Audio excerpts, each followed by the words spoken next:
This telecast of our signal to our off-track betting parlours is authorised by Supreme Ventures Racing and Entertainment Limited for the sole use of our licensees.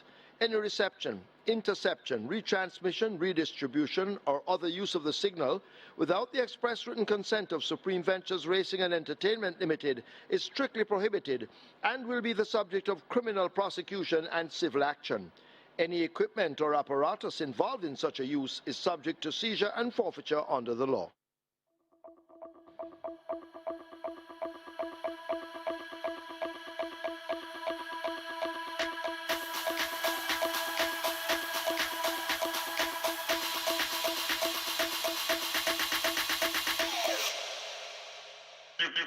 They're off for the first. An almost perfect start. Papidon left toward the back with General Chief in the early exchanges. Sky Rizzy moves up, Talona challenging already. Noble Monarch rushing up on the rail. Golden Monarch is the one racing out wide, followed by Linstead Market and Little Grovey Thing. 5 lengths separates that group. They've left a half mile and go spinning into that turn for home. Turn on the Light is racing in behind horses, followed by General Chief the Grey, Sticky Don just a length down, and last of all it's Papidon as they've left the 3 and make their way toward the 5/16th and the top of the lane. Talona has now taken charge and enjoys a 2 or 3 length lead, being chased by Sky Rizzy. Golden Loyalty racing on the outside. Noble Monarch is racing in behind them. Linstead Market in the red cap now in behind the front rank, but it is Talona under a vigorous ride and the right hand stick. Sky Rizzy now comes a calling on the outside. That's where the battle is. The rider quickly changes the stick on Talona to the left hand and is asking for more, and Talona continues to cling on to the lead. Sky Rizzy ever getting closer inside the final 16th. It is Talona and Sky Rizzy. Talona and Sky Rizzy. Talona and Sky Rizzy drive to the line. Sky Rizzy beats Talona. Over on the rail, that's Little Grovey Thing racing out wide, the favourite. Turn on the Light. General Chief is also in the fray.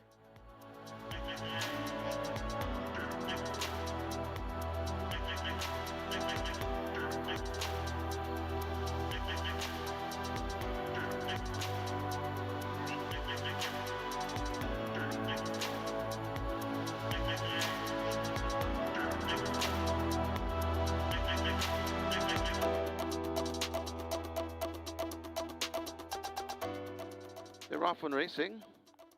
Not a bad line as Code Red wants that lead. Red 32 tracking on the outside. Ray Henry getting down in the mix. Right there too, that's Blood Diamond. Just on the outside, that's a Barbecue.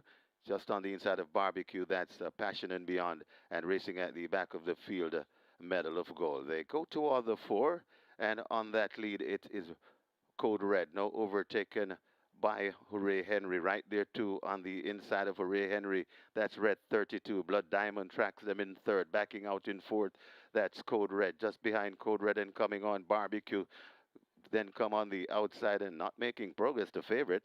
That's Passion and Beyond, and racing at the back of the field, Medal of Gold. They're at the top of the lane. Red 32, Hooray Henry. It's a good fight out wide, and trying to join that party, that's Blood Diamond. Coming on the inside with a good-looking run, that's Barbecue, but it's Red 32, Hooray Henry. Barbecue coming against the rail, a furlong to travel. It's Red 32 in front of Barbecue. Hooray Henry still there. Code Red coming back for more. It's Red 32 in front. It's Red 32 hanging on. Here comes Code Red trying to get the Red 32, but Red 32 and Terrific Tevin Foster going on to score from holding on for second. That looks to be Code Red running on from out of the clouds. That's Passion and Beyond.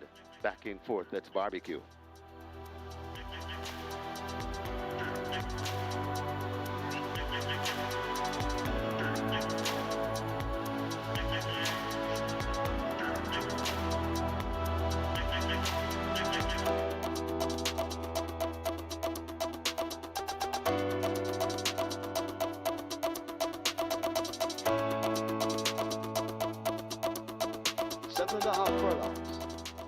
They're off. Almost perfect start. Star Aurora gets the best beginning and goes on to grab an early lead. Bob the Builder in close pursuit a length down as they charge away down the back stretch and make their way toward the 6. Cutout has made good progress on the rail and begins to challenge Star Or for that lead. Bob the Builder moving down on the outside now retakes second over Cutout, backing out into third. Star Quest running in fourth, possibly 5.5 to 6 lengths off that lead. A further length and a half to lock down. A break of a length to Mr. Lee as they leave the 5, and Fearless Mission trails. They're running down the back stretch, about to leave it. They're about to arrive at the half mile, and Star Aurora continues to set the fractions. Leading up by some 2 lengths, Cutout continues the chase. Bob the Builder now asked to get going, beginning to gain some momentum as they leave the 7:16. 3 lengths back to StarQuest, 2 to lock down, a length and a half to Mr. Lee, and a huge gap to Fearless Mission.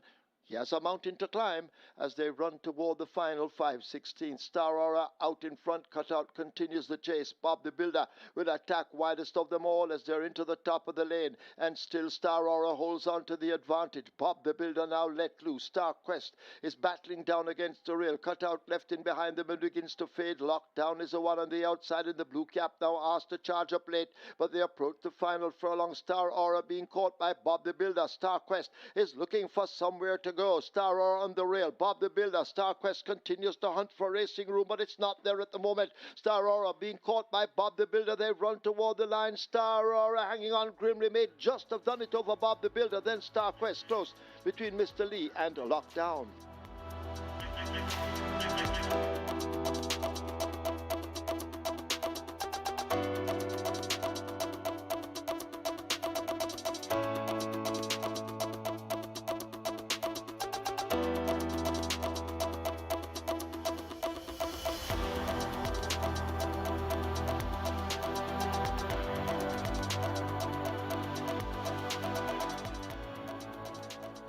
Off and racing. That's a beautiful line.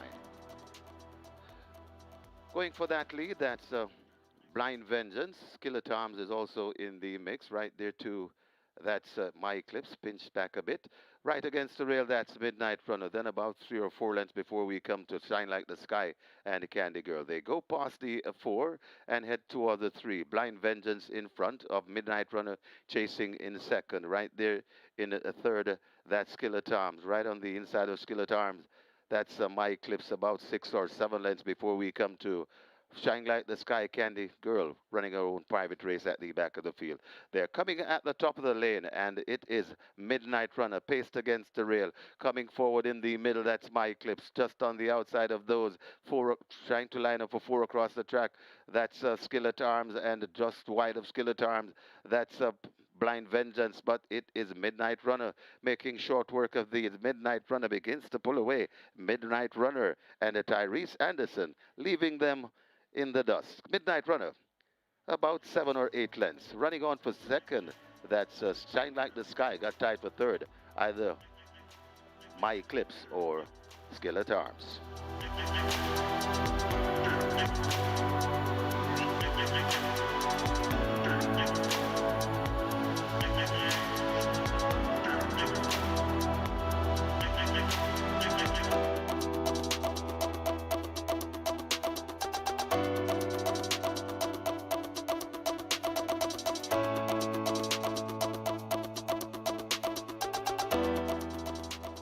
Now they're off. Down Star, Bubbling Brown Sugar. They took off at the back of the field. As they charged toward the 6, Fort Haldane, stepping off that rail in the blue silks, grabs an early lead. Never chasing, with Chesney racing right there, security code just on their outside. These are separated by maybe 5 lengths. A Bomb Knight racing just on the outside of Golden Lawyer as they charge away toward the 5, Bubbling Brown Sugar second from the back, and Town Star trails the field. They're heading toward the half mile and the exit of the back stretch, and Fort Haldane attempts to go all the way, opening up a 2.5 to 3 length lead, never chasing as they leave the half mile. Chesney's right there. Toward the outside, making ground, that is Security Code, overtaken now by Golden Lawyer as they go running toward the 3. Security Code begins to fade, overtaken by Town Star. Toward the back of the field, Bubbling Brown Sugar moving ahead of 1. That's Bomb Knight. 5/16 to catch Fort Haldane, out in front with a commanding lead at the top of the lane. Never chasing best of the rest. Chesney taken out 3 wide, over against the rail, and asked to kick in. That's Golden Lawyer, but they run toward the final 3/16, and Fort Haldane continues to deny them. Golden Lawyer is on the rail. Never the Grey just on the outside of that one. Chesney is continuing to step out wide. It's Fort Haldane now running on fumes as Golden Lawyer snatches the lead, and Golden Lawyer has it inside the final 16. It is Golden Lawyer and devastating Dane Dawkins beginning to roar away from this field. He's spraying them with sand. Golden Lawyer wins by a handy margin. Fort Haldane second. Chesney could be third over Never. Close with Bubbling Brown Sugar.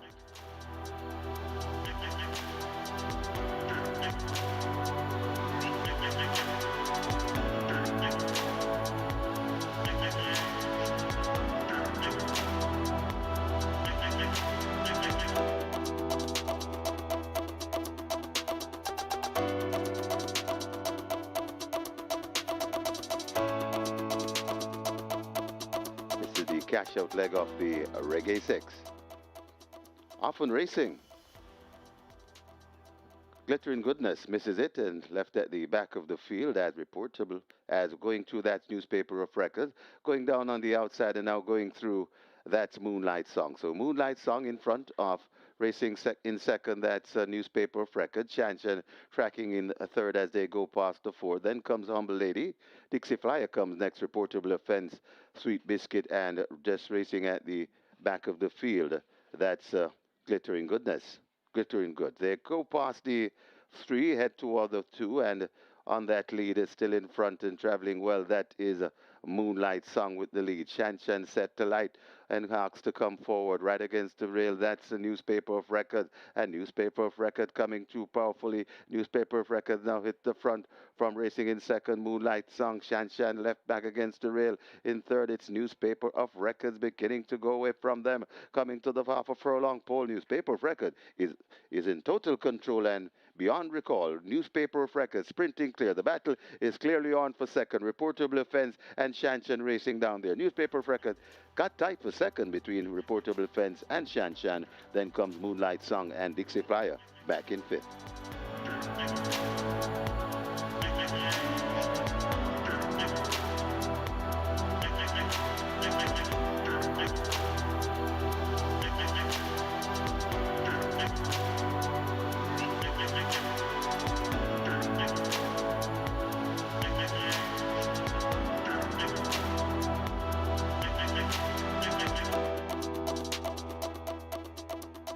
They're off. Perfect start. Big Buzz gets it quickly. Rab's Treasure racing down to the outside. Danka sandwich in between horses. The speedy Miss Money Penny joins that group, and they're in a tight cluster as they race to the half mile. Thousand Treasures is left in behind them, and at the back of the field it's Prince Roy. A half a mile to run. They spin into that turn and make their way toward the 3, and it is Danka pressed all the while by Miss Money Penny. Racing just in behind them. Ralph's Treasure is now moving down into third. Big Buzz is racing in fourth. A break back to Thousand Treasures, about to be joined by Prince Roy as they arrive at the 5/16th and make their way toward the top of the lane. Miss Money Penny has now snatched a narrow lead. Danka is on the inside in the green silks toward the outside. That's Ralph's Treasure now asked to close the gap. Miss Money Penny battling Ralph's Treasure, and Ralph's Treasure now looks to snatch a very narrow lead over Miss Money Penny. They're inside the final furlong, these two tied in a knot, and Miss Money Penny goes on once again from Ralph's Treasure. Big Buzz now wound up on the outside, but it is Miss Money Penny, the speedy sort, that holds the advantage. Miss Money Penny comes away to win by almost 3. Big Buzz in a tight photo with on the far side, that's Thousand Treasures. In between them, Ralph's Treasure.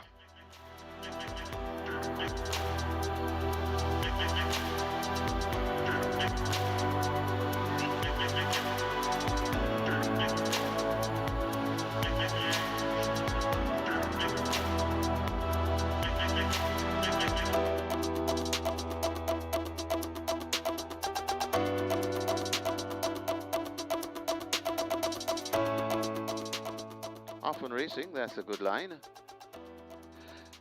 As a Great Trick wants that lead, but Heroin rushes through and going past E6. Heroin has that lead on the inside. That's Great Trick. Don Pablo in between horses out wide. That's Dancing in the Breeze.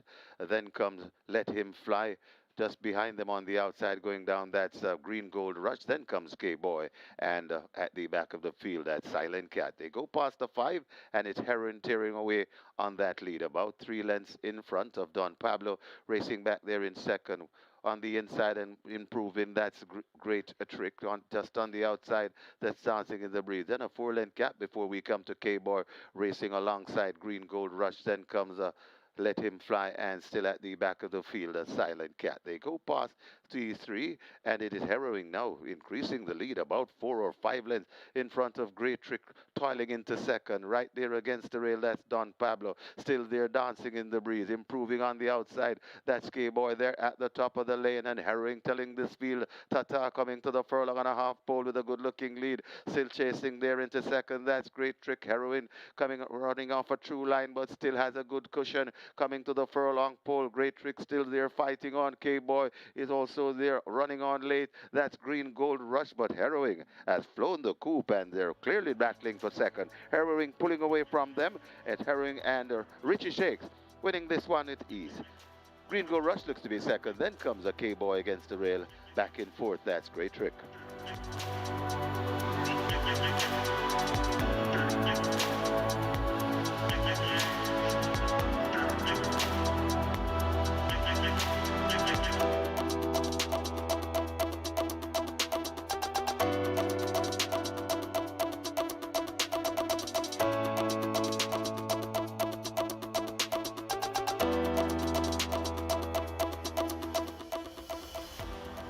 They're off. Unruly Dawn came off a beat slowly and left at the back with a lot of catching up to do. She's That Girl as expected, grabs an early lead. Strike Smart and the Yellow Silks racing next in second as they go flashing past the half mile. There goes Unruly Dawn now, moving by horses and going in pursuit of the fleet-footed leader, She's That Girl. They're separated by 2.5 to 3 lengths. A break of maybe 5 or 6 as they leave the 3 to Miniature Man being pushed out. Strike Smart and Huntsman race as a team, and Unruly Dawn left out sped at the back.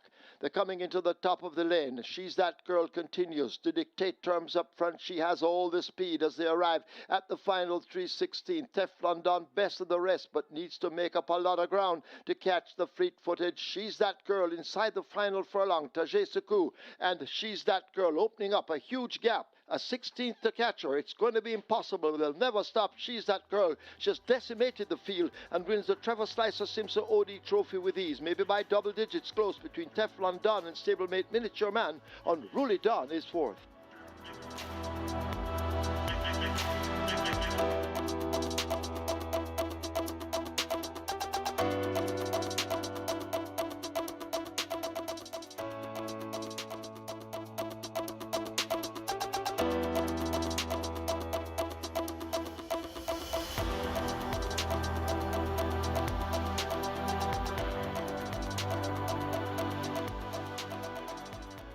They're off on racing. Missing the break, that's Conundrum and the Bugatti. Going through for that lead, that's Yorkis sent through for that lead. Yorkis in front, tearing away by about 4 or 5 lengths in front of Bold Move. Then comes the First Offense. She's Adorable right against the rail. That's a Loyal Action. Going down into it, that's Jack Daniel. Then comes on the outside, that's Salud, just on the rail. That is Ahmed Ali, out wide of Ahmed Ali. That's Conundrum, and left at the back of the field, that's Bugatti. But this Yorkis, not messing around, kicks away by about 6 or 7 lengths. Chasing, that's Bold Move, First Offense, and She's Adorable. Yorkis in front, coming with just about a furlong and a half to go. Looks to be tiring. It's still Yorkis in front, but here comes First Offense coming down the middle of the racetrack with purpose. Also there, that's Bold Move, and now hitting the front, it's First Offense in front and First Offense in front. But here comes on the outside and coming on, that's She's Adorable. Conundrum also coming, but First Offense has the first run on these. First Offense goes on to beat She's Adorable. Conundrum back in third. Then comes Salud, and maybe in fifth could be either Bold Move or Jack Daniel.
Once again, a very good morning to all racing fans as Supreme Ventures Racing and Entertainment Limited welcome you to the Caymanas Park Racetrack and off-track betting parlors.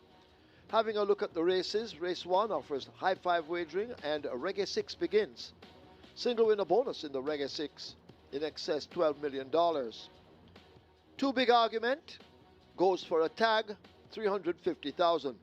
So big argument goes for a tag, 350,000 the tag. Please note, Ray and Lewis down for the day. Ray and Lewis will not be riding. Trainers who had booked the services of Ray and Lewis, please make other arrangements and contact the stewards. Race 2, that's where the catch 9 begins. Single winner bonus in excess of $1.766 million. Race 3, play spot 8 and quick 4. Play spot 8, single winner bonus in excess of $377,000. Quick 4 in excess of $307,000. Race 4, that's the 34th running of the Hotline Stakes for fillies. The early 5-star begins and the single winner bonus in excess of $101,000. Race 5, high five wagering and the start of the Twilight 6. Race 6, high five wagering, the late 5-star begins. Race 7, the 32nd running of the Sir Howard Stakes. High five wagering and strike 4. Strike 4, single winner bonus in excess of $1.5 million. Race 8, scratch number 6, Miss Grove. In the 8th event, take out number 6, Miss Grove. Miss Grove is injured. Race 9 offers high five wagering. So too race 10. That's it from me. Myself and Kevin will be back with you later on. It's now time to go over to our racing analyst, Mr. Michael Kane, as he will try to assist you with your selections, allowing you to leave here with a bag of cash. Over to Michael when ready.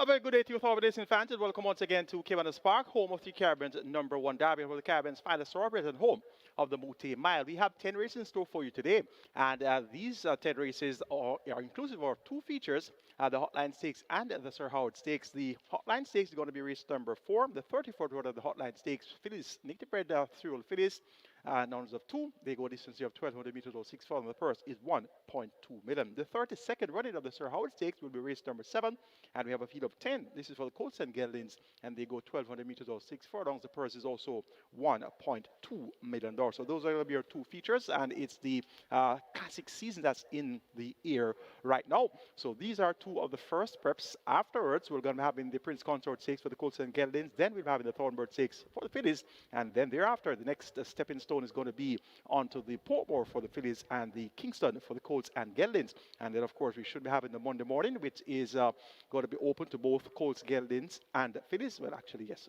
open to all of the 3-year-olds there. And after that is going to be the 1,000 and 2,000 Guineas. So the classic season is upon us, getting closer and closer, and the preps are in the making. Early this season, we had the 830 Sprint and the Mercury Sprint. Both were over the straight course. So let's see how well these youngsters will acquit themselves. And indeed, they should be in tip-top shape for their major assignment later on. It's bright and sunny. Picture-perfect conditions for thoroughbred racing, and indeed slightly windy as well. So we look forward to some a very close events, very close races, and indeed we're looking forward to a big day here at Caymanas Park. And as you can see, the racing surface is quite attractive. We had some rain earlier this week, so things on the dampened side, but one thing's for sure, things are going to be fast throughout this 10-race card. In the section for the statistics, we're seeing champion jockey Radish Roman leading. He's on 18 wins, so he's back in front. Had a good week last week. And in second, joint, Tevin Foster on 16, as well as Dane Dawkins on 16. And reports are that Tevin Foster and Dane Dawkins will be staying at Caymanas Park for this season, so they won't be going away as they did last season. That's what my sources say. And once that's the case, we should be having a very keen contest for the jockey's title this year. Robert Haldane is close by. He's on 12. He's in 4th. Then you have informed apprentice Sajay Saku. He's next on 10. And then we have Jaheim Madison. He's back in action today after suffering a spill a couple weeks ago. So he's back in action. He's in 6th on 7 wins. Then you have Demar Williams on 6. So too, Ray Lewis, Shaheem Gordon make that, yes, Shaheem Gordon and Richie Shakes there on 6 wins apiece. So that's your list of top 10 jockeys. Anthony Nunes, he is in front on the trainer standings, 17.897 million. The champion trainer is Acosta is second on 14.1 million, so over $3.7 million in difference there for the top 2 trainers.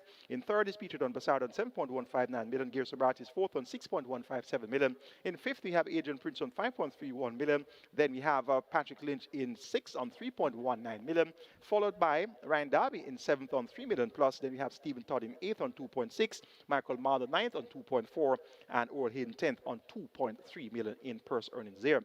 In the owner section, champion owner Carlton Watson well out in front, 6.7 million in earnings over Nadal in second on 3.28 million. ONS Ratios third, just over 3 million and 48,000. Vincent Main is fourth with over 3 million and 21,000. Success Farm is in fifth. Then we have One Guy Racing in sixth, followed by in seventh Oak Ridge Farms. ACK Stables is eighth, Black Brothers ninth, and Philip Azar rounds off the top 10 list of owners. In the groom section, Stephen Smith leads, joint with Terence Bloomfield. They're both on 5 wins apiece. And we have Ajani Oxford on 4. Then we have Goreen Lynch on 4, as well as Steve Gray. He's on 4. Rowan Gordon is in 6. He's on 3. Then we have also on 3 Jason White, Warren Thompson, and Kavon Lewis rounds off the top 10 list of grooms. And on the section for the horses, the leading horse for this season is Pack Place with over 2,083,000 in purse money earnings there. Then we have Offer Revolution, Miss Grove, Gervana, She's That Girl, Whiskey. Bigger Boss is in 7th, followed by 1,000 Treasures, Zoo the Warrior, and American Aviator rounds off the top 10 list of horses for 2026. So those are some updates on the different categories. And in the breeder section, champion breeder Karan Prasad, she's well out in front on 7.397 million over YS 9555 Limited. Then we have Lakeland's Farm, Michael Bernard, Brereton Jones in 5th. In 6th, we have Aston March, that's Dr. Aston March. Monica Zan 7th. Donald Webby is 8th. Ham Stables Limited 9th. And Terry Lovinger rounds off the top 10 list of breeders. We are 54 minutes to go to post for the first event, so we started off a little bit earlier today. Have some replays in store for you on this today's handicapping seminar for, of course, our Hotline Stakes and our Sir Howard Stakes. So have quite a bit of replays to share with you. So we got some extra time today, and we're going to get right to it. Race number 1, 54 minutes to go to post, and we have a big field of 30. This is for the 350 down to 250,000 claimant level. And you heard the announcement earlier by Brandon O'D. There is a claimant tag on Big Argument for 350,000. So if you had an idea that you wanted to put in a claim for Big Argument and you didn't see the claimant tag on the program or in the local publication, you know for sure now that Big Argument is for sale. $350,000 the purchase price if you wish, and you can have a look at this one and submit your claim. So Big Argument is on a tag for race number 1, and this is my top selection, Big Argument, in this 350 contest. Number 2, Big Argument. Garvin Harris, he's in form, had a double last week, so he's rided well. He rides with Sacklin Roman. Sacklin Roman does quite well with his small string of horses as well. 12 starters so far this season, 3 wins, 2 seconds, and 2/3. So this Big Argument, not the most consistent of racers. She's the type of horse that I consider to be a hit or miss. Is either she wins or she runs totally out of it, and that's seen by the pattern of her past performances here. Look at the past performances. Her last 10 races, she has had 2 wins. And if she doesn't win, she's way off target. One on the 15th of June by 3/4 of a length, beating Turn on the Light, going 5.5 furlongs in 1:11.2. And then after that, she finished 5th by 17, 7 by 16. And then she came back and won again. And that win came on the 14th of September, 1 by length to the quarter, once again beating Turn on the Light. And in third, that day was Man Islam. And thereafter, 6 by 19, 6 by 11.25, 7 by 14.5. 7 by 26.25, 6 by 27.25. So you know what you're going to get with Big Argument. It's either she wins or she just totally blows it. So I'm hoping that today will be the day that she'll win, and as such I've made her my top selection. Big Argument opens up at odds of 7-2, and that's going to be a fairly decent price for Big Argument. Number 6 is Give Me the Light. This one has shaped well among some fairly useful horses in comparison to today's set of runners. Raced at the 500,000 level last time, or 4 by 11 3/4 length behind the Hot Dancer. The Hot Dancer was an 8-length winner, and this Give Me the Light was 11 3/4 lengths in arrear. So 3 3/4 lengths behind runner-up Wilson, and Wilson came back to run very well since. So Give Me the Light steps down from 500,000 down to 350. Has to have 57 kilos. That's the top weight. So he'll have to do it from the head of the scales. Roger Hewitt, very busy in the saddle. He has been asked to ride. And this one, interestingly, would be administered Lasix for the first time in his career. So he's a 7-year-old and is just now being administered Lasix. So he has done quite well in his career so far. Of 61 starts, 3 wins, 2 seconds, and 8 thirds, all without Lasix. So clearly, he hadn't shown much signs of exercise-induced pulmonary hemorrhage. Otherwise, it was bleeding. So Lasix now administered. Let's see how well the Give Me the Light will run here. And he opens up at odds of 5-1. That's also a fairly generous price. Legal Bomb number 11. This one gets 14-1. Ran below par the last two times. 9 by 16 and 3/4 lengths. Behind Restoration going 5 furlongs straight, and there was 9 by 31 lengths prior behind the Hot Dancer going 5.5 furlongs. But 3 starts are back, second by length and a half, a strong runner-up effort on the 1st of January. That was New Year's Day behind Sipping on Sunshine going 5 furlongs straight. That was coming off a lengthy break between January 2025 and January 2026, and this could be one of those classic examples of when a horse bounces, and bouncing in the thoroughbred racing world refers to when a horse runs a big race coming off a lengthy break.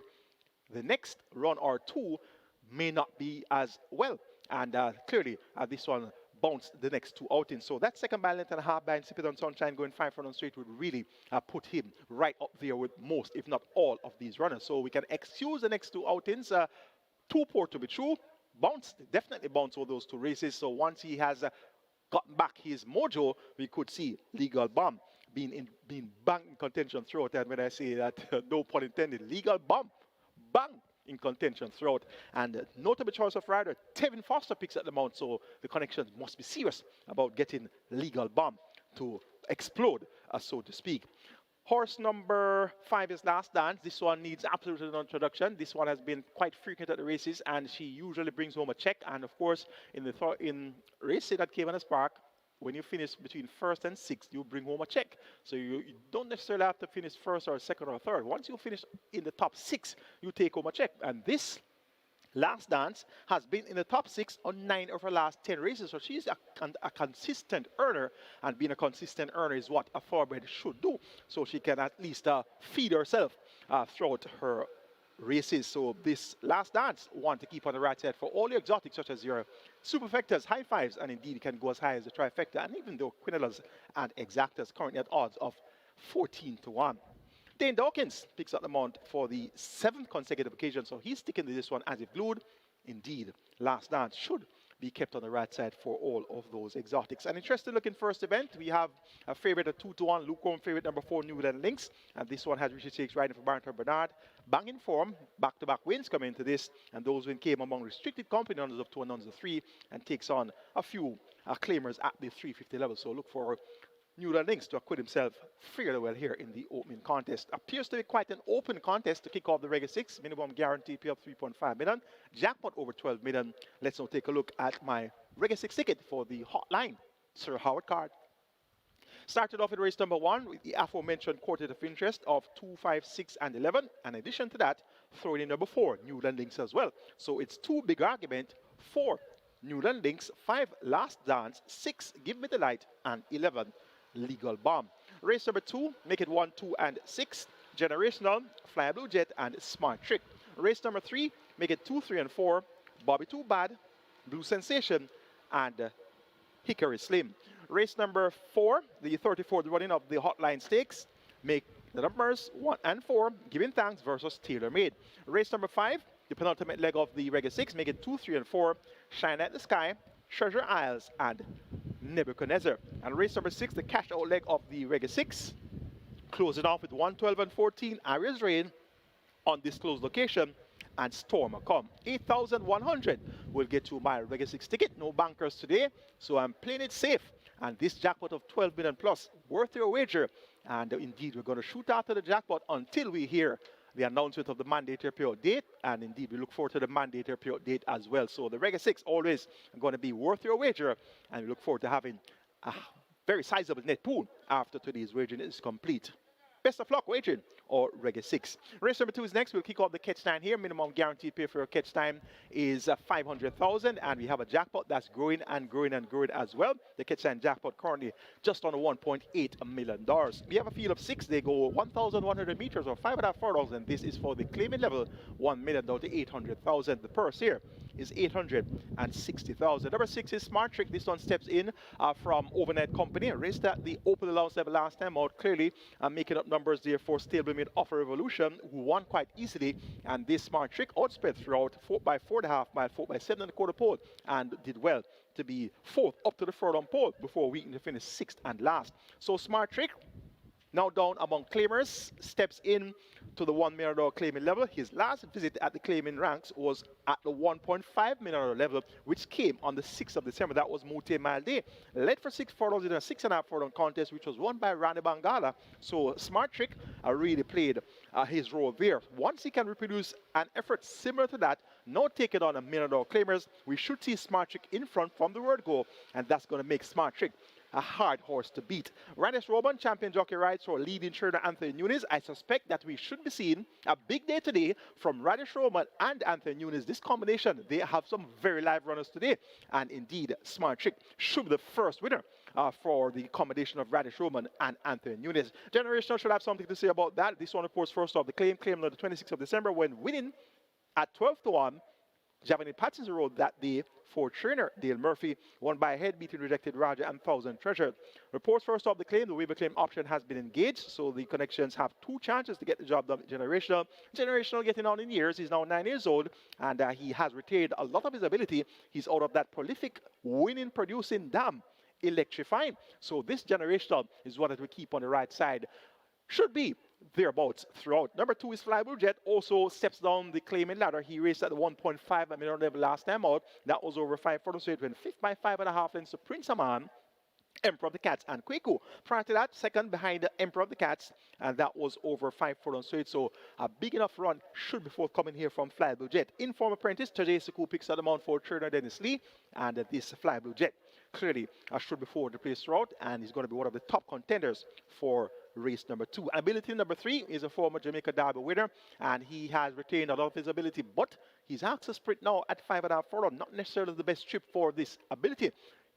Shaheem Gordon, he's in form, had a double back-to-back race days recently, so this ability, look for this one to be in the far line throughout. And if the speed goes too fast too early, ability could capitalize. Of course, he's a former Jamaica Derby winner. The Derby distance is 2,400 meters or 12 furlongs, so ability could be on the short side here at 5.5 furlongs, but an encouraging effort is expected. I'm taking number 6, Smart Trick, to get the better of number 1, Generational, then 2, Flyable Jet, and 3, Ability. Catch 9 kicks off in the second. Interesting looking Catch 9 sequence for the hotline. Sir Howard card. Let's take a look at my Catch 9 ticket for the Saturday card. Starting off in race number 2, taking a chance and banking on the go with number 6, Smart Trick. Race number 3, make it 2, 3, and 4. Bobby Too Bad, Blue Sensation, and Hickory Slim. Race number 4, rather. The 34th one in the hotline stakes, make it 1 and 4, and that's Given Thanks versus Tailor Made. Race number 5, make it 1, 12, and 14. Rather, number 4 is a banker in race number 5, Nebuchadnezzar. Race number 6, that's where we have 1, 12, and 14. Arias Rain on disclosed location, and Storm come. Race number 7, the 32nd running of the Sir Howard Stakes, make it 2, 4, 6, and 8. Dash All Day, Mohandal, Salute the Dawn, and Manaleti Majestic. Race number 8, we are going 2, 5, and 8. Chocomo, Unbelievable Force, and Goodbye Firefly. Please note that number 6, Miss Grove, is a non-starter. So scratch number 6, Miss Grove, out of race number 8. The 9th and penultimate, banking number 3, Sir Don. The 10th and final, the cash-out leg of the catch time, make it 6, 12, 13, and 14. Pippa, Imaginarium, 1 Dega Dega Links, and my friend Mickey. 4,320 will get you my catch line ticket. Remember, the jackpot is approaching 1.8 million. And the minimum guarantee paid 500,000. We have 3 bankers on this sketch stand, converting it to a $5 per play pick 6. The first banker in race 2, Smart Trick. The second banker in race 5, Nebuchadnezzar. And the third banker in race number 9 is Sir Don. And coincidentally, all 3 bankers are being ridden by champion jockey Radish Roman. So let's see if the sneaky fox can deliver on these bankers and put us in the driving seat to collecting a catch line ticket today. Best of luck wagering the catch time. On to race number 3, which kicks off the play spot 8 and a quick 4. Play spot 8 minimum guarantee bet of $250,000. The quick 4 jackpot also boasts a minimum guarantee bet of $250,000. The jackpot in the quick 4 is approaching 350,000. The jackpot in the play spot 8 is approaching 400,000. A field of 7 assembled to go posters. They go 1,200 meters or 6 furlongs. And this is a restricted allowance 2. Make that a restricted allowance 3 for native bred 5 years and up, nuns of 4, and importees 5 years and up, non-winners of 3. The purse here, 800,000. My best 4 includes numbers 2, Bobby 2, Bad 3, Blue Sensation 4, Hickory Slim, and 7, Princess Catalina 2, 3, 4, 7. That's where we'll go in race number 3. Number 2, Bobby 2, Bad, looks quite appealing. Raced among open company at the $700,000 level last time out, and was second by 2 lengths on Ruidon with 57 kilos. Now, Bobby 2 Bad steps back among restricted company, steps down from 57 kilos to 52 kilos. So those 2 angles for Bobby 2 Bad's chances are really appealing. Back to restricted company, down at the scale. Tevin Foster picks at the mount for trainer Robert French. Bobby 2 Bad should be too bad for these.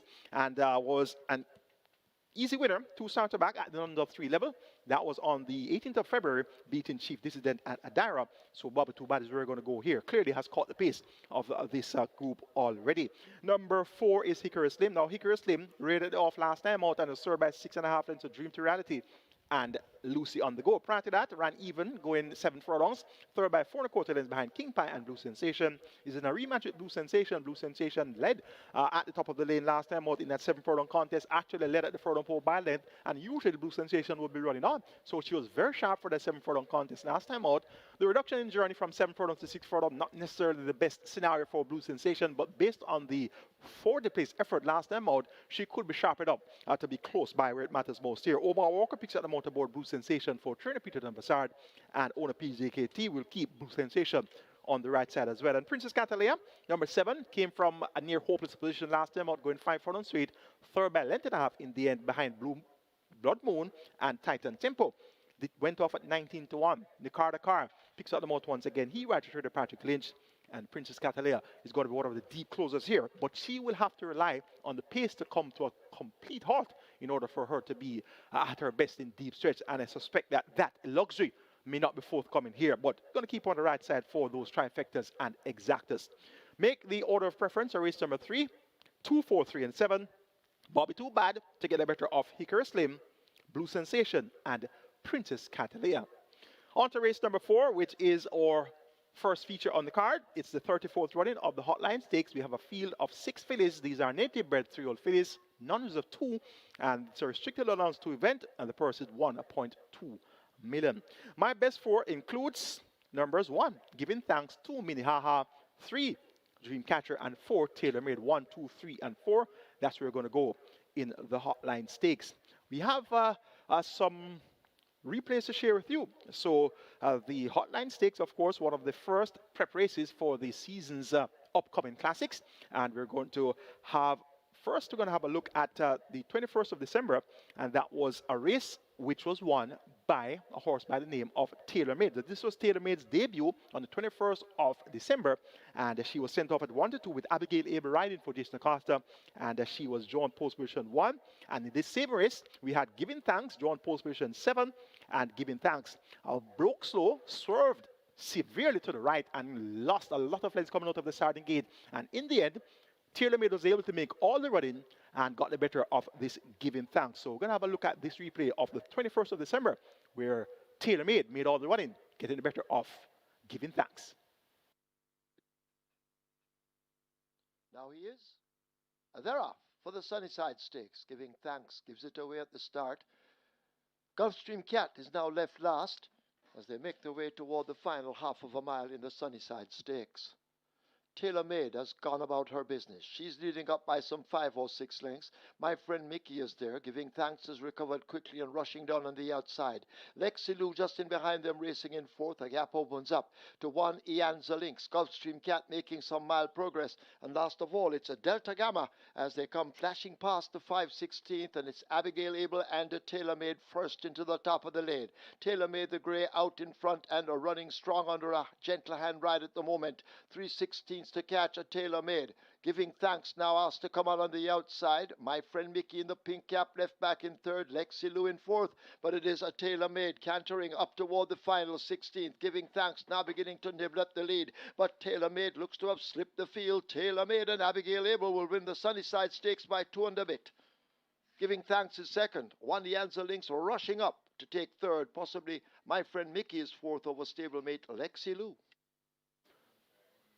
So we saw Tailor Made make it all the way in there, and we saw a very game effort from Giving Thanks, and that was Tailor Made 2 1/4 lengths of Giving Thanks. But we're going to have a look at the start. We're going to head on replay of the start here, and we'll see where Tailor Made got a sharp break from the inside post. And we're going to have a look at the head on where we saw horse number 7, Giving Thanks, serving to the right, giving away many lengths at the start, and was still able to get on terms with the rest of the field, and was still able to chase home this Tailor Made. So we're going to have a look at the head-on. Do we have that head-on, producer, where number 7 came with the starting gate, giving away several lengths after serving to the right, and here it comes now. Look at number 7, Giving Thanks out of the starting gate, and she's going to serve to the right, very sharply serving to the right. As you can see, that's Giving Thanks, serving to the right, and you can see where she gives away a lot of lengths. That could easily be 6 or 7 lengths at the start. And Giving Thanks, as you can see, on the wide outside, that 7 Foster in the saddle did well to stay aboard because that was a real sharp serve to the right.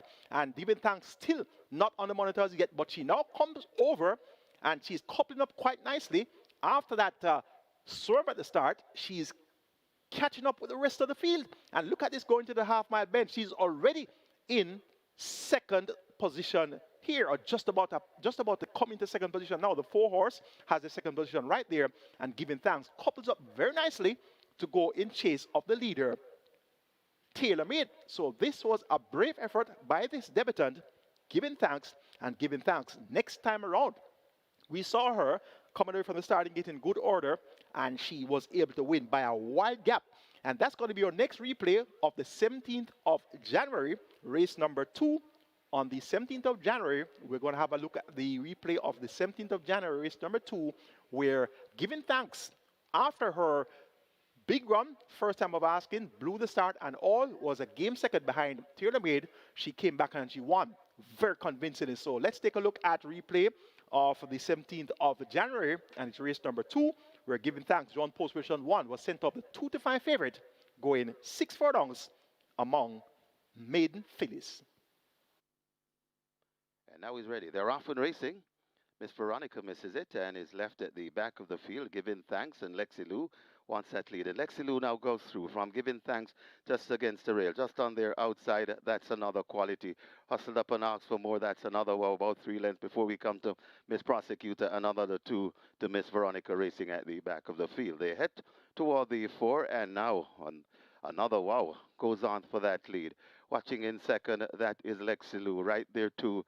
That looks another quality coming on the rail. That's Giving Thanks. They're about 8 or 10 lengths in front of Miss Prosecutor and Miss Veronica racing at the back of the field. They're going to come into the lane shortly, and it is now Giving Thanks that lets through. Giving Thanks on the outside, right against the rail. That's Lexi Lou. In between horses, another wow, but Giving Thanks not messing around, and now kicks away from these. It's Giving Thanks and terrific Tevin Foster coming to the furlong pole with a good-looking lead. Still battling on. That's another wow, and Lexi Lou, but they're all battling for the minors. It's Giving Thanks and terrific Tevin Foster pulling away from them. Giving Thanks, terrific Tevin Foster for Lakeland Farms and Philip Piani OD. About 8 lengths. Giving Thanks. From another wow, then comes Lexi Lou. Another quality back in fourth.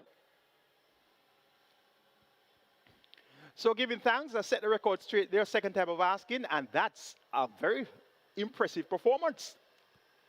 ran away from the field in deep stretch, won by 10 and a quarter lengths.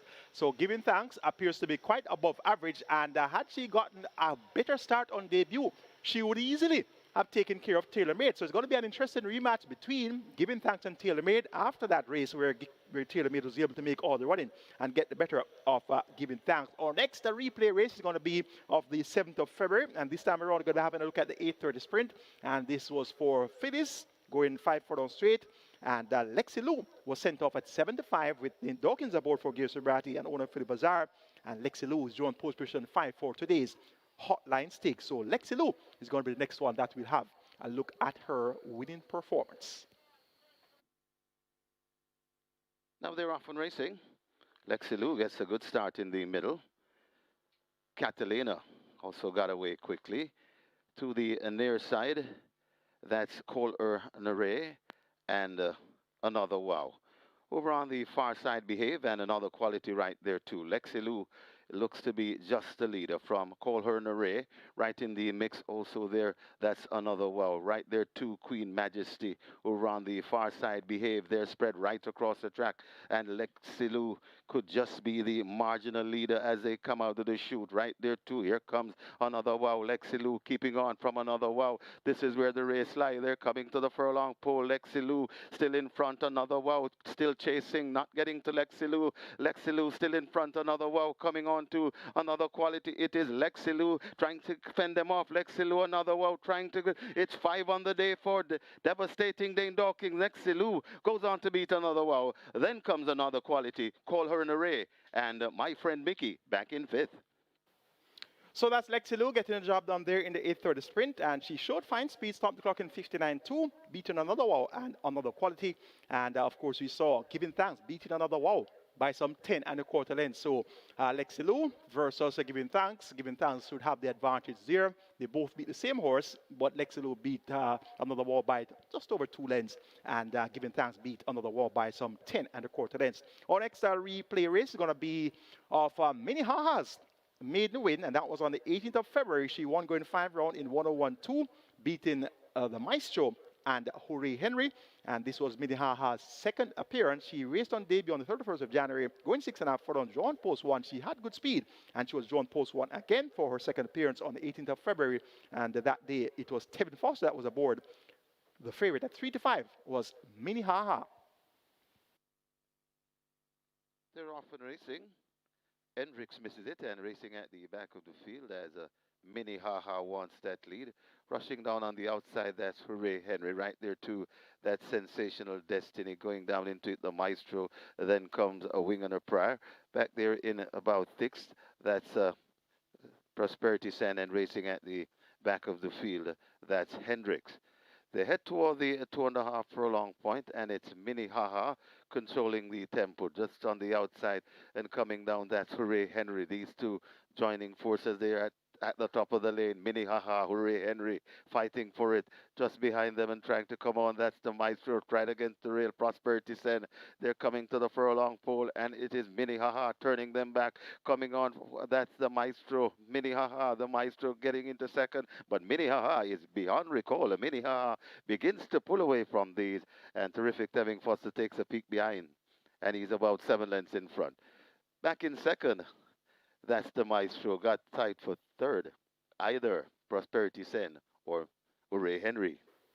So now the way win there, man, Minnehaha. Quite impressive as well. 101 and 2/5 of a second. Getting the better of Colts, the Maestro, and Hooray Henry. So now among favorites only, Minnehaha's chances should be that much more enhanced. And Minnehaha is out of the Wizard of Gold Dam, Red Gold, and that makes her a half-sister to Tuna Ciliata, who was quite capable in his time. So this Minnehaha has a lot of scope to prove. Has only raced twice, and she showed a good turn of foot early in the contest there, and we're going to respect her chances as well. Next relay race going to be of the 24th of January, and this was a horse by the name of Dreamcatcher making her debut, and she was going over 5 furlong straight, sent out the 45 favorite with Robert Haldane riding for Jason Acosta, and Dreamcatcher showed blister and early speed to show rivals a clean pair of heels throughout. Now they're off and racing. Getting a good start in the middle, that's Dreamcatcher, tacking toward the near rails.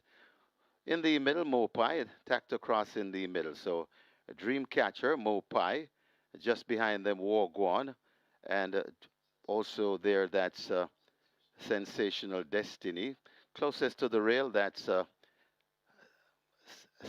Mopai. So making the running Dreamcatcher. Cantering at the moment as they make their way coming out the chute. It's Dreamcatcher in front, Mopai right against the rail. Just behind them, that's Warguan. It is Dreamcatcher and Robert Hallidine in front. Mopai getting closer right against the rail, but Dreamcatcher not messing around, and Dreamcatcher is beginning to pull away. Catch this one if you can. Oh, it's in your dream. Dreamcatcher pulling away from them. Dreamcatcher and Robert Hardball Alidine for the champion trainer, Jason DaCosta and Vinu Taylor. Winning by 6. Wagwan is second. Then comes Mopai back in fourth. That's Prosperity Sen. An impressive debut win there for Dreamcatcher, and really showed a lot of speed. As you can see, they're easing down in these stretches, Robert Haldane, and quite confident in the performance of Dreamcatcher there. And Dreamcatcher today will have inform apprentice Shaheem Gordon riding for Jason Acosta and Vinu Taylor. This Dreamcatcher appears to be a type that can go fast early, and speed is going to be an asset here in this Hotline Stakes. So we have speed from Dreamcatcher, we have speed from Minnehaha, there's also speed from TaylorMade. Lexi Lou also has speed, and Giving Thanks also possesses good speed, but Giving Thanks showed that she can rate. As you saw in her 10 and a quarter in the win, she didn't go straight to the lead. She was sitting behind in fourth at the quarter pole behind the top three sprinters there, and then she got rode in at the top of the lane and she won going away. So a similar tactic employed here could very well see Giving Thanks being strongest at the finish, and I'm expecting Minnehaha to be fourth place. I'm also expecting Dreamcatcher as well as TaylorMade. Interesting scenario here between the Jason Acosta runners. Dreamcatcher is very fast, and so is TaylorMade, and Lexi Lou also looks to do her best running from in front. So there's a lot of speed in this Hotline Stakes, and it should be a hotly contested sprint. I'm taking number 1, Giving Thanks, to come out on top over number 4, TaylorMade in that rematch. For third, make it number 4, make that number 3, Dreamcatcher. And for fourth, number 2, Minnehaha. 1, 4, 3, and 2. On to race number 5, which kicks off our Twilight 6. Minimum guarantee appeared in the Twilight 6, 3.5 million. And we have a field of 11. They go a distance of 1,400 meters or 7 furlongs. And this is our restricted allowance 5 for native bred, 4 years and up, nuns of 2, and imported 4 year and up maidens. The purse is 750,000. My best 4 for race number 5 includes 2, Shine At the Sky, 3, Treasure Isles, 4, Nebuchadnezzar, and 10, Cost of Living. 2, 3, 4, 10. Should be the right numbers here. Number 4 is Nebuchadnezzar, runner up the last 2 outings, so he's knocking at the door. Second by a length and 3/4 to stablemate Papi Uso, going a mile in 1:44 and 1/5 of a second with last out. And prior to that, went 5 furlongs, so it's second by 3 lengths, running on behind altogether. Those 2 efforts equate very well. Among these, now gets a furlong shorter to travel coming out of the 1 mile contest. And once able to get away from the start and get in better order, he has been slow to stride the last 2 races. So once he can get away just a little bit sharper, that should put him close enough to the pace, and he should be able to be strongest at the finish here. Treasure Isles, 1 on debut, going 7 furlongs, and that's never an easy feat. A thoroughbred doesn't normally go 7 furlongs on debut, and it takes an above average thoroughbred to win at distances such as 7 furlongs on debut, and this Treasure Isles appears to be quite above average. Second time out was cut back in distance from 7 furlongs to 5 round, and may not have appreciated the quicker pace, but ran evenly throughout, 9 by 8.5 lengths. So 9 by 9 lengths at the half mile, and finished up 9 by 8.5 lengths. So really didn't lose much ground from the half mile to the finish. And now gets 2 furlongs extra to work with. Back to the trip of her debut victory. Shaheem Gordon, the inform apprentice, picks up the mount for Fernando Geddes. We could very well see Treasure Isles being back to winning ways. Shine At the Sky showed first signs of reliability when running on from a near hopeless position last time out. Second by 7 1/4 lengths, a midnight rudder going 5.5 furlongs. Has the visor fitted. Now gets a furlong and a half longer to travel with Christopher Mandine, 2019 champion jockey, in the saddle. And I'm expecting Shine At the Sky to be able to acquit herself fairly well here. Towards the outside, Cost of Living reports first from the stables of Oral Hayden. Tevin Foster picks up the mount, and this one ran onto before last time out behind Summer Palace, who was an easy winner. Summer Palace was a final winner over Star Aurora, and Star Aurora came back to win when next in town. So Cost of Living should report for the enough here to be given a serious look in. Going for number 4, Nebuchadnezzar, to get the better of number 3, Treasure Isles, then 2, Shine At the Sky, and 10, Cost of Living. That Twilight 6, minimum guaranteed payout, 3.5 billion, always worth your wager. Let's take a look at my Twilight 6 ticket for the Saturday card. Starting off with race number 5 with numbers 2, 3, and 4, Shine Like the Sky, Treasure Isles, and Nebuchadnezzar. Race number 6, please note that number 1, Aria's Rain is now a non-runner. So Aria's Rain injured and now a scratch. We definitely have to make a substitution here because Aria's Rain was my firm selection. So I'm now left with 12 on this whole occasion and 14. Stormacom going to do a substitution using number 8, Miniduak, as my new third choice. So it's going to be 8, 12, and 14, Miniduak on this close location and Stormacom. Race number 7, the 32nd running of the Sir Howard Stakes, make the numbers 2, 3, 4, 6, and 8.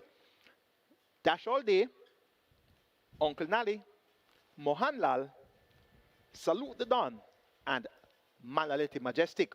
Race number 8, please note that number 6, Miss Grove is a scratch. Make it 2, 5, and 8. Chocomo, Unbelievable Force, and Goodbye Firefly.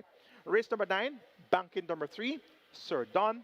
Race number 10, the catch-out leg of the Twilight 6, make it 6, 12, 13, and 14. Pippa, Imaginarium, 1 Dege Dege Links, and My Friend Mickey. 5,400 will get you my Twilight 6 ticket. That's going to be worth your wager.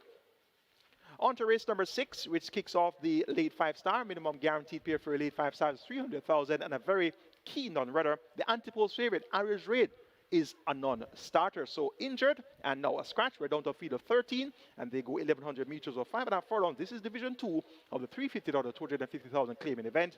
The purse here is 700,000. With the scratch of Aria's Rain, I'm going to revert to my original second choice. Now going to be my new top selection, and that's going to be number 12 on this close location. Put in his place by Restoration the last 2 times he was at the races. First on the 21st of December, when all the way at 3 to 5. And I was wondering what I was reading, because I had Restoration as a soup, and Restoration turned out to be just about a soup as you can think, and won by 2.5 lengths beating on this close occasion. Next in town on this close occasion, again beat by Restoration, 13 by 12.5 lengths, so could not get anywhere near Restoration on the 7th of February. Reports first off the claim, now trained by Damon Gale.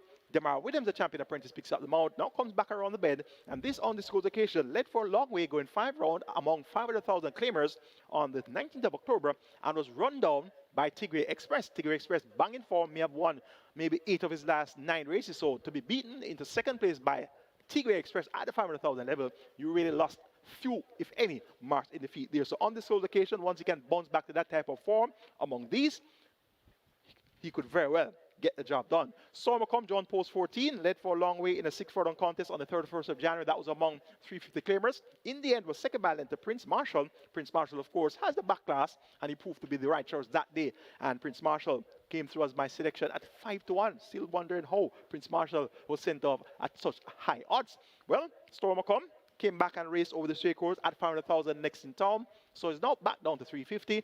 Baby Harvey picks up the mount. He was aboard when Stormacom led for a long way on the 31st of January. So look for Stormacom to try to take them gate to wire once again. Visor taken off, blinkers now refitted, and the blinkers were on when Stormacom tried to make all the running on the 31st of January. Number 8 is Mina Dewak. 5th by 10.5 lengths last time out in that event, won by Restoration over Phoenix Risen. That was on the 7th of March. And Mina Dewak looks likely to show some improvement here. Dane Dawkins rides from Marlon Pusey and owner Jennifer Hall. Of the others, Blinded Light should be able to earn his keep here. This Blinded Light finally released a maiden tag on the 33rd attempt. So Blinded Light ran loose. He's down for the day, so we get a replacement rider for Blinded Light later on. Blinded Light, one of the horses that ought to be used for your exotic, such as your high five, superfectas, trifectas. Make my order of preference for race number 6, 12, 14, 8, and 2. So that's on this close location to get the better of Stormacom, Mini Dewak, and Blinding Light. On to race number 7, which is the other feature on the card, the 32nd running of the Sir Howard Stakes. It's a restricted allowance, 2 for native bred threes, nuns of 2, colts and geldings. The purse 1.2 million. We have a field of 10 going a distance here of 1,200 meters or 6 furlongs. The strike 4 starts in race number 7, 1.534 million in the jackpot, and we have a minimum guaranteed payout of 500,000. My best 4 for the 32nd running of the Sir Howard Stakes includes 2 Dash All Day, 4 Mohanlal, 6 Salute the Don, and 8 Manaleti Majestic. Have some replays to share with you. The first replay we're going to go to is that of the 20th of December, which shows Mohanlal releasing the main tag with Tajisiku for trainer. Richard Azan, he's Hall of Famer, and won by 8.5 lengths in 1:16.2. An impressive performance there by Mohanlal on the 20th of December, race number 2. So that's going to be our first replay, looking at the Sir Howard Stakes. Start already there off for the Miss Ruth. Brilliant boy, just a step slowly out. Abu Dar gets a good start. Mohanlal, another quality right there. These three almost in a line. 4 Mile Love racing out wide of them. Maybe 3 lengths separates the first bunch as they charge past the 5, and Brilliant boy left at the back with Radish Roman, the champion jock. Down the back stretch they go. They're about to leave it and arrive at the half mile. Mohanlal is on the outside. Another quality racing near the rail. 4 Mile Love right in the slipstream and traveling close enough, if good enough, as they leave the 7/16. Abu Dar now being pumped up and asked to get closer. Just about 4.5 lengths separates the first bunch, and Brilliant boy looking hopeless at the moment as the field have left the 3 and arrive at the 5/16. Mohanlal just the leader. Another quality racing near the rail. Abu Dar in behind them. 4 Mile Love taking the widest route as they come thundering into the top of the lane. Forget Brilliant boy needing a miracle as they charge up now past the 3/16. It is Mohanlal beginning to shake loose from these horses. 4 Mile Love needs to find 4, maybe even more toward the outside. Abu Dar, another quality runs the rail, but it is Mohanlal in complete control under Tajay Suku inside the final 16. This is the Miss Ruth Trophy. It will go to the connections of Mohanlal in the hands of Tajay Suku. They win by 9, maybe even more.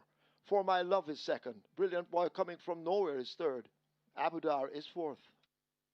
So Mohanlal, impressive in victory there when released the main certificate, 1:16.246 furlongs. And Mohanlal looked really sharp that day, and he will be making his second appearance for 2026. He raced in the Rimsky. That was over 6 furlongs on his seasonal debut on the 24th of January, 5th by 4 to Fernando Any Means and Uncle Nally. So look for this Mohanlal, who will be administered first time racing today. Look for him to be that much more improved. And Mohanlal going to be one of the top contenders for the 32nd run of the Sir Howard Stakes. So our next replay is going to be that of the 26th of December. And this is the Wayne the Costa OD, Jamaica 2 Stakes, where we saw with Jamin getting the better of Salute the Don, runner-up, and Salute the Don was leading at half-mile chase relentlessly from the top of the lane and finished a fairly strong second. Salute the Don will be making his seasonal debut today in the Sir Howard Stakes. Dane Dawkins will be aboard once again for Gay Sobriety and Ogre Charm. So let's have a look at the Wayne Acosta OD Jamaica 2 Stakes, which was run on Boxing Day. They're off and running 1 mile ahead of them. London Spirit didn't take off that quickly as they sort themselves out on the back stretch. Tia Maria also with the back markers. Salute the Don got off quickly on the rail. Fidelity is running fast on the far side as they make their way now toward the 6. Fidelity just the leader. Salute the Don in a handy spot with Jamin is there. Fernando is right up with them. These 4 separated by maybe 3.5 lengths. God's Plan races next on the rail. Senor Biscotti on the outside. A gap of some 3.5 lengths opens up to on the inside rail. And making some ground at this stage, that is Darwin as they charge away toward the half-mile marker. Bigger Boss running up with Darwin. A break of some 3.5 lengths opens up. Midnight Traveller is there. Toward the outside, kicking in, that is Tia Maria now making ground. London Spirit races toward the back of the field, and Prosperity Sen is last of all as they make their way, flashing past the 7/16. Salute the Don, battling up front as they approach the final 5/16. It is Salute the Don hanging on to that rail run, kicking in on the outside with Jamin now coming through for the challenge, and these two will turn for home at the top of the lane with Jamin on the outside. Salute the Don just in between horses. God's Plan racing down against the rail, and Fernando now wound up, but with Jamin quickens and snatches the lead. Inside now the final furlong. It is with Jamin they have to catch. Salute the Don, the favorite, making hard work of it with Jamin out in front and holding on to that lead under Omar Walker. They're not going to catch with Jamin. With Jamin will win the Wayne da Costa OD Jamaica 2-year-old stakes. Salute the Don is second. Fernando in a photo with Bigger Boss in between them. So Salute the Don prompted the issue early and kept to his task throughout the stretch drive there and was able to finish second by 5 lengths, and in turn was 2 3/4 lengths clear of second runner-up Fernando. So that was the first time that Salute the Don was sent at a distance of a mile, and he sprinted early, won on debut going 3/4 down straight, the first 2-year race for 2025, and then he was runner-up behind the importee Sir Don next in town going 7 furlongs in 1:26 and a fifth of a second. So Salute the Don appears ready for his seasonal debut. Worked well on the 15th of March, 5 furlongs rounded, 102 and a fifth of a second alongside stablemate God's Plan. Next replay race is going to be that of the 10th of January, and this was a maiden special weight event where we had a combination of importees as well as local breds, and there was a horse by the name of Exceeding Beyond that was touted as a world beater, and losing was said to be out of the question. And we also had Mulligan Man in the event, and there was Dash All Day. And when I had a look at Dash All Day and compared his posture, his size to that of the importee Exceeding Beyond, he was about a half the type of size of Exceeding Beyond. But this Dash All Day, maybe small in size, but he had a big heart on his debut. And he was ridden by Linton Stead, but at 9-1. Let's see how Dash All Day upset the importees on debut. Often racing, Honey Brown misses it marginally, but not too far, as Exceeding Beyond wants that lead. Mulligan Man rushing down on the outside.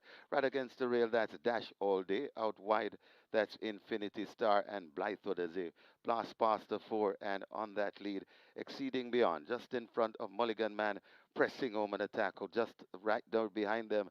That's Blythewood coming in the mix. Just behind them, that is Dash All Day, then comes Infinity Star, Community Ace, and Honey Brown racing at the back. The three spread right across the track, and it is Mulligan Man pointing on that lead, but fighting back against in the middle. That is Exceeding Beyond, right against the rail. Dash All Day, a good-looking race coming to the furlong pole, and it is now Dash All Day pointing on that lead. Exceeding Beyond trying to fight back. It's Dash All Day still out there. That's Mulligan Man. Dash All Day in front. Exceeding Beyond coming back for more. Dash All Day hanging on, and Dash All Day goes on to beat Exceeding Beyond by half a length. Then comes Mulligan Man. Community Race runs on to be fourth. So that's Dash All Day, John Post version 1, and he got the better of Exceeding Beyond and Mulligan Man, and those are 2 USA-bred horses. So Dash All Day really proves that he's quite capable, and he was ridden that day by Linton Stedman. Today, he'll be ridden by Ryder Showman. There's another race that we have in store for you where Dash All Day came back and actually finished third behind Mulligan Man, and indeed, we're going to have a look at that replay in just a little while. Next replay, though, is going to be that of the 8th of February, race number 2. And this was the Mercury Sprint. And we had a field of 5, small field of 5, going 1,000 meters straight. And this, of course, was for maidens, colts, and geldings, the Mercury Sprint, race number 2 of the 8th of February. Start holding them, and away they go. Breaking smartly on the far side, that's on the near side, Walk One. On the far side, Blythewood. Right there, too, is So Lucky Am I. Behind them, El Capito, and just racing out of it for the moment, that's a Barbecue. They make their way coming out of the chute and walk one marginally to the near side. Right in the middle, that's So Lucky Am I. On the far side, that's Blythewood. El Capito not too far away, and left out of it, it's Barbecue as they make their way coming out of the chute. Got 2 furlongs to the money, and on that lead, it is Wagwan making the running. Wagwan, So Lucky Am I chasing. Wagwan in front of So Lucky Am I. And this is where the race lie. Left back a bit. That's Blythewood, but So Lucky Am I is traveling well. Wagwan has a fight on his hands. So Lucky Am I. Wagwan, So Lucky Am I is really challenging Wagwan. So Lucky Am I looks to be doing the better. Wagwan needs to find something else. But So Lucky Am I begins to go in. So Lucky Am I by a length and a half from Wagwan, Blythewood, El Capito, and Barbecue back in 5th. So Lucky Am I makes his debut, a mile upset win at 8-1 in the Mercury Sprint. Baby to have you aboard there for owner, trainer, breeder Ian Roberts. And this So Lucky Am I is by successful native out of the traditional dam, Astrid. And So Lucky Am I today will have tongue-tie fitted, Lasix administered for his second appearance. And he appears to be quite an above average sort. So winning the Mercury Sprint on debut is no easy feat. So look for So Lucky Am I to acquit himself very well here in the Sir Howard 6. Next replay is going to be of the 8th of February. This is going to be race number 7. So we stay at the 8th of February. This time around is going to be race number 7. This replay is that second race I was telling you about where Dash All Day was running among importees once again. He had beaten Mulligan Man. We saw him win on debut, beating, exceeding beyond, and Mulligan Man. This time around, he was a lot closer to the pace. As you will see, he was actually leading at the half mile and the quarter pole and the furlong pole. But then he came up a little bit short in deep stretch when Mulligan Man ran on quite strongly. And there's also Unbelievable Power, who also came on quite strongly at the finish. And those are two importees that would come out on top of Dash All Day. So let's now take a look at this replay of the 8th of February, race number 7, and have a look at Dash All Day running among importees. 5.5 furlongs. They're off. What a spun, steps off behind horses, giving the rest a jump. Dash All Day goes for that lead. Any means pulling alongside. Mulligan Man is there. Honey Brown races just on the outside of Mulligan Man. Unbelievable Power is 3 lengths in behind them as they dash away now inside the final half of a mile. And last of all, it's a Water Spun not recovering. They charge past the 7/16th, a Dash All Day and Any Means matching strides. Dash All Day by the flare of a nostril. Any Means applying pressure on the outside. They leave the 3. A break of 5 to Mulligan Man. Honey Brown asked to make ground. Unbelievable Power second from last. And What a Spun now beginning to make some progress as they come thundering into the lane. It's the local bred Dash All Day with that lead. Any Means needs a length to get to him. Dash All Day brave on that lead and fighting off Any Means. Here is Mulligan Man now to close up in the green silks, but it is Dash All Day, a quick change of the stick, but Mulligan Man has now covered the leader, and now Mulligan Man hits the front. Inside the final 16th, it's a Mulligan Man, and devastating Dane Dawkins, they take it by maybe 3. Unbelievable Power is racing in second. Dash All Day, Great Run is third. Fourth, What a Spun. So brave effort there by Dash All Day this time around, trying to do it from in front, and was taken on by Any Means, so most away, and that softened him up in deep stretch, and Mulligan Man came flying at the finish, and you saw Mulligan Man there winning going away, and that's the same Mulligan Man that Dash All Day had beaten on debut, so Mulligan Man clearly improved for his second appearance, and clearly Dash All Day asked to do a lot more on the lead on his second appearance and pay the price in deep stretch. Today is going to be local breds only. So after racing among importees on his first 2 appearances, Dash All Day will now take on his native bred company. And that's going to be the main reason why I'm taking Dash All Day to come out on top in this. The Sir Howard 6 later on. Radish Roman rides or Anthony Nunes, they should be having a big day today. So Dash All Day is where I'm going in the 32nd running of the Sir Howard 6. For second, taking number 6, Saluted On, making his 2026 debut. For third, we're going for number 8, Man at the Majestic. And Man at the Majestic, that's going to be the next replay I have for you of the 1st of March, the final replay of the set of 6 races on the 1st of March, where we saw Man at the Majestic making all the running, winning, going 4 full and straight on debut. So take it away, producer. Race number 8 of the 1st of March. Now they're off. Queen Majesty is running on the far side. Code Red with that group along with the Chef Master.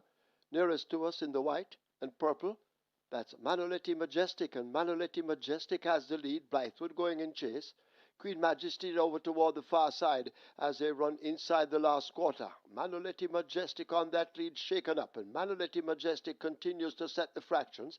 Queen Majesty drifting over toward the far side. Blythewood just in the middle as they charge away now inside the final furlong, and it's Manoletti Majestic running away from this field as 16th to catch Manoletti Majestic, and they can't. Manoletti Majestic and Ray and Lewis romp the 8th event by maybe 7 lengths. Blythewood is second, Code Red is third. Queen Majesty is fourth. So this Man at the Majestic showed a fine turn of foot there, going 4-4 and straight in 47.3. And interestingly, he's a late foal on the 6th of June. So he's a late foal, but clearly he is quite advanced, having shown so much speed on debut. And this one looks to have a bright future ahead of him as well. 6-time champion jockey Omar Walker rides for Peter Bassard. Figured on, first time Lasix administered today. Man at the Majestic, one of the top contenders for this, the 32nd running of the Sir Howard Stakes. I'm going 2, Dash All Day, taking a better of 6, Saluted On, then 8, Man at the Majestic, and 4, Mohanlal. 2, 6, 8, and 4. On to race number 8, which starts our late triple. Minimum guarantee paid 400,000. We have a field of 8. They go 1,000 meters straight. It's an open allowance contest for 3 of it up. The purse 1.25 million. This is Division 1. We see the return of Unbelievable Force. Last race in September and ran at the open allowance level and was beaten by the likes of Ride All Day, Pack Plays, Legacy Isle. So takes a significant drop in class among these. Ian Spence rides for Filippiano D. Working well, 5 round in the minute and 3/5 on the 8th of March, 3 furlong straight in 35.4, and she has one over the straight in a not too distant past, one in 58.3 for 5 straight in December 2024. So, Unbelievable Force. Top selection for race number 8. For second wicket number 2, Chocobo has been working well, 46.2 by 59.3, 46.3 by a minute and 3/5. So he should be banging form for his return. For third wicket number 8, Goodbye Firefly, also reports of a break last race in October, left us with winning form, won by 2.5 lengths, going 5.5 furlongs in 107 flat. Has worked well, light with apprentice Sergei Sekou rides. Look for Goodbye Firefly to give these a run for their money. And for fourth, the local bred, number 4, another 1. So that's 5 Unbelievable Force over 2 Chocomo, then 8 Goodbye Firefly, and 4 another 1. The 9th and penultimate begins the late double. A field of 9 declared to go postwards. Overnet allowance, Division 2, 3 O's and up, 1.25 million in purse. Number 3 Sir Don makes his return. Tasted defeat for the first time, going 6 furlongs on the 27th of December, second in 114 flat, and I'm still wondering how 114 flat was able to beat Sir Don. He was a winner in 126, 1 for 7 furlongs, 1 in 106 flat for 5.5 furlongs, 1 in 46.4 for 4 furlongs straight. So clearly had an off day that day and was still a short head in second to prodigious power. Has worked well on the 7th of March, a minute and 2/5 of 5 round. On the 14th of March, 47 flat by a minute flat.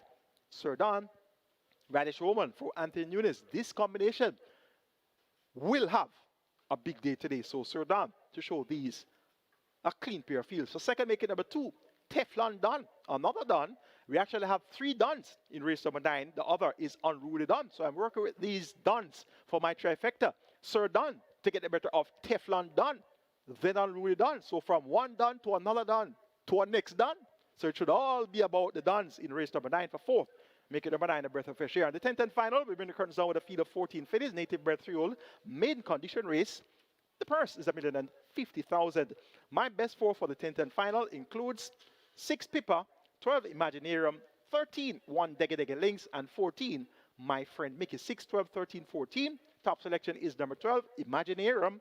Radish Roman rides for Anthony Nunes. Hint, hint, hint. Imaginarium went off at 5-2 on debut, 4 by 12.5 lengths to Charming Chatterbox, who was a 9 1/4 winner. So this Imaginarium, just about 3 lengths behind, runner-up, Sonador. Sonador is here, John Post 11. Sonador was sent off at 75-1. And My Friend Mickey, who was third, was sent off at 5-1. So there's a rematch among My Friend Mickey, Sonador, and Imaginarium. And of that trio, I prefer Imaginarium, who had worked quite well for her debut, and she will report that much better for the experience. And she has worked well on the 14th of March, worked alongside Dash All Day, who you will see in action in the Sir Howard Stakes. She did 103.2, Dash All Day did 102.2. Imaginarium will have second time lay 6. Imaginarium is where I'm going in the 10th and final. Number 6 is Pippa, makes her debut. She's a 3-year-old bay fillet by Fearless Vision out of the sensational Slam Dam, Anabama Slammer. Bred Orange Valley Estates Limited, Onaya, Train Hall of Fame trainer to the Zan Baby to have it picks up the mount, the groomest Timothy Thomas, and Pippa has worked well. 6 follows in 116, 1 by 103.2, 4 straight in 47.2 by 103.4, 5 round in 103 flat. No equipment yet, no Lasix yet. Pippa could be out for the school in. Number 13, One Degge Degge Links, third by 5 3/4 on debut with 57 kilos behind Alia's Will and Sky's the Limit. Now a second time lay 6, Stephen Foster maintains the mount for Barrington Bernard. One Degge Degge Links should step up on that third by 5 3/4 on debut. And number 14 is My Friend Mickey. This is the one that has experience on her side. She has raced 8 times, has been third once, has been fourth 4 times, and has been fifth 3 times. So she has brought home a check each and every time she has raced, and that's the making of a good thoroughbred. Shaim Gordon, inform apprentice, picks up the mount for trainer Gary Griffiths and Odo Philip Azar. My Friend Mickey to use that experience to her advantage here. Make my order of preference for the 10th and final, 12, 6, 13, 14. Imaginarium to close a big day for Radish Roman and Anthony Nunes. over Pippa, then one Dega Dega Links and my friend Mickey. That's the handicapping seminar for you today, and I sincerely hope that you enjoyed the replays and also found the analysis to be quite interesting as well. And you saw my tickets, Reggae 6, Kids 9, Twilight 6 tickets, and indeed, hopefully those tickets are going to be good guides for you. So I run out all of the time on the clock, and indeed I could go on and on and on and on, could tell you about more horses, could show you more replays. And indeed, hope you enjoyed the handicapping seminar today. And anytime you're ready, I can get my whiteboard, I can get my markers, and I can take you through the process of handicapping the races, the process that I go through each and every time to put those tickets together. And key variables in handicapping thoroughbred racing are, of course, weight, distance, time, and the changes in those things, weight, distance, and time. And of course, you incorporate exercise reports, and of course, a lot of things goes into getting these numbers together. I sincerely hope that you'll be a winner wagering Caymanas Park Racing right here at the park, and also at our OTB's Island-wide, and also wagering through the SV Games app on MBet, and also for overseas betting fans, Express Bet, Naira Bets, the Woodbine mobile betting platform, but also on FanDuel, wherever you are. Have a great day. Have a winning day wagering Caymanas Park Racing.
On to race number one. Here a nice big field and some good betting to get us started. Number 4, Julian Links at $3. This one is the 52 favorite in total.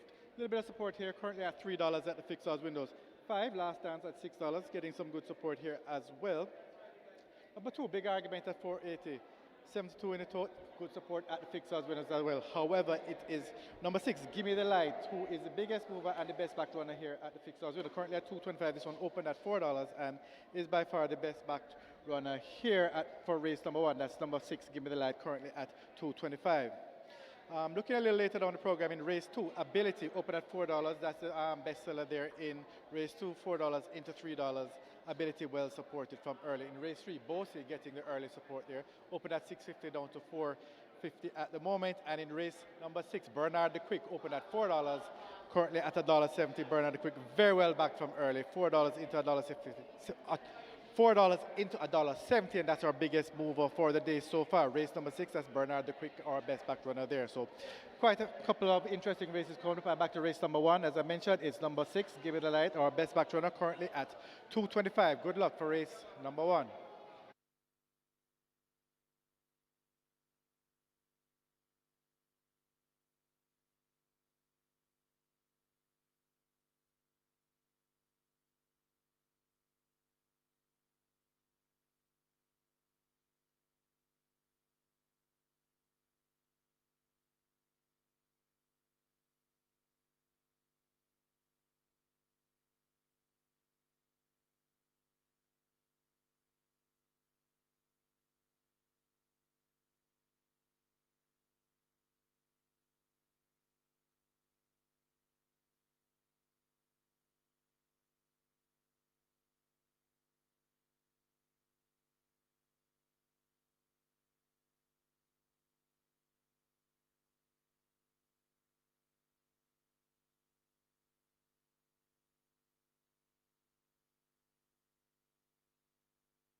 Horses take the track for the first. It's for 3-year-olds and up. It's an optional claiming event, 350,000 to 250,000 the tag.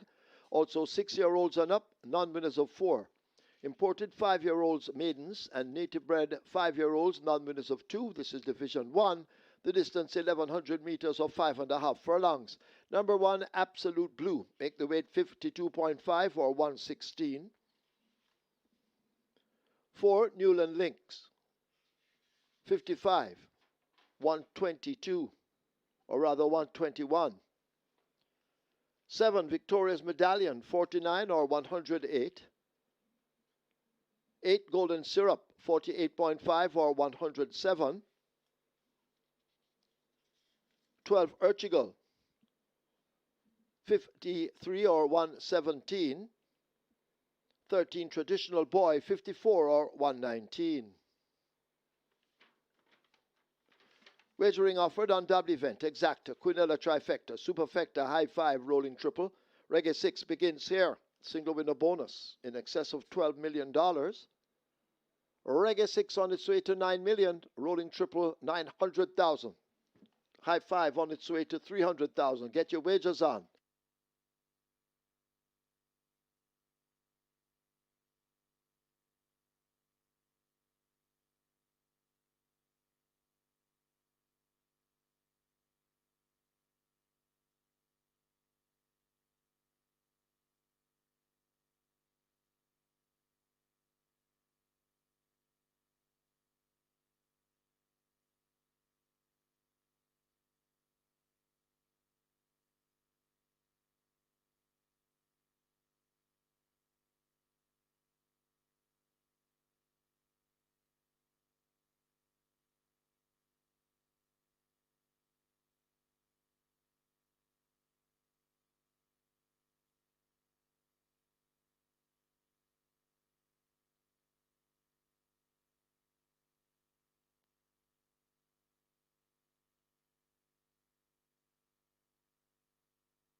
So the runners are making their way to post. This is race number 1, first of 10 here at Caymanas Park. The Reggae 6 approaching 10 million with a jackpot bonus, a whopping one in excess 12 million. And the Rolling Triple, nearly a million.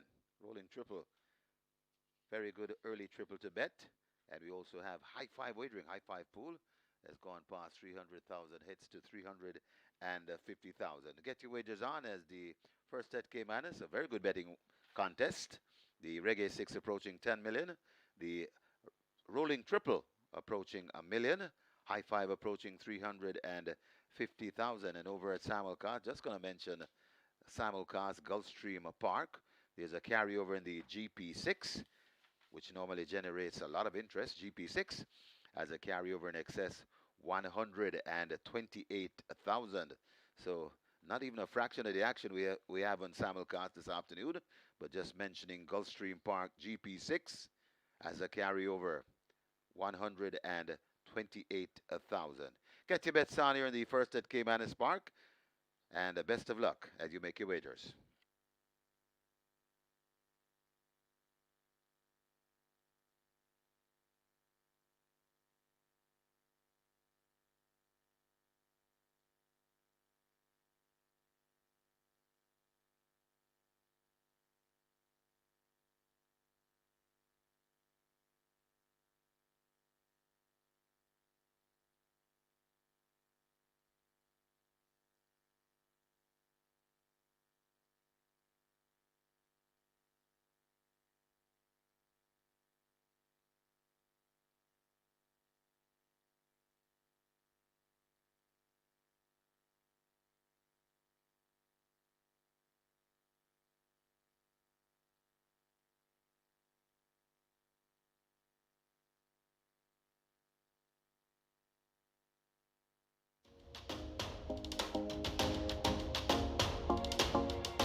again, fellow racing fans, and welcome to Caymanas Park, home of the Caribbean's #1 derby, where the Caribbean's finest thoroughbreds and home of the Moute Mile. We have two features for you today. The Hotline Stakes, that's going to be race number 4, fillies going 6 furlongs, native bred 3-year-old fillies, nuns of 2.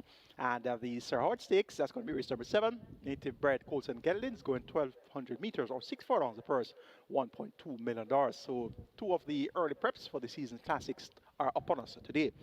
Horses on the way to the gate for race number 1, Reggae 6 pool at 10 million and climbing. Jackpot is 12 million plus. And we have an interesting looking sequence for the Reggae 6. Let's take a look at the opening contest.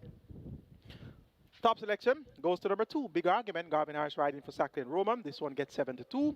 Hit or miss type of horse. Either she wins or she totally misses the target. So I'm hoping that today is going to be one of the days that she's going to be on target. 7-2 represents fair enough value to find out if she'll be able to do so. Number 6 is Give Me the Light. This one is your 3-1 second choice in the betting. Has raced among some tougher opponents. Steps down in class, but has 57 kilos. And will have to put every hoof right. 3-1. Represents fair value as well. Number 11 is the Eagle Bomb. This one gets 11-1. Tevin Foster for Barrington Dawes. Runner-up on the 1st of January. That was New Year's Day. But since then, 2 9th place efforts. So hope this one can come back to a good form, and if he does, he can spring a surprise. Number 5 is Last Dance, consistent mare, hardly ever off the high 5, so 6-1 for Dane Dawkins. He's sticking with this mount, and he rides on Michael Marlon. Look for her to be earning her keep once again. Make it 2, 6, 11, and 5 in race number 1.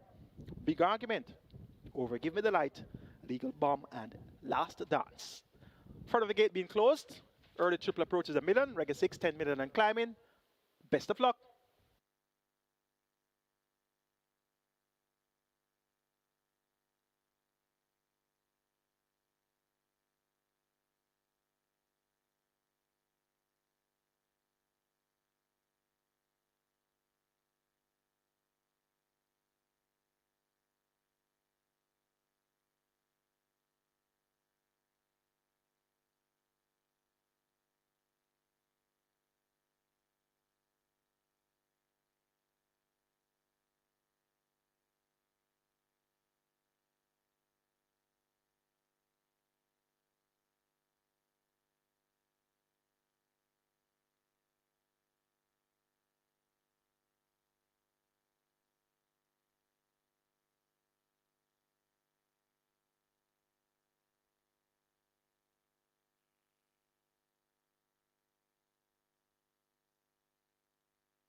They've closed up the front of the gate, so therefore the loading up about to start. The front of the gates are closed. The Reggae 6 on its way to $12 million. The rolling triple has gone past $1 million. Very attractive rolling triple this, early triple. And the high 5 approaching 400,000. Get your bets on as the runners are about to be loaded.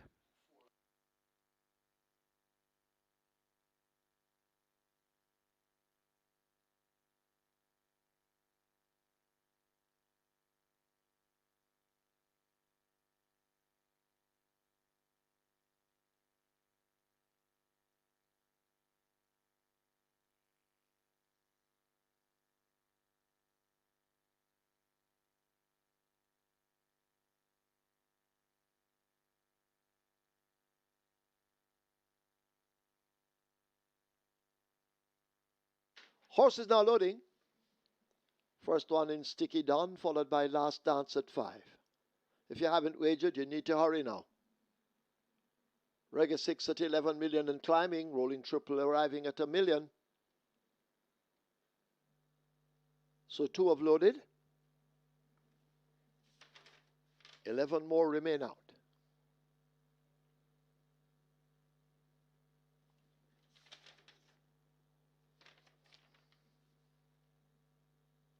Victoria's Medallion Don Pablo led as a team. Up to 7, Victoria's Medallion in. Up to 10, Don Pablo in. Urchigull will be at 12.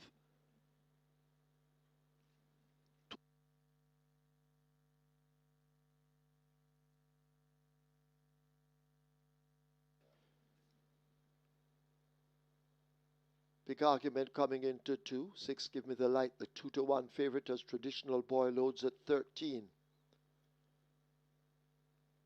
6 to load.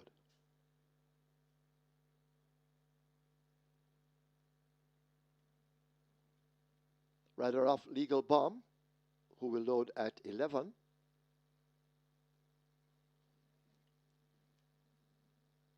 At the moment, good weather, but ominous clouds in the background, so we may have a shower today as Give Me the Light goes in at 6. Now at 9 to 5. This is a competitive wind pool. Still waiting on Legal Bomb to load 11. Charming Sound, Absolute Blue, Golden Syrup and Newland Lynx remain out.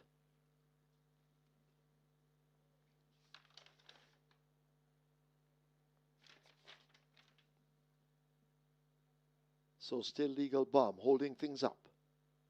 Now being led to 11. Tevin Foster waits. And now he walks across as Legal Bomb is loaded. So 4 to load. 5.5 furlongs. First of 10.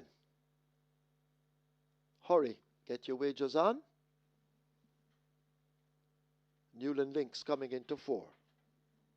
Richie Shakes, promising apprentice aboard.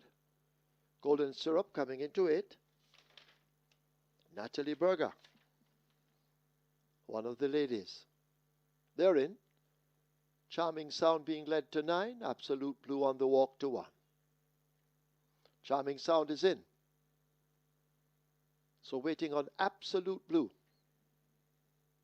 A winner last time out in a romp. 5 lengths clear at the end of the day. Absolute Blue. Part of the way in. And now pushed in. Absolute Blue in. Field in line for the first. Michael Sims ready. Blindfold flung out the back of the gate. They're off for the first. Charming Sound misses it. Along with Don Pablo, they have work to do. Newland Lynx took off quickly. Absolute Blue racing on the rail. Give Me the Light, the grey right in the early fracas. There goes Legal Bomb. And these 4 are in a tight grouping on the run to the half mile. A break of some 2.5 to 3 lengths. Big Argument racing ahead of Sticky Don and Last Dance. Toward the outside, that's Ertigal. Charming Sound making progress down against the rail. Traditional Boy out wide of Victoria's Medallion in the purple. Don Pablo second from the back. And the Golden Syrup left at last as they've left the 3 and run toward the 5/16th. Absolute Blue and Newland Lynx, they do battle on that lead. Asked to close in now. That's the favorite. Give Me the Light. Asked to shine as they come thundering into the top of the lane. Absolute Blue near the rail. Newland Lynx in the red on the outside. Absolute Blue steps off the rail. Give Me the Light finds the run against it as they charge toward the final furlong. And still Absolute Blue continues to lead and now put to the right-hand stick. Newland Lynx trying to bear down on the outside. Give Me the Light now finds room in between horses. It's Absolute Blue by a length and a tail. Here is Give Me the Light switched on, and Give Me the Light now begins to shine bright and will take the first by maybe 3 or more. Absolute Blue is second. Newland Lynx could be third over Charming Sound. It's close. Last Dance is back in 5th.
In the winners enclosure, the unofficial winner of race number one, number 6, Give Me the Light, 7-year-old gray horse behind the sheet.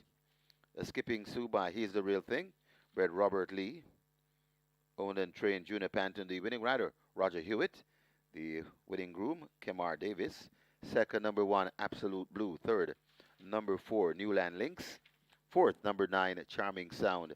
And fifth, number 5, Last Dance. Final time for 5.5 furlongs, 1:10 and 4.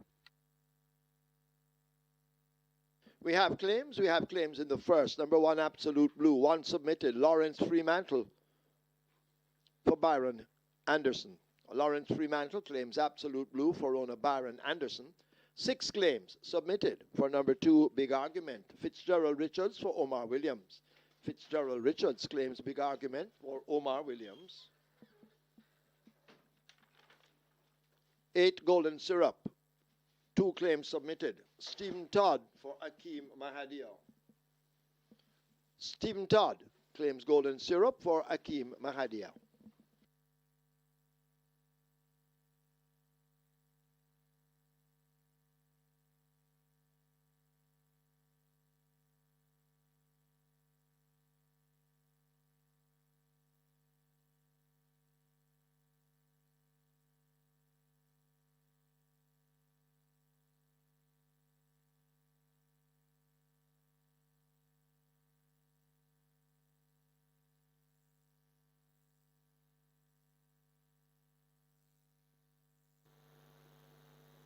They're off for the first. Charming Sound misses it. Along with Don Pablo, they have work to do.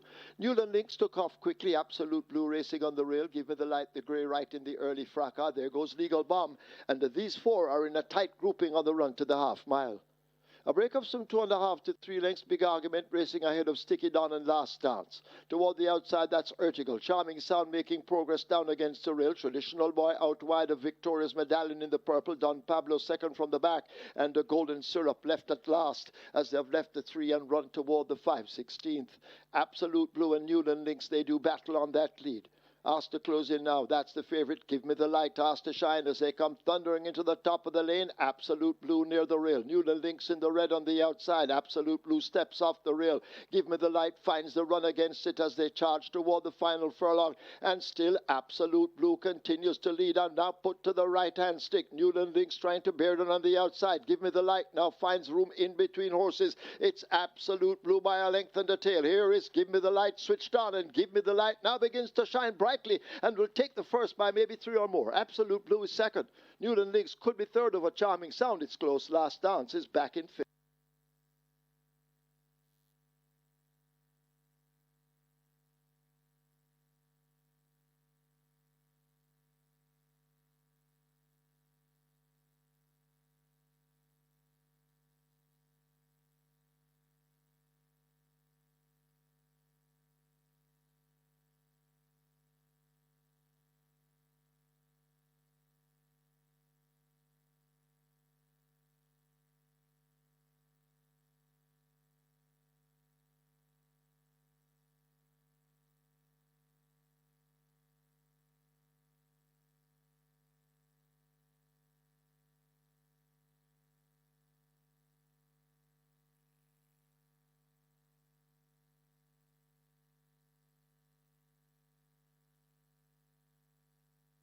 Result of the first, now official. Horses to the barn. 1, Absolute Blue. 6, Give Me the Light. 1 and 6 go to be tested. Splits 24-4, 50 and 3. They raced 5.5 furlongs in 1:10.4. The margin's 3.5 by a neck.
Your attention, please, in today's 8th event. Number 1, Get a Pepsi, now the mount of Dane Dawkins. Remember, Ryan Lewis not riding. Dane Dawkins rides 1, Get a Pepsi in the 8th event.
Horses take the track for the second. It's for 3-year-olds and up. It's a claiming event. 1 million to 800,000 the tag. The distance 1100 meters or 5.5 furlongs.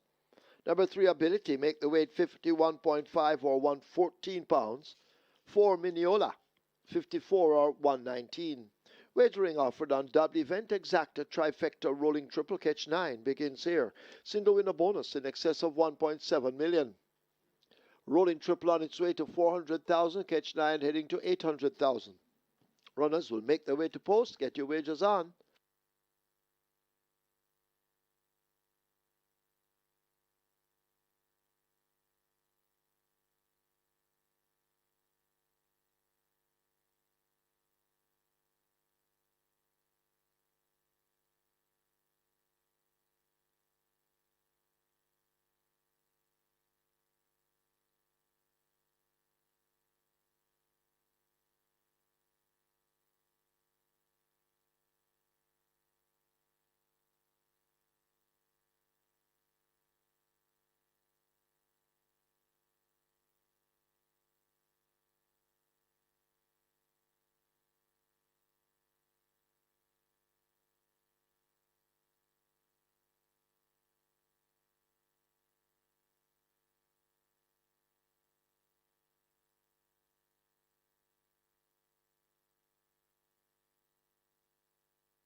Give me the light, gets the job done in race number 1. Roger Hugh right in there for trainer Junior Panton. And give me the light, first time lay 6 at 7 years old.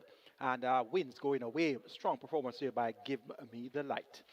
Live ticket count on the Regular 6 after leg number 1, 3,543 with over 8.1 million in that net pool. We'll have those graphics for you a little bit later on. So 3,543 live tickets on the Regular 6 and the net pool 8.1 million plus.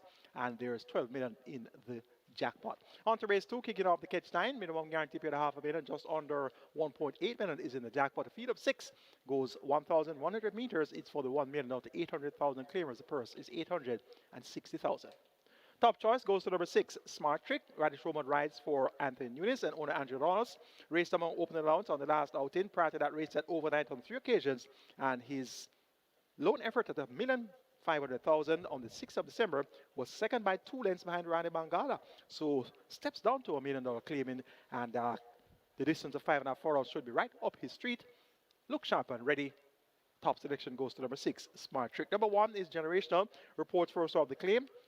And this one has a waiver claim option engaged, so he is going to have at least 2 chances to win for his new connections. 9 years old, getting on in years, makes his 2026 debut. Let's see how quick Generational will be versus the 5-year-old Smart Trick. Number 2, Fly Blue Jet, also gets some class relief, raced at the $1.5 million level last time out, and was 5 by 5.5 lengths behind Prince Aman. Look for Fly Blue Jet to be flying strong throughout.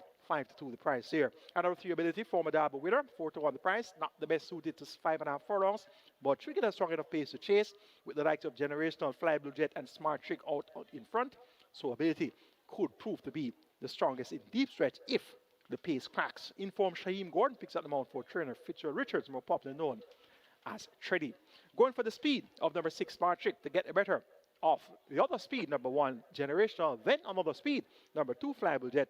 And if they all fold, look no further than Ability. 6-1-2-3 in race number 2. Catch 9 pool is at 1.1 million. Your triple is at 600,000. Best of luck.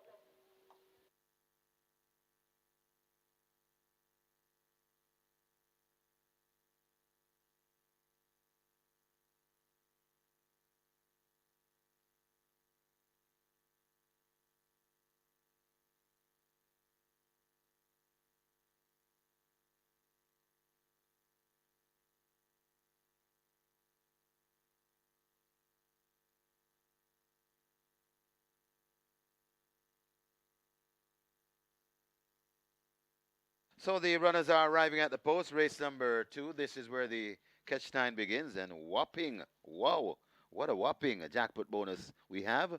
Nearly 1.8 million. And the catch 9 pool approaching 1.2 million. Could be fast approaching 1.5. And only $5 per line. That's the minimum stakes on the catch 9. Very affordable. Rolling triple on its way to 650,000. Get your bets on. They'll be closing the front of the gate shortly, no doubt. So hurry and place your bets.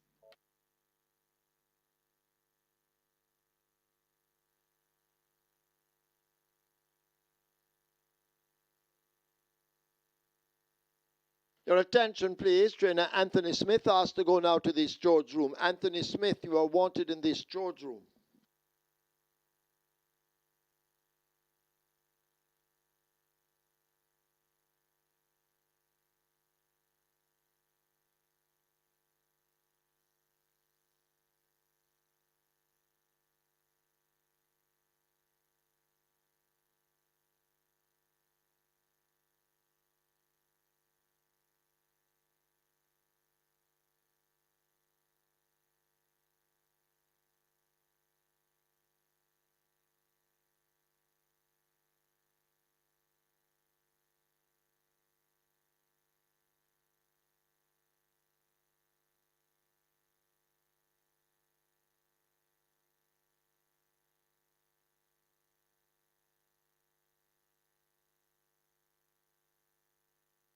Closing up the front of the gate, so therefore the loading up.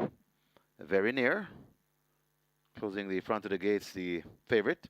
Even money on a Smart Trick from the Anthony Nunes barn. Champion jockey Radish, the Sneaky Fox Roman for Andrew Donalds. That's the favorite. Then we get 3-2 on Generational. Javanil Patterson, Gary Sabrati.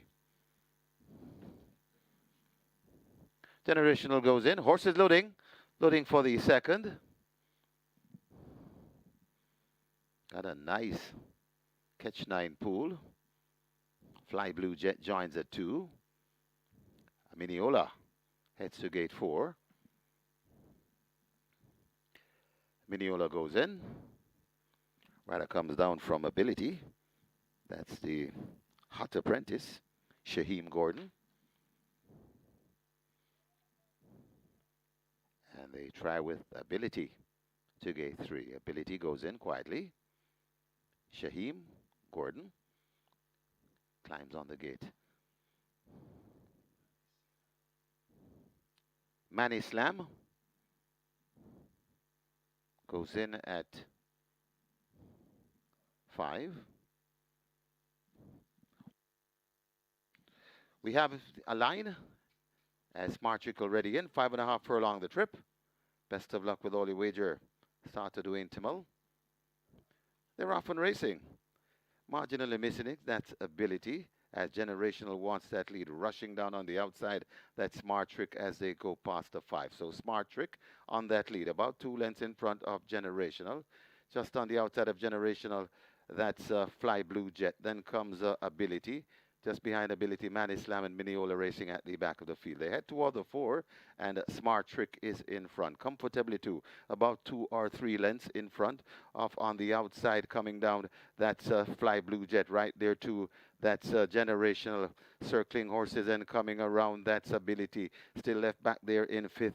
That's Manny Slam and still racing at the back. That's Miniola there at the top of the lane. Smart Trick in front. Generational hounding Smart Trick coming out wide. That's Ability. It's Smart Trick in front, and Smart Trick is traveling nicely coming to the furlong pole. Smart Trick in front. Generational still there toiling into second. Ability out wide and Manny Slam, but Smart Trick is in front, and Smart Trick. This is no trick. Smart Trick and the Sneaky Fox for Anthony Baba Nunes and Andrew Donald. About 4 lengths. Generational in second. Then comes Ability back in 4th. That's Miniola.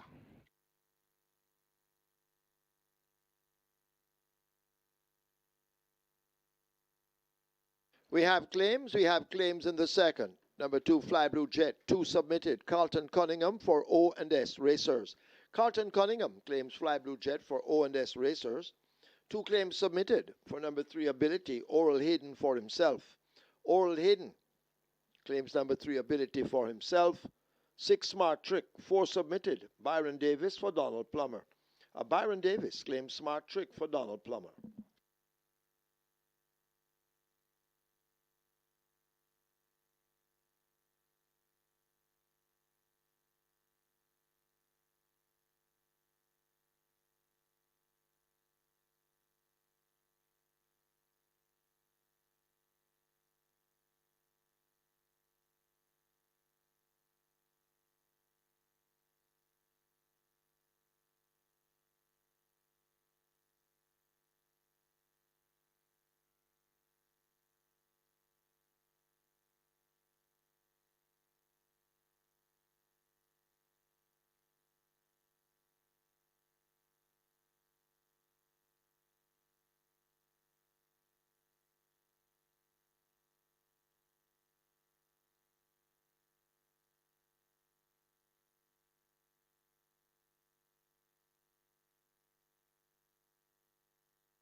In the winners' enclosure, the unofficial winner of race number 2, number 6, Smart Trick, 5-year-old bay horse by Casual Trick, Crafty Lady by Stormcraft, bred Weiss 1955 Limited, owed Andrew Donalds, train Anthony Babanunas, the winning rider, the champion jock, Radish the Sneaky Fox Roman, the groom Akil Mackenzie, second number 1, Generational, third number 3, Ability, and fourth number 4, Mineola. Final time for 5.5 furlongs, 108 and 3.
And of course, Radish is sponsored by True Shake, Nutrition Shake, and he's receiving a gift packet from True Shake.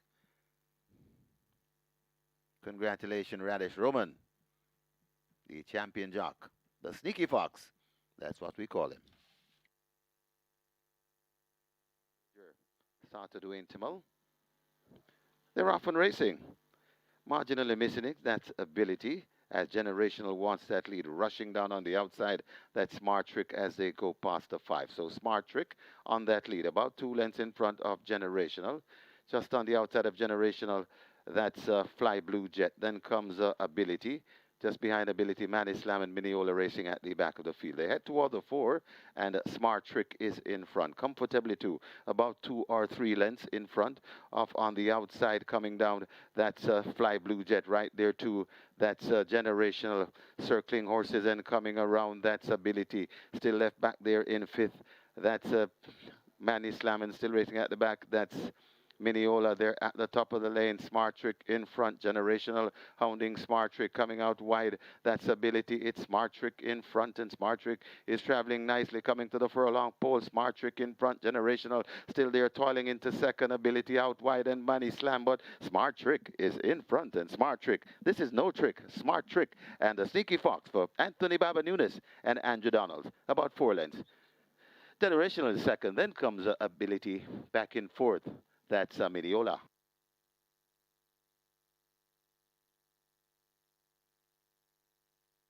Your attention, please, in today's 6th event, number 2, Blinding Light, now the mount of Tevin Foster. Tevin Foster rides 2, Blinding Light, in the 6th event.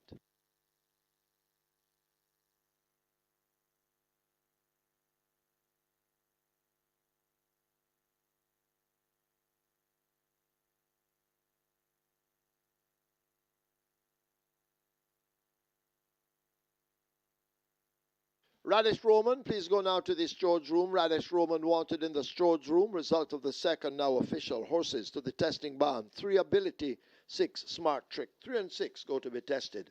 Spritz 24-2, 49-1. They raced 1100 meters in 108.3. The margin 5 by 3/4.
On to race number 3, and as I mentioned earlier, from early, they were all over. Both they opened at 650, was down to 460 for a little while, and then even lower now down to $1.90, and this one has shown up now as a 65 favorite in the total. So a lot of support. Actually, Bosse is by far the best backed runner here at the fixed odds windows for race number 3. Currently at $1.90 is number 6. Bosse, there is a little bit support for number 3, Blue Sensation. This one is the 3-2 second favorite to top, but by far it's number 6, Bosse, best backed runner, 650 all the way down to $1.90. Good luck.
Horses take the track for the third. It's a restricted allowance 3 for native bred 5-year-olds and up, non-winners of 4.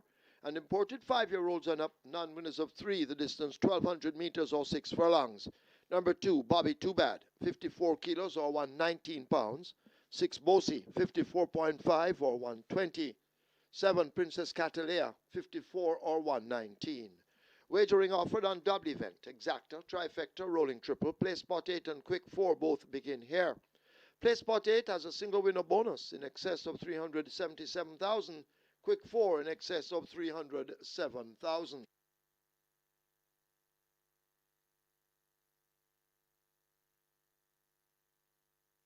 Quick 4 on its way to 500,000. Play spot 8 heading for 700,000. Runners make their way to post. Get your wagers on.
Smart Trick gets the job done in race number 2 as expected. Down in class, raced among open allowance his last few races, and his previous attempt at claiming was at the $1.5 million level on multi-mile day. So down to $1 million today. Radish Roman for Anthony Nunes. That combination, they've started off with a win, and I'm expecting them to have a multiple win day today. And Smart Trick delivers the goods as your even money choice. Second went to the 9-year-old. Suspected generational couldn't have kept up with the 5-year-old Smart Trick, and they came back to the line 6 from 1, and that was a nice exacta. $295 for the exacta there, and completing the trifecta, the former Derby winner ability, the trifecta 434. Live ticket gone to the regular 6, 2,811 with just over 8.1 million in that net pool, and the catch line starts off with a single Smart Trick. 511 live tickets, 875,000 plus in that net pool. And remember, the jackpot stands at just under 1.8 million. It's now on to race 3, which begins our place spot 8 and quick 4. We have a field of 7. They go 1,200 meters or 6 furlongs. It's a restricted allowance 3 for nature bred 5 years and up, nuns of 4, and importees 5 years and up. Non-winners of 3. The purse here is 800,000. Top selection goes to number 2, Bobby Too Bad. Tevin Foster rides for Robert French. Last time out, raced among open company at the 700,000 level, and they carried 57 kilos.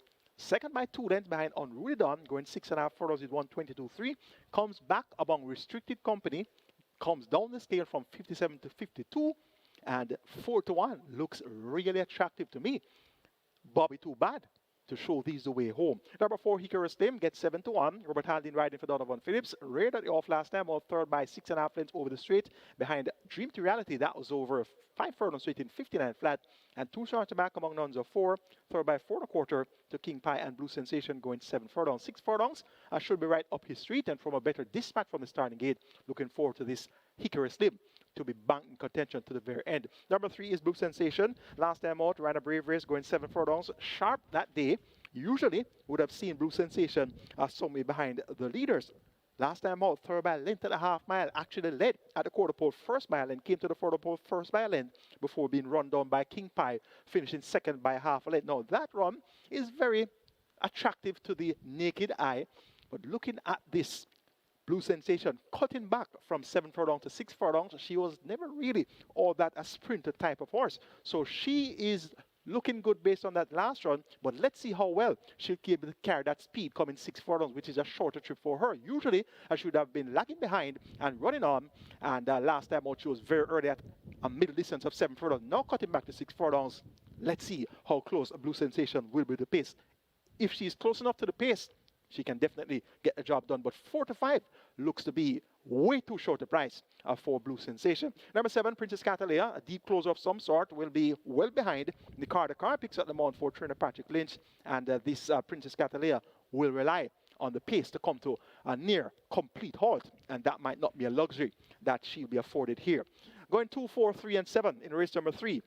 Bobby Too Bad to get the better of Hickory Slim, Blue Sensation, and Princess Catalea. Quick 4 pool is at 600,000. Your place for the pool is at 750,000. You have limited wagering time remaining. Get those bets on now, and best of fortune.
Horses now loading. Horses loading. Bobby Too Bad, first one in at 7 to 2.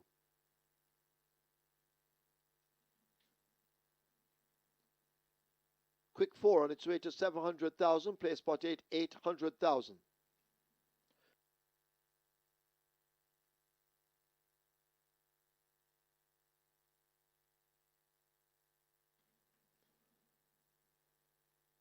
Bushfire is in along with Posey.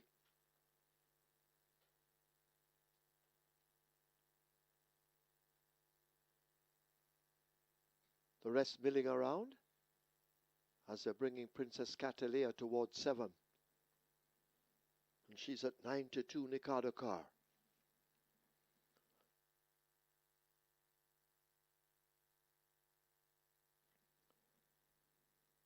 My Sunshine coming in. Blue Sensation is in at 3. Omar Walker rides. 4 to 5, the favorite Blue Sensation. Hickory Slim will be next.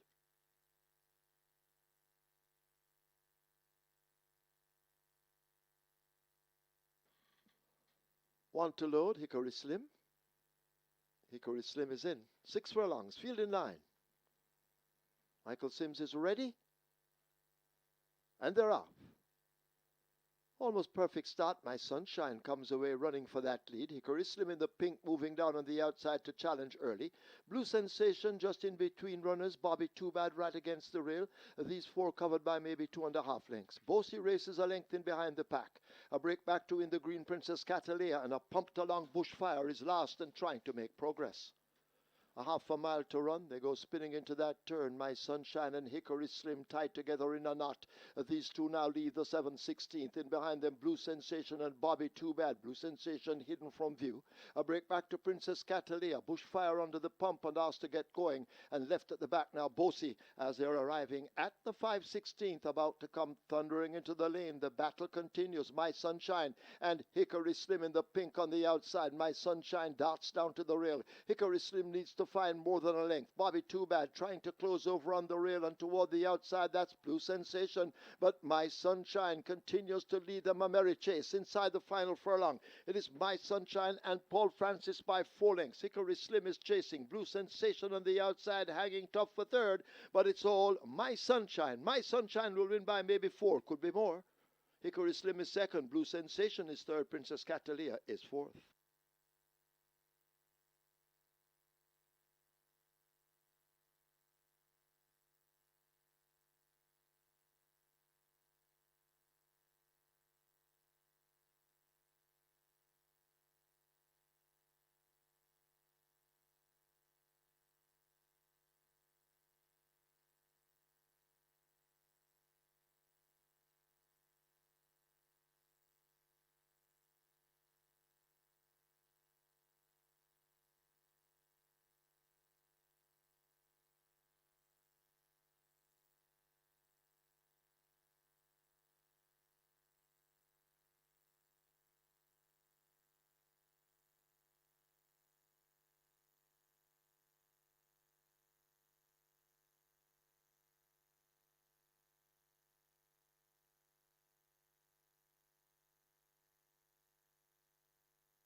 In the winners enclosure, the unofficial winner of race number 3, number 1, My Sunshine, 5-year-old bay mare by Sunshine and Shadow. Noon it is by Yankee Gentleman. Bred Michael Bernard, own Canadian Connection. Train Edward Stanbury. Winning rider, Paul Country Francis, the groom Kashif Kelly, second. Number 4, Hickory Slim. Third, number 3, Blue Sensation. Fourth, number 7, Princess Catalia. Final time for 6 furlongs, 1:15 and 4.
And they're off. Almost perfect start. My Sunshine comes away running for that lead. Hickory Slim in the pink moving down on the outside to challenge early. Blue Sensation just in between runners. Bobby Too Bad right against the rail. These four covered by maybe 2.5 lengths. Bossy races a length in behind the pack. A break back two in the green Princess Catalea, and a pumped along Bushfire is last and trying to make progress. A half a mile to run. They go spinning into that turn. My Sunshine and Hickory Slim tied together in a knot. These two now lead the 7/16th. In behind them, Blue Sensation and Bobby Too Bad. Blue Sensation hidden from view. A break back to Princess Catalea. Bushfire under the pump and asked to get going. And left at the back now, Bossy, as they're arriving at the 5/16th, about to come thundering into the lane. The battle continues. My Sunshine and Hickory Slim in the pink on the outside. My Sunshine darts down to the rail. Hickory Slim needs to find more than a length. Bobby Too Bad trying to close over on the rail and toward the outside. That's Blue Sensation. But My Sunshine continues to lead them a merry chase inside the final furlong. It is My Sunshine and Paul Francis by 4 lengths. Hickory Slim is chasing. Blue Sensation on the outside hanging tough for third. But it's all My Sunshine. My Sunshine will win by maybe 4. Could be more. Hickory Slim is second. Blue Sensation is third. Princess Catalea is fourth.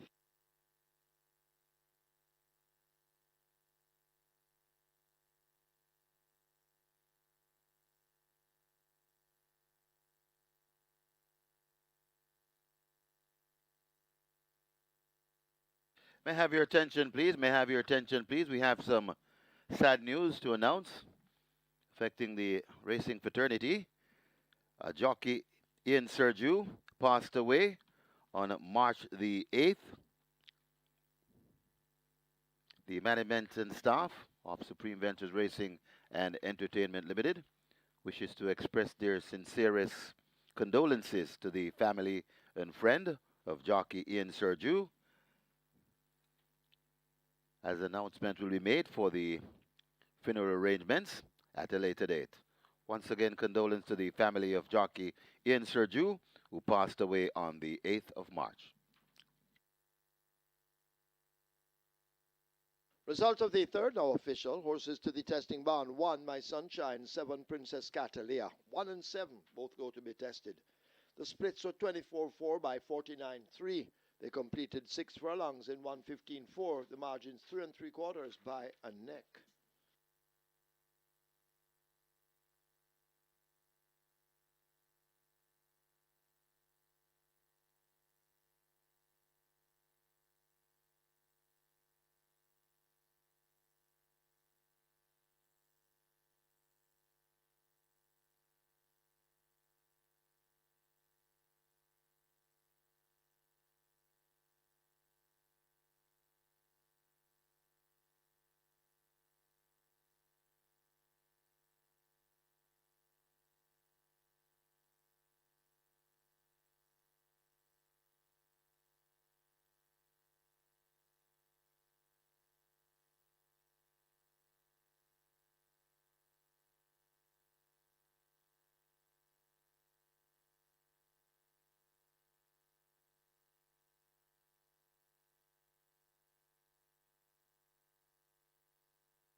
Your attention, please. Your attention, please. In today's fifth event, number 9, Uncle Harry, now the mount of Javanil Patterson. Javanil Patterson rides 9, Uncle Harry, race 5.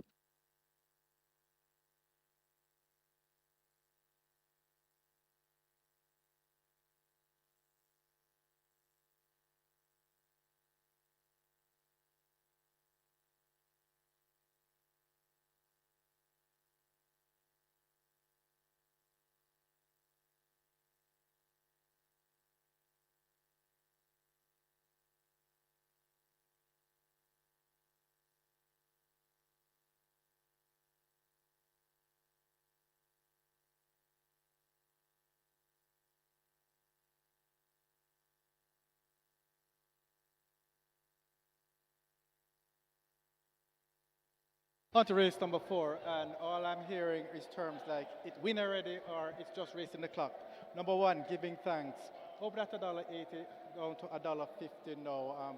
By far the best back runner here at the Fixers win. It's also the 1 to 2 favorite in the tote, and he's the only one that's really taking any money here.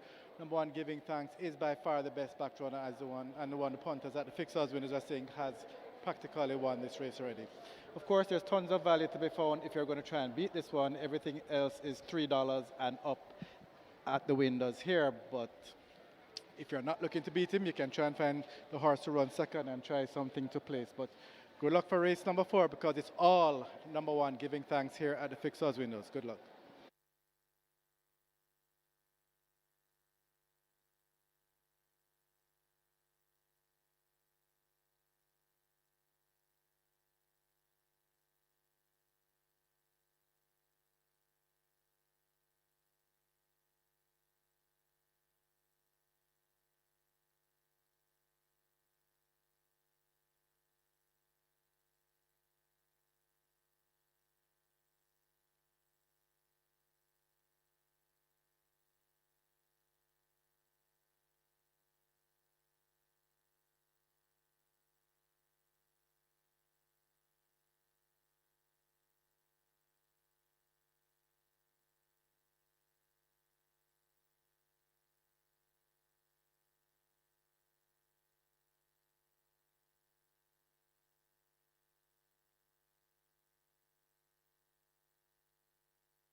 Horses take the track for the 4th. It's the 34th running of the Hotline Stakes.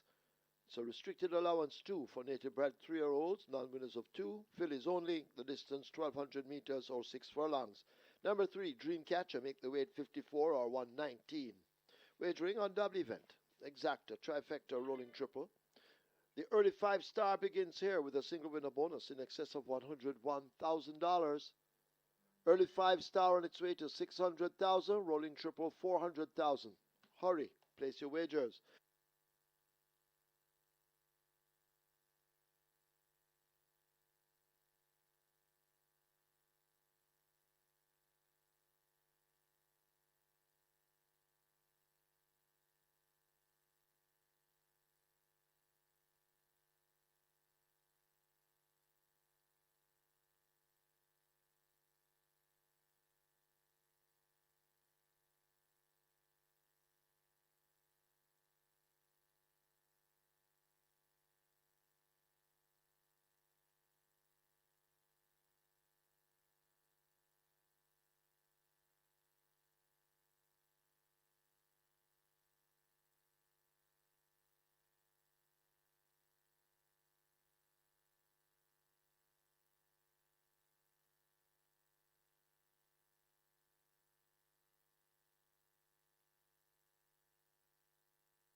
It's now time for the Hotline Stakes. On your monitor right now is a photo of Hotline, horse of the year 1976, owned by Mrs. Hillis Nunes, trained Nigel Nunes, jockey on board there, Joseph Hang OD.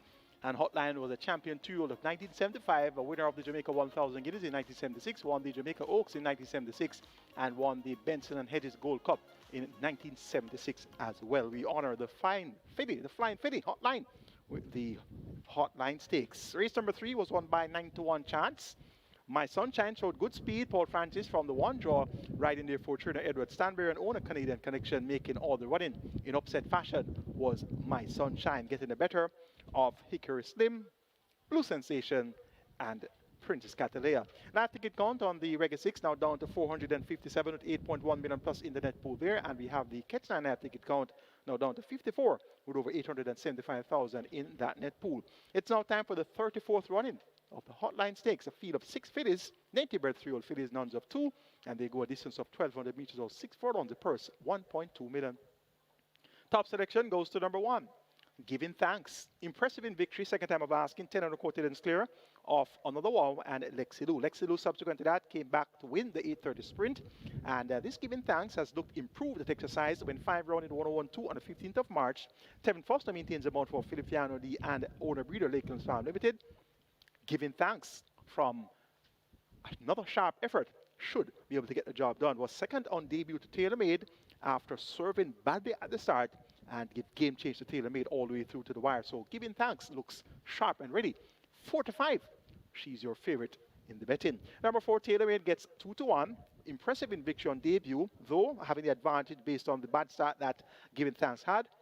TaylorMade came back, ran well in the Rimsky Trophy, 7 by 5 lengths behind Fernando Any Means at Uncle Nanny. That was a combination of Colts Geldings as well as importees. So TaylorMade now back among native bred 3-year-old fillies only. That should see her having just as good a chance as any. Picks up weight to go at 57 kilos. Robert Haldane picks up the mount, replacing Siobhan Townsend and Abigail Abel, who have been aboard TaylorMade in her 2 outings to date. Tailor Made has worked well on the 14th of March when 6 furlongs in 114.4, beating Dreamcatcher, who did 116 flat. And Dreamcatcher, John Post 3, gets 7-2. Impressive in victory on debut, going 5 furlongs straight, top the clock in a minute and 4/5, beating Wagwan and Mopai. So that was a combination of colts as well.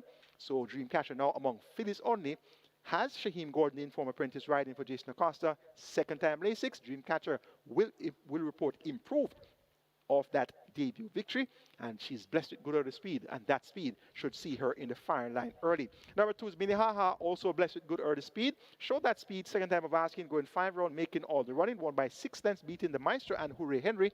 Those are 2 colts. So now among fillies only, Minnehaha also has a serious look in here. Has worked well on the 15th of March, 5 round in 102 and a fifth of a second. So Minnehaha now among fillies only. So is Tailor Made, and so is Dreamcatcher. So a lot of positive angles here for these fillies. Small field of 6, but looks quite likely to go down to the wire.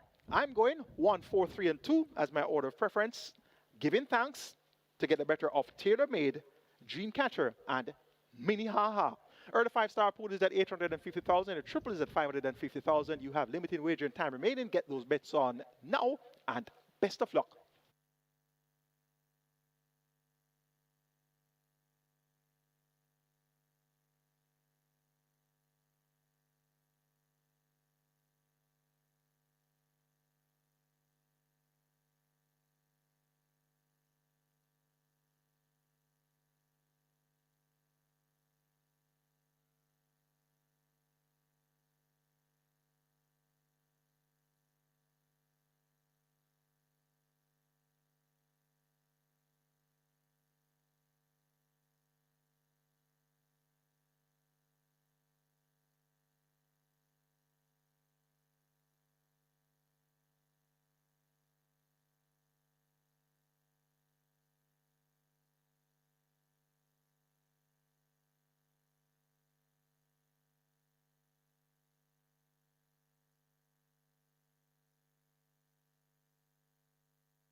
So the early 5-star on its way to 900,000, getting close to a million.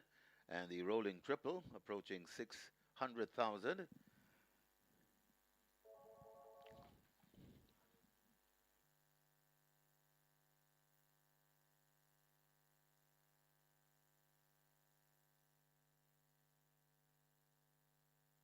May I have your attention, please? The trainer Spencer Chung, you're wanted in the steward room. That's trainer Spencer Chung. Please go now to the steward room. And Philip Parchment is down for the day. Philip Parchment down for the day. So trainers who had booked the services of Philip Parchment, you need to make other arrangement and contact the stewards. So Philip Parchment down for the day. Trainers who had booked the services of Philip Parchment, please contact the stewards and make other arrangements. Closing up the front of the gate for race number 4, the 34th running of the Hotline Stakes.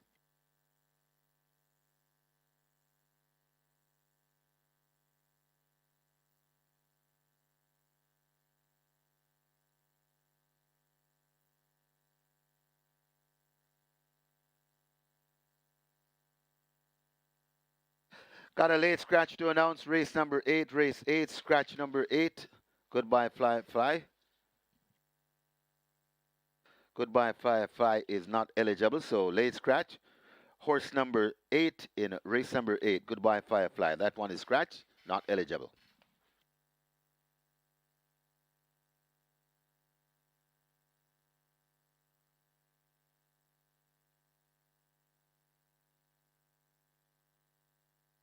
So they've closed up the front of the gate for race number 4, the 34th running of the Hotline Stakes. Going to be loading shortly. Got a favorite, 4-5 favorite. Giving the thanks. Horse number 1, 8-5 on the 4. Tailor Made. Get your bets on. Early 5-star now on its way to 1.2 million as the loading up about to start.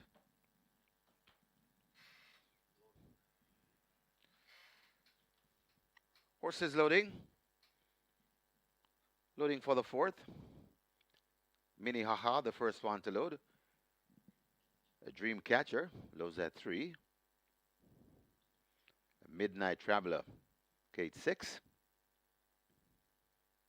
Tailor-Made to gate number 4. Tailor-Made goes in. Lexilu, Giving Thanks, remaining out. Giving Thanks, moving to gate number 1.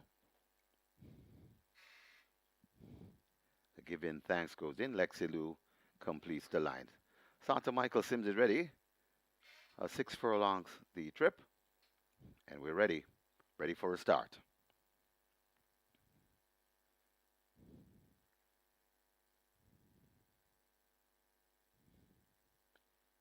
Starter holding the field. Now they're off and racing.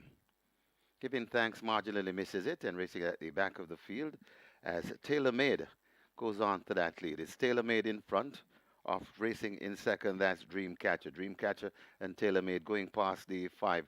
It's Tailor-Made just in front of Dreamcatcher. Then comes a Giving Thanks just on the outside. That's Lexilu, Minnehaha, and tailing off badly at the back of the field. That's Midnight Traveler.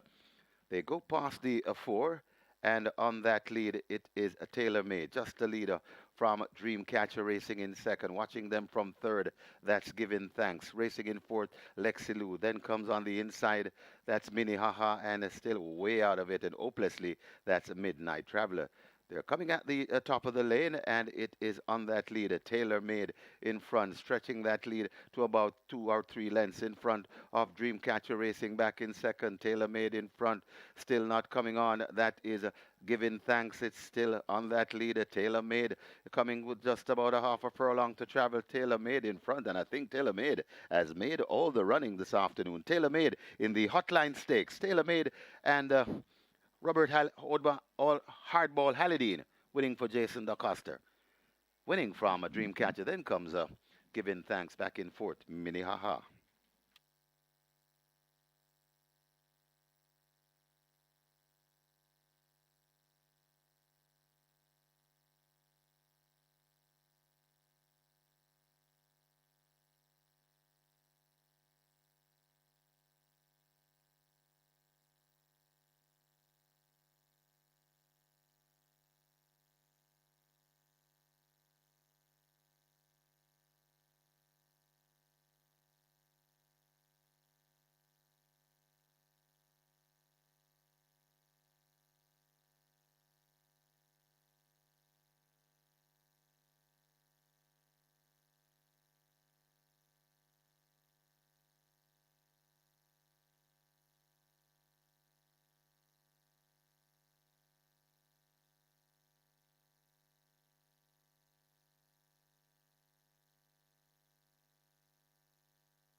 And that's win number 401 for the champion trainer, Jason DaCosta, at a milestone last week. Fun Can Done is 400th win, and this is 401 Tailor-Made. Congratulations, trainer Jason DeCoster, on your milestone of 400 win. It's now 401. In the winners enclosure, the unofficial winner of race number 4, the 34th running of the Hotline Stakes, number 4, Tailor Made, a 3-year-old gray filly by Avenue Melcanu, another Fury by He's the Real Thing, bred Orange Valley Estates Limited, owner Dr. Graham Brown and Elizabeth DeCoster, conditioned by the champion trainer, Jason DeCoster. 401 winners here at Caymanas Park. The winning rider, Robert Hardball Halidine. The groom, Garth Pennant. Second, number 3, Dreamcatcher. Third, number 1, Giving Thanks. Fourth, number 2, Minnehaha. Final time for 6 furlongs, 1:14.2. So congratulations, trainer Jason DeCoster, on that milestone of 400 wins. He is now 401.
The Hotline Stakes winning impressively by Tailor Made, Robert Halidine aboard. The third year in a row Halidine is winning this event, following victories with Banadura and Social Aviator.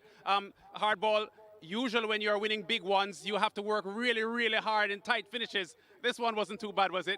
Yeah, this is the way I want to win. Very easy. She did all I wanted her to do, and she performed well today in the hot sun. This horse, you have never ridden this horse in a race before, but I'm sure you've been on her on exercise and so on. How do you feel about this horse? She's a very nice horse. She's like a holder. She's young, but when she come out, nothing really bothers her. She do her work. She gives everything when she works, and we're just hoping she improves, and she'll be a lovely horse. Yeah. There were no real issues for you in this race because you got a good break and you were comfortable on the lead. Pressed a little bit by your stablemate. How did you feel going down the backstretch? I was very easy, because when I popped out in front, I took a hole, I slowed down the pace, so I was in full control, so I wasn't worried. Okay, thank you very much, and congratulations on this big win and the recent big wins that you've been having, including last weekend aboard Fun Can Done. As usual. Thank you very much, Robert Hardball Halidine, the fourth jockey to win the Hotline Stakes 3 years in a row, following Shane Ellis, Charles Hussey, and Omar Walker, who all had won this race 3 years in a row. And Hardball Halidine gets the job done here with Tailor Made. Here we now have Jason DeCoster, four-time champion trainer. Congratulations on your 400 wins, which you achieved last week, Jason. This one, looking up for a smart filly at the moment. Thank you very much, Lance. Yeah, man, from day one, she's showed me tons of class. She won impressive first time out, threw in a clinker last time. We kind of worked out her issues, and she delivered today. How confident were you going in, and how much did this horse impress you at exercise? I was quietly confident. She's always impressed me. So I was kind of surprised from the last run where she threw in that clinker, but she came back and trained really well. So I was pretty confident coming into the race. The running time, the track hasn't been producing very fast times recently, but 1:14.42 is the fastest time recorded in this race since your dad's England's Rose won this race back in 2020. Does the smart performance of this win tell you much about the horse's classic potential? Well, the track's fast today. We've been getting rain all week, so the track was very fast. It was more visually impressive than, I'm not really worried about the time, but it was visually impressive. So I'm just keeping my fingers crossed that she keeps healthy and she'll have a nice classic game. I saw you lost a close stakes race at Mahoning Valley this week, Jason, and you were there for that, were you? Yes, tough beat. But you've been to win that one. I know you. Which is why you were there. Definitely. Okay, but you've had over 500 wins in the USA, 401 now in Jamaica. So pretty soon we think you'll be achieving 1,000 in your overall career, and we're looking forward to that. That would be nice. All right, Jason DaCosta, four-time champion trainer. Taylor Made gets a good win in the Hotline Stakes. The first prep event, or the first main event for the Road to the Triple Crown Series. Of course, the Colts and Geldings will come up later in the Sir Howard Stakes. Now they're off and racing. Giving Thanks marginally misses it and racing at the back of the field as Taylor Made goes on to that lead. It's Taylor Made in front. Of racing in second, that's Dreamcatcher. Dreamcatcher and Taylor Made going past the 5. It's Taylor Made just in front of Dreamcatcher. Then comes a Giving Thanks just on the outside. That's Lexi Lou, Mini Haha, and a tailing off badly at the back of the field. That's Midnight Traveler. They go past the 4, and on that lead, it is a Taylor Made, just a leader from Dreamcatcher racing in second. Watching them from third, that's Giving Thanks. Racing in fourth, Lexi Lou. Then comes on the inside, that's Mini Haha, and still way out of it, and hopelessly, that's Midnight Traveler. They're coming at the top of the lane, and it is on that lead, a Taylor Made in front, stretching that lead to about 2 or 3 lengths in front of Dreamcatcher racing back in second. Taylor Made in front, still not coming on. That is Giving Thanks. It's still on that lead, a Taylor Made coming with just about a half a furlong to travel. Taylor Made in front, and I think Taylor Made has made all the running this afternoon. Taylor Made in the Hotline Stakes. Taylor Made and Robert Hardball Halidine winning for Jason DaCosta. Winning from a Dreamcatcher. Then comes Giving Thanks back in fourth, Mini Haha.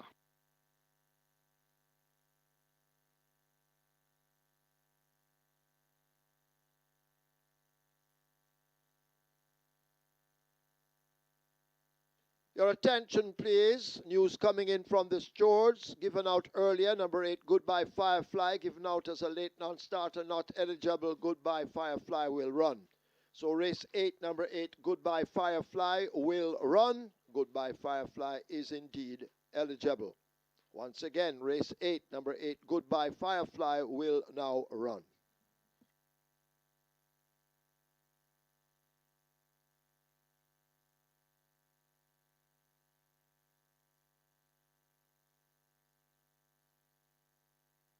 Result of the 4th now official. Horses to the barn. 1 Giving Thanks. 4 Taylor Made. 1 and 4 go to be tested. Splits 24-2, 48-4.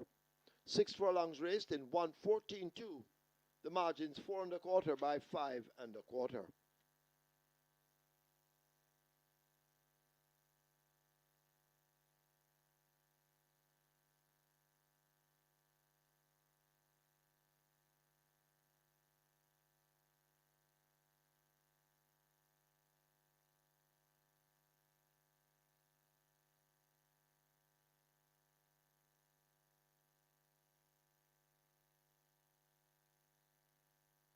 Ladies and gentlemen, please join us in the winners' enclosure for the presentation of the 34th running of the Hotline Stakes. Making the presentation, trainer Anthony Baba Nunes, and he makes it to Dr. Graham Brown, part owner of Taylor Made. Congratulations to the winning connections. Race number 4, the 34th running of the Hotline Stakes. And now, your attention once again to the winner's enclosure, celebrating trainer Anthony Baba Nunes on a 5-timer on the 7th of March. And those 5 were Papi Uso, Offer Revolution, Baumore, One Ianza Lynx, and Neostar. Congratulations, trainer Anthony Baba Nunes, on a spanking 5-timer.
Horses take the track for the 5th. It's a restricted allowance 5 for native bred 4-year-olds and up, non-winners of 2, and imported 4-year-olds and up. Maidens a distance 1,400 meters or 7 furlongs.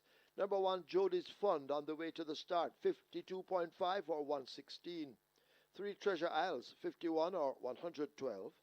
4, Nebuchadnezzar, 49.5 or 109. 7, Laurie, 54 or 119. 8, Candy Girl, 52.5 or 116. 9, Uncle Harry, 54 or 119, make the rider Javanil Patterson. 10, Casa Living, 54, 119 pounds. Wagering offered on double event, exacta, Quinella trifecta, superfecta, high 5, rolling triple. This is where the Twilight 6 begins. The Twilight 6 on its way to 7 million, the rolling triple 500,000. Hurry, get those wagers on.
So the runners are making their way to post. This is race number 5. This is where the Twilight 6 begins. The Twilight 6 on its way to 7 million. And if for any reason you got knocked out of the Reggae 6, this is a chance to get right back in the game with the Twilight 6. Still alive in the Reggae 6. Want to wish you the best of luck.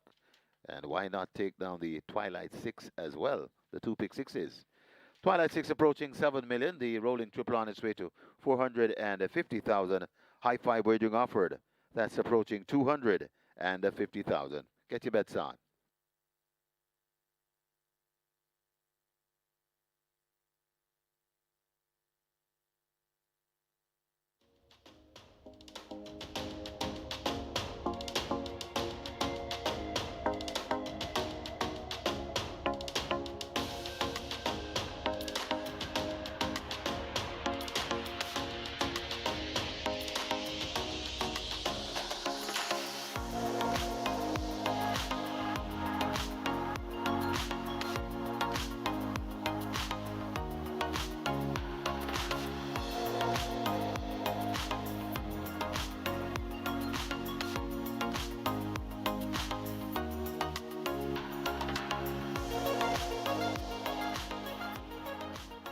The 31st running of the Hotline Stakes goes to number 4, the 4th, Tailor Made. Robert Haldane riding for Jason Acosta, and that one showed the ride was a clean pair of fields. Very sharp performance there. Tailor Made romps home the victory in the Hotline Stakes. Runner-up, Stablemate, Dreamcatcher. They both worked at exercise on the 14th of March, and Tailor Made got the better of Dreamcatcher that morning, and they were 1-2 throughout this Hotline Stakes. Giving Thanks checked in 3rd, and Minnehaha checked in 4th. Live ticket count on the Reggae 6 down to 225 with 8.1 million plus in the net pool, and 21 tickets are going on the catch time with over 875,000 in that net pool.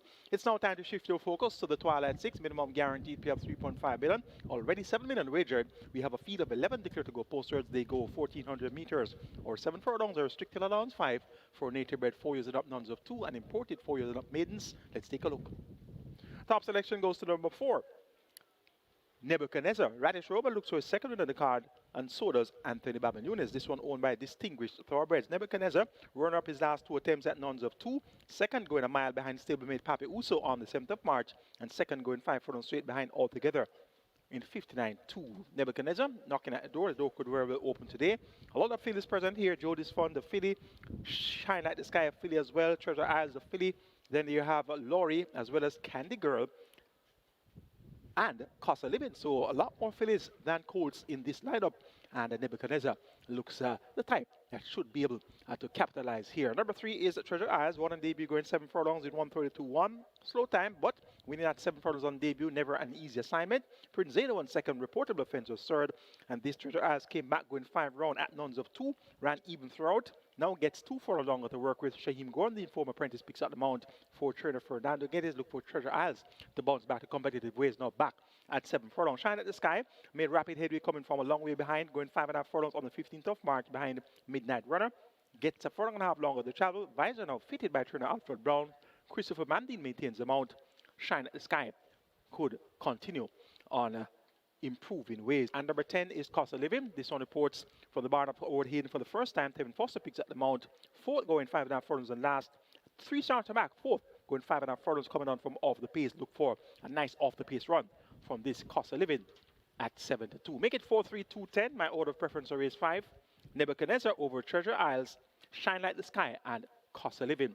7.5 million wagered in the Twilight 6 and almost a $500,000 wagered in a triple. You have limited wagering time remaining. Get your bets on now and best of fortune.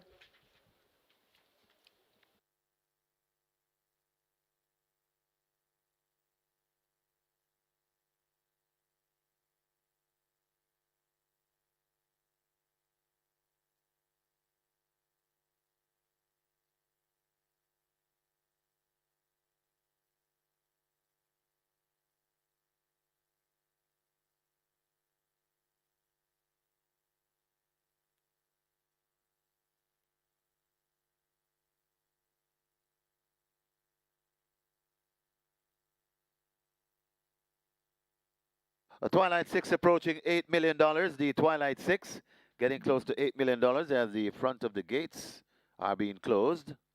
Rolling triple on its way to 500,000. The high 5 approaching 300,000. Get your bets on. They're closing up for the loading process.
Gates closed, horses loading, Shine Like the Sky, the first one in at 2. Twilight 6 heading for 8 million, rolling triple 500,000.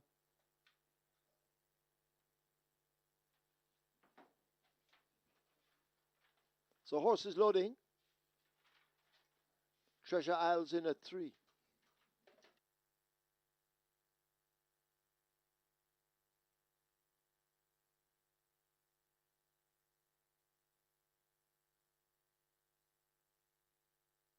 Race 7, number 3, Uncle Nally, now the mount of Christopher Mamdine. So Christopher Mamdine rides Uncle Nally.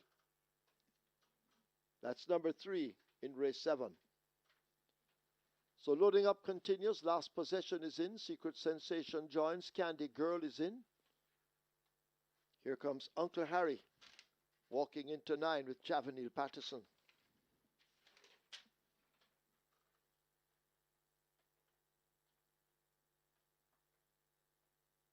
So runners parading around.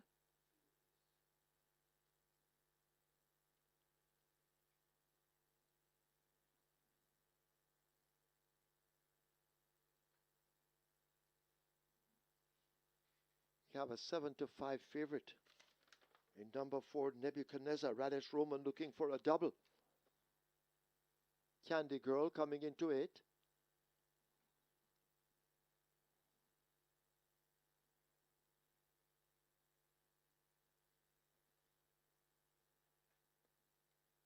So if you haven't wagered, you need to hurry now. Get those bets in.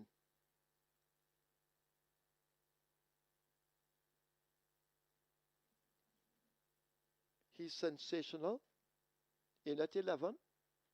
Cost of living coming into 10.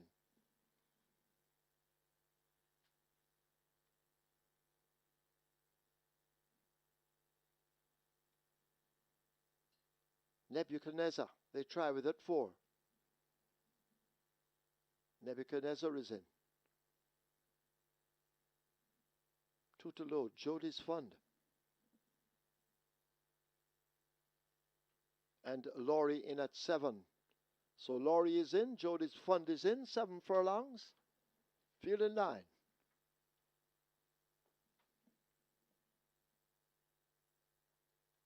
Starter holds them briefly.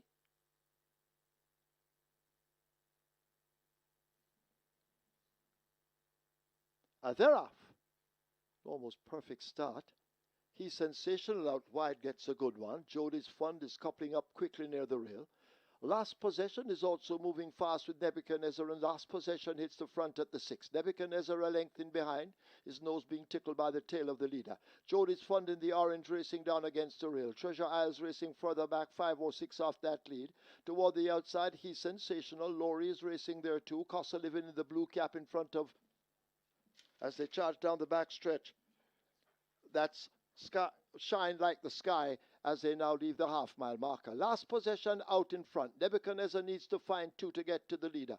Jody's Fund is racing next. Laurie in between horses. Shine Like the Sky racing down against the rail. He's sensational out wide. Costa Living races next, possibly 10 lengths off that lead. Secret Sensation is a further 2 lengths back. In behind those, and asked to make some ground in the red cap, that's Uncle Harry as they make their way to the 5/16th. A break back to Candy Girl and Treasure Isles coming to a walk as Last Possession at the top of the lane with that lead from Nebuchadnezzar chasing. Jody's Fund in the oranges over on the rail. Shine Like the Sky continues a run on the outside, but it's Last Possession arriving at the furlong pole with that lead. Last Possession, Nebuchadnezzar now nibbling at the lead. Shine Like the Sky on the outside, beginning to make late progress. That's Costa Living. Last Possession beginning to tie up Nebuchadnezzar, coming with a surge on the outside. Last Possession hanging tough. Nebuchadnezzar, they drive by. Could be Last Possession over Nebuchadnezzar. Then Costa Living close between Jody's Fund, Secret Sensation, and Shine Like the Sky.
Right away, there's a George inquiry. George looking at the start. Please hold all tickets. George inquiry.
In the winners enclosure, the unofficial winner of race number 5, last possession, 4-year-old Bay Filly by Successful Native.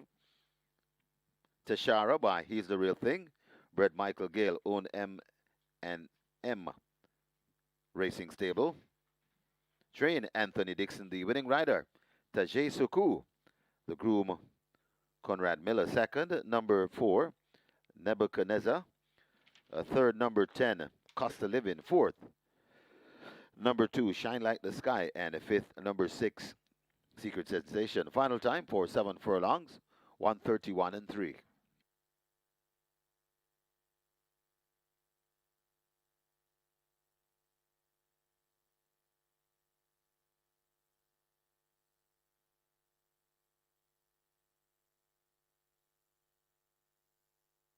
Your attention, please. Watch the Reggae Boys face off with New Caledonia in their World Cup qualifier on Thursday, March 26 at Caymanas Park. Catch the action on the biggest screen in the Caribbean. Pull up to our tailgate viewing with your cooler and your crew. Gates open at 8 p.m. See you there.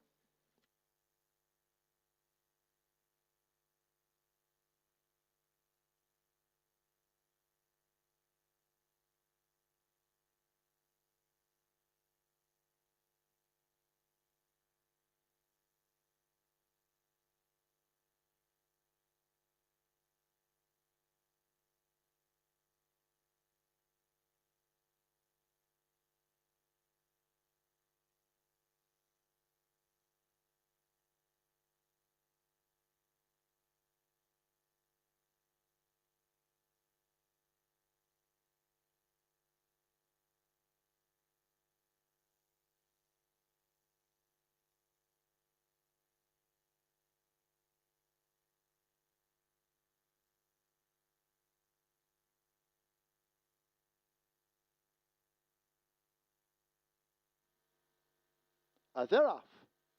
Almost perfect start. He's sensational out wide, gets a good one. Jody's Fund is coupling up quickly near the rail. Last possession is also moving fast with Nebuchadnezzar, and last possession hits the front at the 6. Nebuchadnezzar a length in behind, his nose being tickled by the tail of the leader. Jody's Fund in the orange racing down against the rail. Treasure Isles racing further back, 5 or 6 off that lead. Toward the outside, he's sensational. Laurie is racing there too. Costa Living in the blue cap in front of, as they charge down the back stretch. That's Shine Like the Sky as they now leave the half-mile marker. Last possession out in front. Nebuchadnezzar needs to find 2 to get to the leader. Jody's Fund is racing next. Laurie in between horses. Shine Like the Sky racing down against the rail. He's sensational out wide. Costa Living races next, possibly 10 lengths off that lead. Secret Sensation is a further 2 lengths back. In behind those, and asked to make some ground in the red cap. That's Uncle Harry as they make their way to the 5/16th. A break back to Candy Girl and Treasure Isles coming to a walker's last possession at the top of the lane with that lead from Nebuchadnezzar chasing. Jody's Fund in the oranges over on the rail. Shine Like the Sky continues a run on the outside, but its last possession arriving at the furlong pole with that lead. Last possession, Nebuchadnezzar now nibbling at the lead. Shine Like the Sky on the outside, beginning to make late progress. That's Cost of Living. Last possession, beginning to tie up Nebuchadnezzar. Coming with a surge on the outside. Last possession, hanging tough. Nebuchadnezzar, they drive by. Could be last possession over Nebuchadnezzar. Then Cost of Living, close between Jody's Fun, Secret Sensation, and Shine Like the Sky.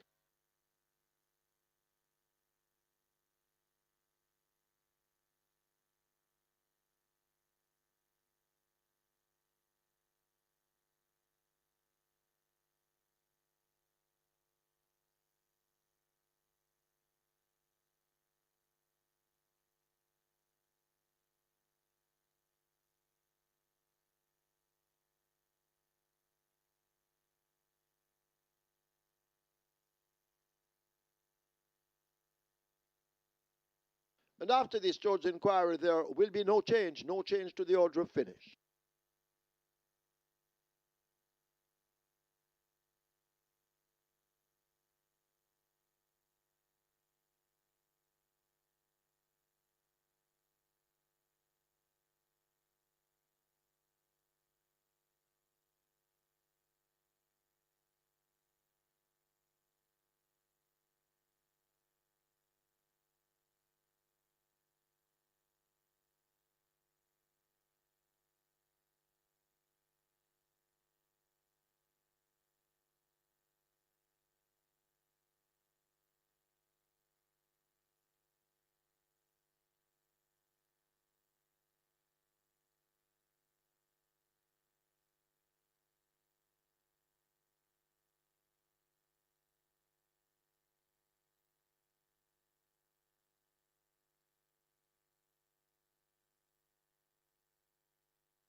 Result of the fifth now official. Horses to the testing barn. 4 Nebuchadnezzar, 5 last possession. 4 and 5 go to be tested.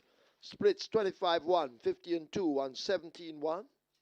They raced 7 furlongs in 131-3. The margins are neck by 1 3/4.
Good afternoon, ladies and gentlemen. You just saw a taste of Mute Mile 2025, which means that we're getting ready to tell you all about Mute Mile 2026. The biggest race day in the English-speaking Caribbean is right here at Caymanas Park. I am Cloleen, and I'll be your host for this afternoon. I must welcome our special guest. Welcome to all the punters here at Caymanas Park. Welcome to Solomon Sharp, SVREL Executive Chairman, Neva Nelson, VP, Customer Operations and Administration, Stephen Miller, CEO of Supreme Ventures Gaming, all the members of the SVREL and SVL teams, our sponsors, our guests, our members of the media, and of course, punters, once again, welcome to you. The Mute Mile is the race on the calendar, and we know it's the one that you're most excited about. It is gonna be a special one this year, extra special this year. The price remains at US $300,000, but there are gonna be many other changes. So today we're gonna have a couple of our SVREL executives take you through what to expect come December. So I invite to the stage Solomon Sharp to tell you what to expect for Mute Mile this year. Solomon?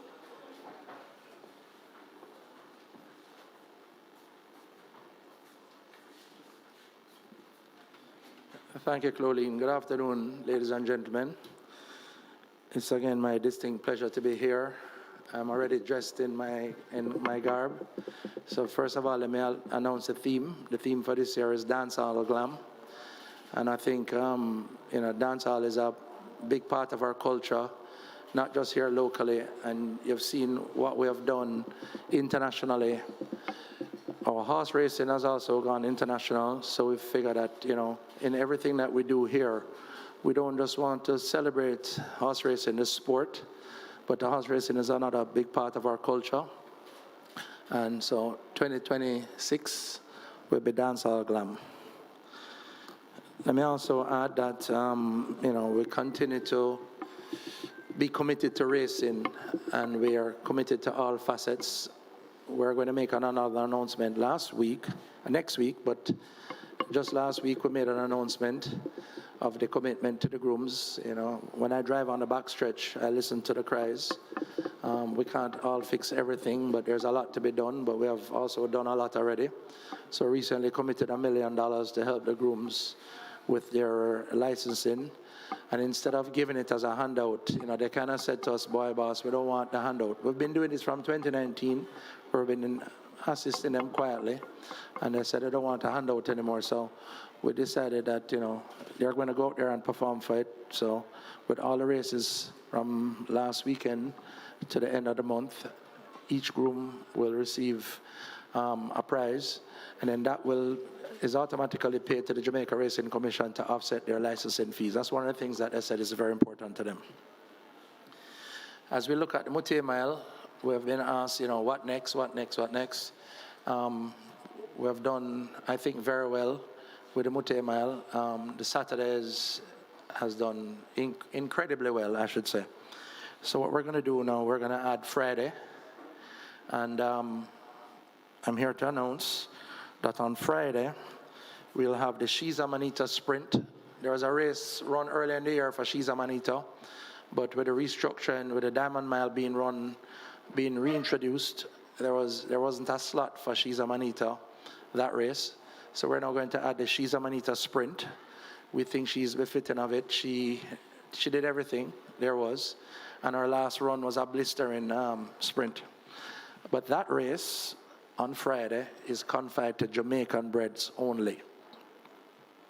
So again, ladies and gentlemen, as we continue to pivot, as we continue to evolve as a product and celebrate Jamaican racing, we have confined that race on Friday to Jamaican breds.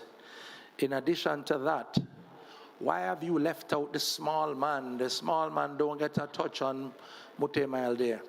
So we have shifted the $1.5 million race. We're going to increase that purse. Those details are to come in a couple of weeks. But we're going to run the $1.5 million race on Friday for a bigger purse than it was run last year. And we're going to also run a 350 claiming race and a 700 claiming race.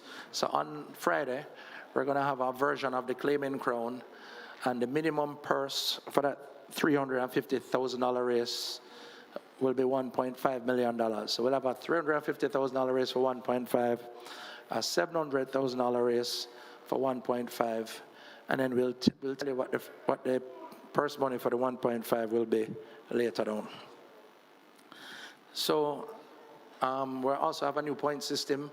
We work behind the scenes with Beanie and Jimmy. And if you don't know who Beanie and Jimmy is, you haven't been in racing. And they're media men. They've been here on the backstretch with us for a long time. And they have worked with us to come up with a point system. And I'll allow Denzel Miller to announce this. Again, you know, the races have gone very well, pretty much run true to form. But in the past, people have felt that this horse didn't get a chance to get in and that horse didn't get a chance to get in. So I think we've come up with a very equitable points distribution system.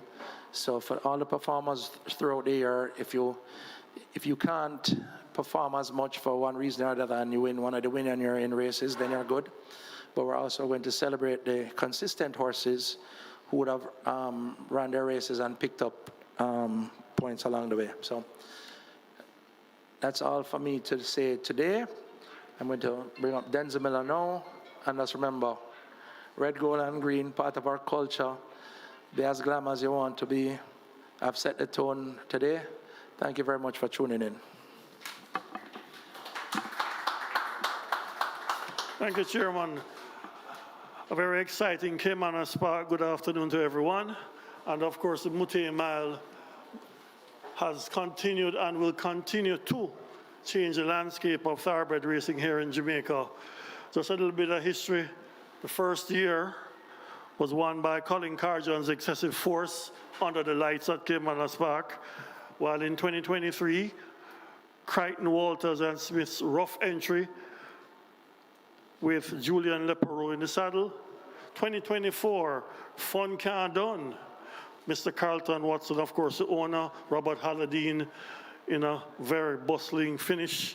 Last year, Ride All Day for Cassiopeia Racing Inc. Limited. Philip Fiana, the only trainer to win it twice. Javier Castellano was here on local soil doing the honors for the brand new team of ladies in the Cassiopeia Racing Inc. The purse, of course, is $300,000 US.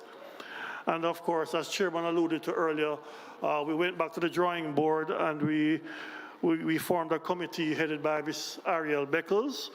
This is a Mute Mile Points Committee. Solomon Sharp sits on it along with Ainsley Walters, Ian Burnett, and myself. And the decision was made to put points to various races throughout the season to secure a spot in the Mute Mile.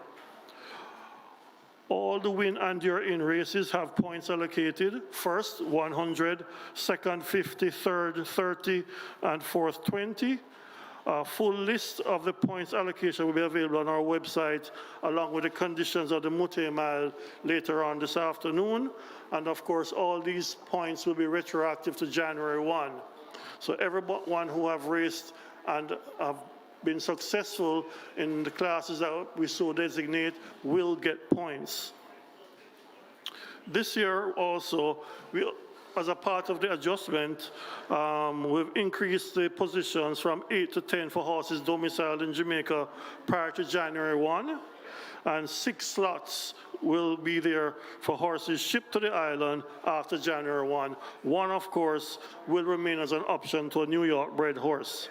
Your win and ear in races starts next month with the Ian Levy Cup over 8.5, April the 6th. The Diamond Mile returns over 8 furlongs on July the 19th. The Philip Fiani OD Gold Cup, 7 furlongs, September the 5th. The Jamaica Cup and the Port Royal Sprint are both going to be competed for on October 19th. So there you have it, ladies and gentlemen. A lot of more excitement and great racing here at Caymanas Park for 2026.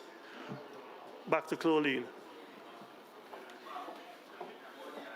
Thank you. Thank you, Denzel. Thank you, Solomon. So there you have it. The fifth running of the Mute Mile this year is going to be 2 days, not just one. So mark those calendars, save the date, December 4 and December 5, right here at Caymanas Park. And of course, it's not just about the Mute Mile Day. It's about the races leading up, earning points to see which of the horses will make it to the mile for the $300,000 purse. Thank you so much for joining us, and we look forward to seeing you here at Caymanas Park, December 4 and December 5th, 2026. See you then.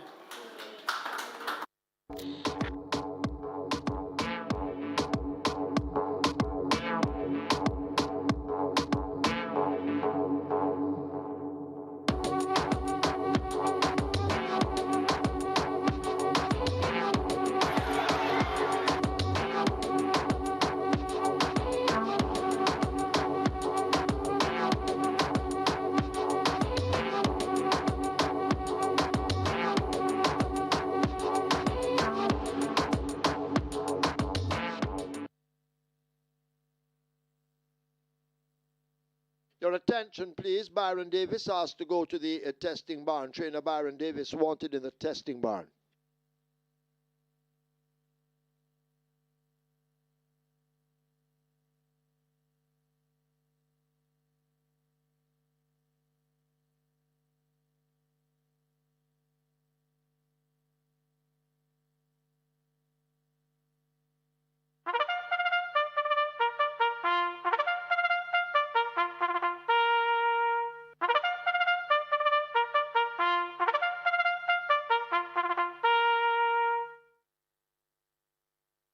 Horses take the track for the 6. It's for 3-year-olds and up. It's an optional claiming event.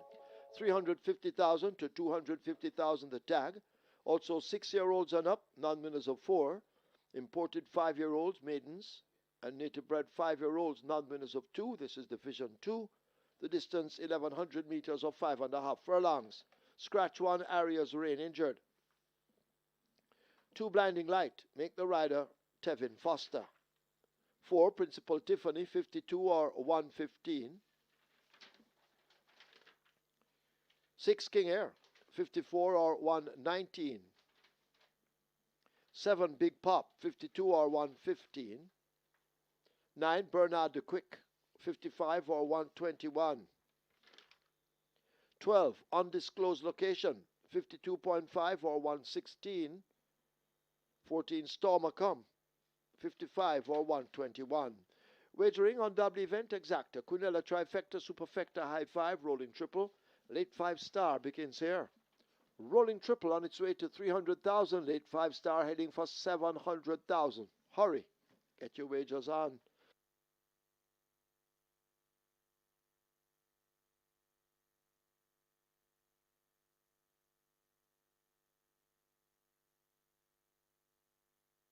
Once again, reminding you in race 8, number 8, Goodbye Firefly will run. 8, Goodbye Firefly in the 8th is a runner.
Last position gets the job done, stretching out in journey to 7 furlong. Tongue tie fitted for the first time by trainer Anthony Dixon, more popular known as Bolo, and Tajay Saku did duties in the saddle there. Fine ride by Tajay Saku to take the field most of the way at odds of 5-1. Live ticket count on the regular seat coming to the cash out leg. It's now at 32 with 8.1 billion plus in that net pool. So it is some big bucks, whatever happens on this cash out leg of the regular six. 4 tickets are going on the catch time, and the Twilight Six starts off with a mere 616 live tickets and 6 million plus in the net pool there.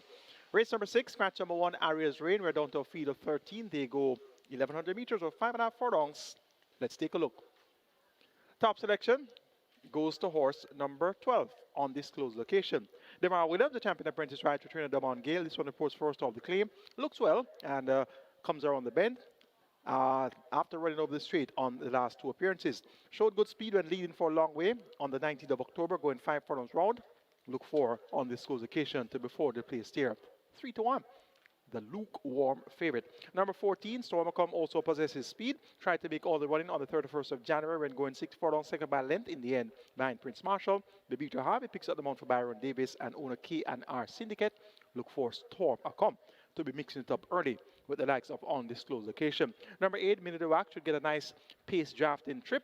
Dean Dawkins rides for Marlon Pusey. One going 5 round on the 2nd of August. Had a big break between August and March this year. 5th by 10.5 lengths on her return. That was over 5 straight behind Restoration, Phoenix Risen, and Bossy. So now with that run under her belt, comes around the bend. Look for an encouraging enough effort here at 6-1 from this Minute de Wack. And number 2 is a Blinded Light. Tevin Foster picks up a chance, right? Blinded Light finally got the job done on his 33rd attempt to release the maiden certificate. Now takes on Open Company at the 350 level. And this is always one of those horses that makes your high fives and superfectas. So if you're looking for an outsider to stick into those superfecta and high five tickets, look for Blinded Light at 31-1 to fit that bill. Make it 12-14-8-2, my order preference for the 6th on this close occasion over Stormacom, Minute de Wack, and Blinded Light. Late 5-star pool is at 1.2 million. Your triple is at 300,000. Best of luck.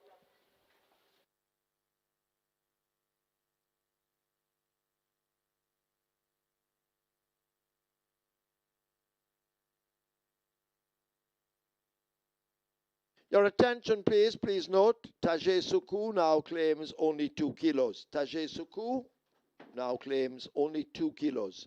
Runners arriving at the start, get your wagers on.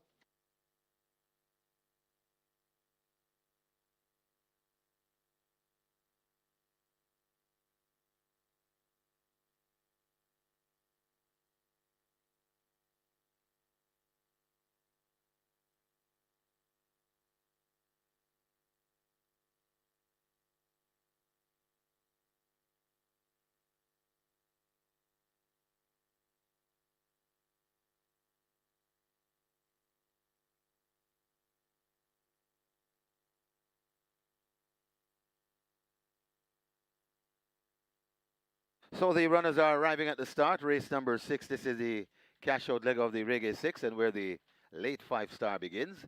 Late 5-star approaching 1.3 million. Late 5-star approaching 1.3 million. And the rolling triple on its way to 400,000. High 5 wagering offered.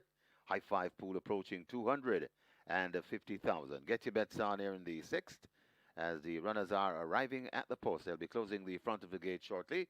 In fact, the closing up has started. So get your bets on. Not much time remains.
So the front of the gates are closed and the win pool looking the favorite.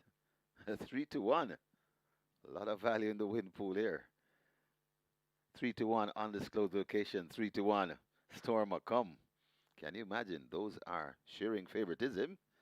So a lot of value in the win pool. So it's wise to get a bet in when you see favorites at 3-1 apiece.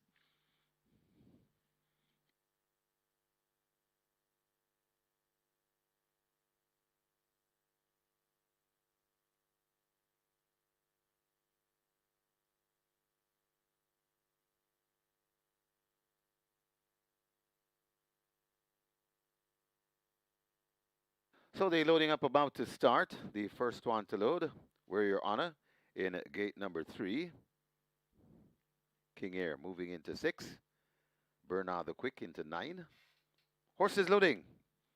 Loading for the 6, 5.5 furlong the trip. A big pop, heads to gate 7, goes in. A minute to whack, lining up for gate number 8. A minute to whack goes in at 8. Bad Investment goes in at 10. Undisclosed location. Gate 12. Turning sideways. Undisclosed location. Shearing favoritism with Stormer come at 3-1. Undisclosed location goes in. Stormer come. The other 3-1 goes in at 14. Rider comes down from Money Must. That's Robert Hardball Aladdin. He has one already on the card. He'll be looking for another.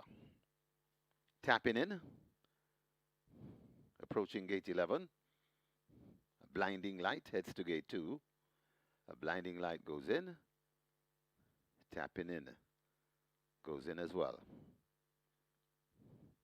So just about 3 to load. Principal Tiffany. Medal Award and Money Must. Money Must goes in. Aladdin will join in the gate. Medal Award goes in. Principal Tiffany to complete the line. 5.5 furlong the trip. Waiting on Principal Tiffany. Starter Timmel is at his spot and ready to spring the latch. All in. Ready for a start. This is race number 6.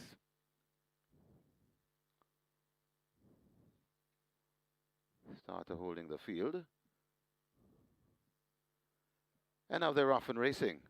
Money Must marginally misses it, along with Bernard the Quick and the Big Pop. Principal Tiffany sets off in front, passing the 5. On the right beside Principal Tiffany, that's where you're on. Going out wide, that's tapping in. So tapping in, Principal Tiffany is right there too. Also there in the mix, that's undisclosed location, and now undisclosed location was hidden from view and now goes through. It's undisclosed location coming toward the 3 in front of Principal Tiffany, tapping in.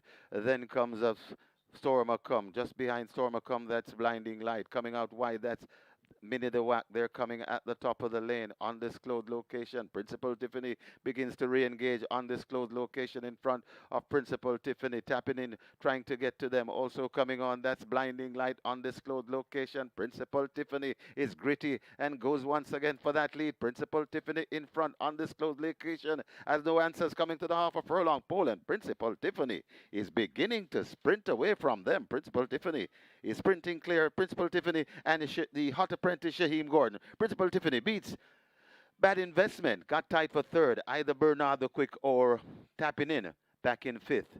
It looks like on this closed location.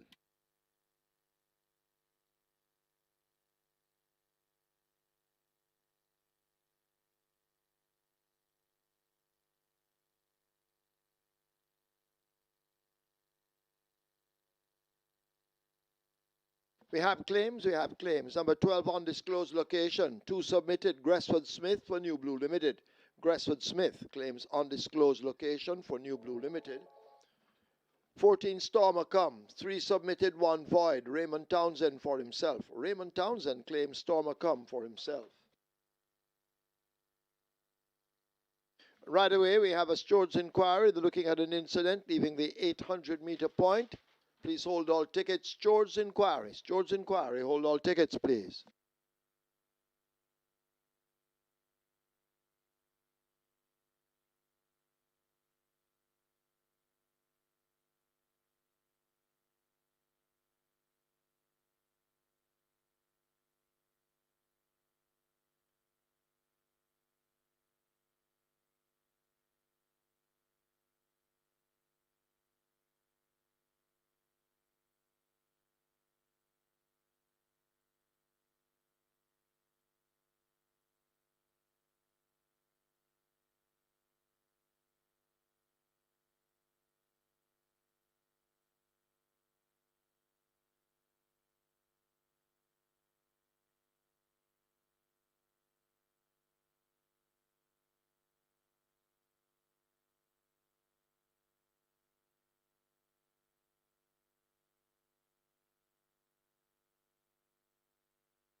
In the winners enclosure, the unofficial winner of race number 6, number 4, Principal Tiffany.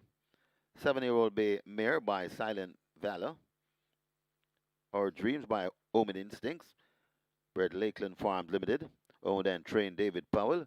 The winning rider, the red hot apprentice, Shaheem Gordon. The groom, Herman Chuck. Second, the number 10, Bad Investment. A third, number 9, Bernard the Quick. Fourth, number 11, Tapping In. And the fifth, number 12, Undisclosed Location. Final time for 5.5 furlongs, 109 and 4.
And now they're off and racing. Money Must marginally misses it, along with Bernard the Quick and Big Pop. Principal Tiffany sets off in front, passing the 5.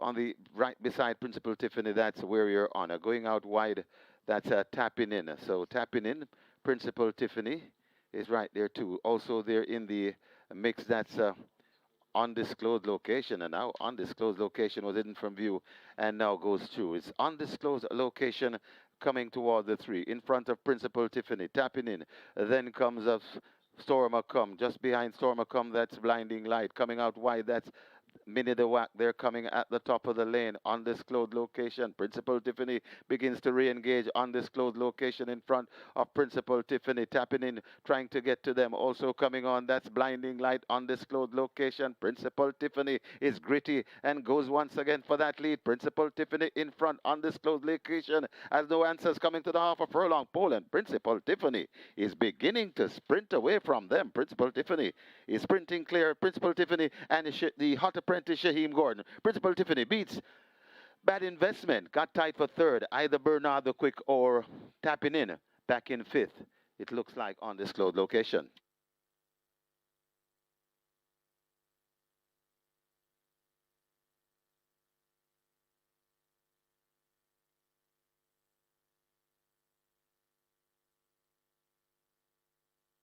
And after this George inquiry, there will be no change. No change to the order of finish. Result of the 6 now official horses to the testing barn. 4, Principal Tiffany, 11, Tapping In. 4 and 11 go to the testing barn. Splits 24-3, 49-4. Final time. 5.5 furlongs, 109.4. The margin 7 3/4 by 2 1/4.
So we told you earlier that Tajay Suku now claims 2 kilos, not for today. He will claim the 3 kilos today, but after today, he will be a 2 kilo claimer. So Tajay Suku will continue to claim 3 kilos this afternoon, but after today, Tajay Suku will claim 2 kilos.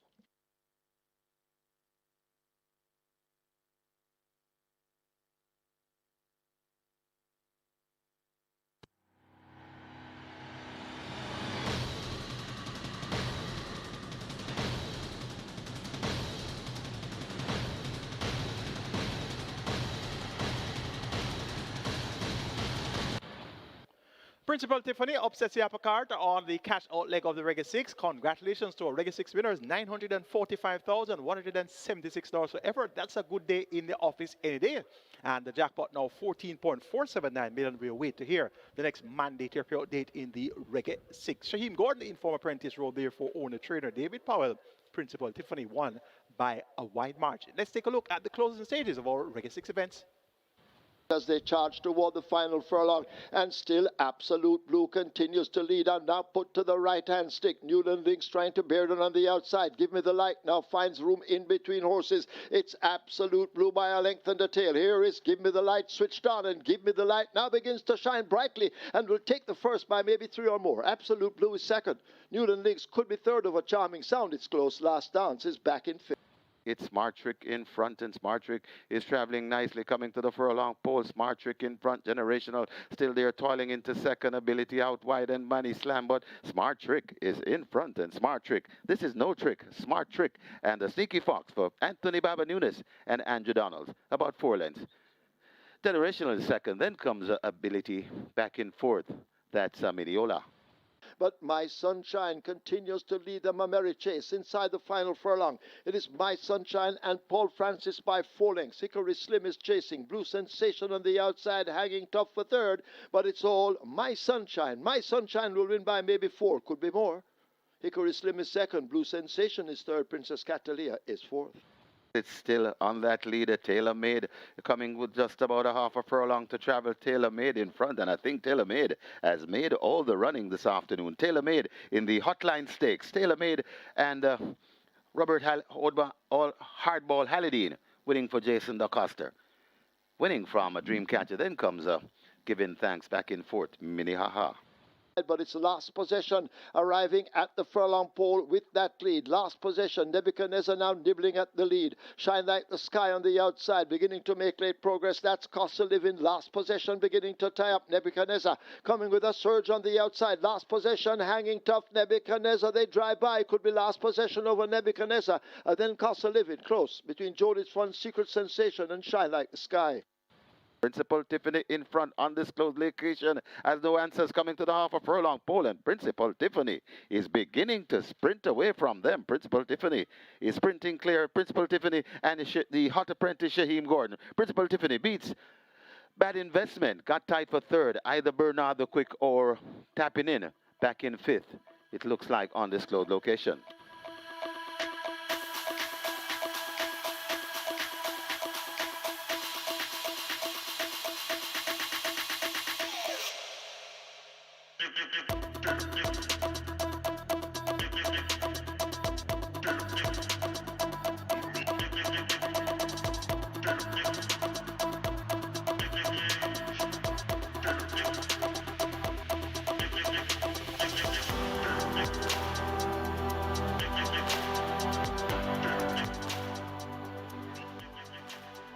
Please note, we have a carryover in the high five coming up in excess of 147,000. So high five carryover coming up race 7 in excess 147,000. Once again, watch the Reggae Boys face off with New Caledonia in their World Cup qualifier on Thursday, March 26 at Caymanas Park. Catch the action on the biggest screen in the Caribbean. Pull up to our tailgate viewing with your cooler and your crew. Gates open at 8 p.m. See you there.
Your attention, please. Michael Marlowe asked to go now to the storage room. Trainer Michael Marlowe, you are wanted in the storage room.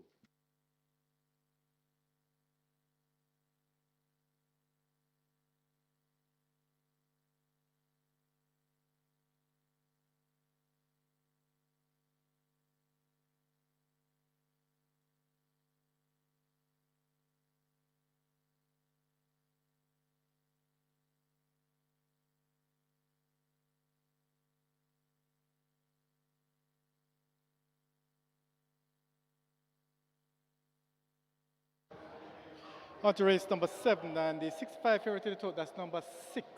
Salute the Dawn, all the rage, it seems. However, very, very cold at the fixed odds winners here was $1.60. Drifted out all the way to $2.25 now. Not a lot of interest at the fixed odds windows for number 6, Salute the Dawn. Who are they taking though? Number 8, Manaleti Majestic. This one opened at $4 and been taking some good support. They look like they're trying to beat the favorite with this one.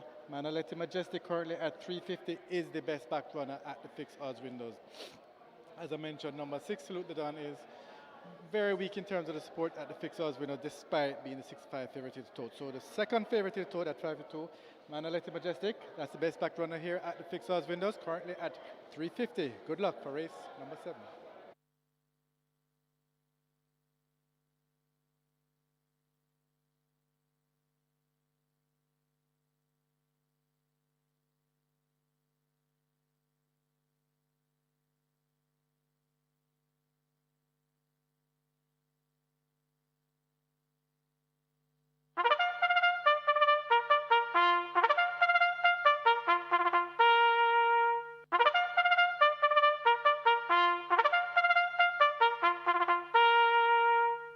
Horses take the track for the 7th. It's the 32nd running of the Sir Howard Stakes. It's a restricted allowance too for native bred 3-year-olds, non-winners of 2, colts and geldings only. The distance 1,200 meters or 6 furlongs.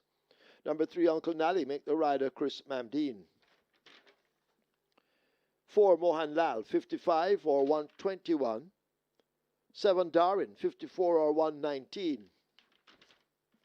Wagering on double event exacta, Quinella trifecta, superfecta, high 5 with a carryover in excess of 147,000. Rolling triple. This is where the strike 4 begins. Strike 4 has a single winner bonus in excess of 1.5 million. Rolling triple on its way to 500,000. Strike 4 heading for 1.3 and the high 5 on its way to 400,000. Remember the carryover and the high 5 in excess of 147,000. Get your wagers on.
So the runners are making their way to post. Race number 7, the 32nd running of the Sir Howard Stakes. And the strike 4 on its way to 1.5 million. Very attractive strike 4 pool on its way to 1.5 million. Don't forget, we have a high 5 carryover, 147,000 plus. High 5 pool closing in on 500,000. Rolling triple on its way to 450,000. Make your wagers as the runners head to post.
It's now time for the Sir Howard Stakes, the 32nd running of the Sir Howard Stakes. On your monitor right now is a photo of Sir Howard, horse of the year 1983, owned by Herbalist and Associates, trained Philip Hart, jockey on board there, Glenford Jones.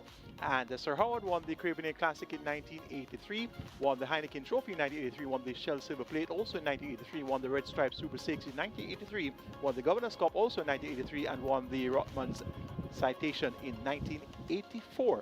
We now honor this fine thoroughbred Sir Howard with the Sir Howard Stakes.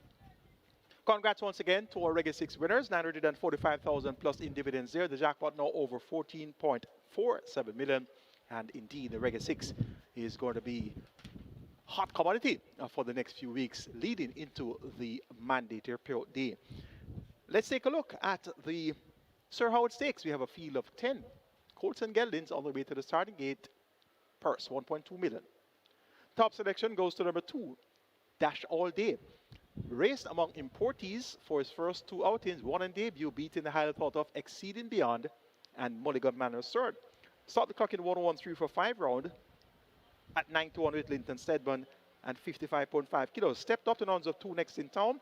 Once again raced among importees. The race was won by Mulligan Man, the same Mulligan Man that he had beaten in third on debut. Unbelievable Power second, and Dash All Day weakened to finish third after being sent early in the contest. Now has a half a furlong longer to travel. Now takes on native bred horses only, and that should be a good enough angle to take this Dash All Day at. He's at odds of 3-1. Radish Roman rides to Anthony Nunes and owner Stefan Reinsing. Number 6 is Salute the Don, the favorite, runner-up in the Wayne DeCosto D Jamaica 2 Stakes on Boxing Day last season, second by 5 lengths behind Wijamin. Cuts back to sprinting at 6 furlongs for his seasonal debut. He looks well, looks sharp and ready, has worked well. 5 round in 102 and a fifth of a second alongside stablemate God's Plan. Dane Dawkins rides against Sobriety and Oak Ridge Farms. Your even money choice in the betting is Salute the Don. Number 8 is Manalete Majestic, showed good speed on debut. Winning by 6 1/4 lengths, beating Brightwood and Code Red. Not much right about, but it was a visual impressive win. Now has the figure fitted for the first time Lasix administered. 6-time champion jockey Omar Walker picks up the mount for trainer Peter Dumbassard. Manalete Majestic, a late fold on the 6th of June, so he showed a lot of class on debut, and he has a lot of scope to improve being a late fold. Look for Manalete Majestic to make his presence well fed throughout. And number 4 is Mohanlal, was an easy winner at 6 furlongs when released the maiden tag in December, won by 8.5 lengths in 1:16.2, came back for a seasonal debut in the Rimsky Trophy and wasn't disgraced 5th by 4 lengths to Fernando Any Means and Uncle Nally. Has first time Lasix today. Champion apprentice Damar Williams picks up the mount for Hall of Fame trainer Richard Azan. Mohanlal at 6-1 should also acquit himself quite well in this Sir Howard Stakes. Make it 2, 6, 8, 4. My order of preference, Dash All Day to get the better of Salute the Don, Manalete Majestic, and Mohanlal. Strike for a pool is at 1.6 million and climbing. Your triple is at $500,000. Best of luck.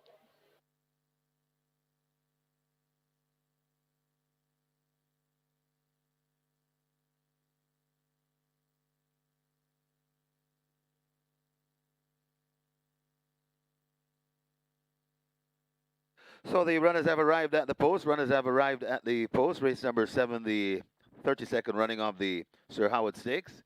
And we have a lovely, what a nice pool. The strike 4 on its way to 1.7 million. Strike 4 approaching 1.7 million. The jackpot bonus in excess 1.5 million. Rolling triple on its way to 600,000. And your high five pool, all the rage, approaching 600,000 with a carryover in excess 147,000 plus. Make your wagers. Runners are at the post. They'll be closing the front of the gate shortly. So hurry and place your wagers.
Horse is now loading. First one in, Dash All Day.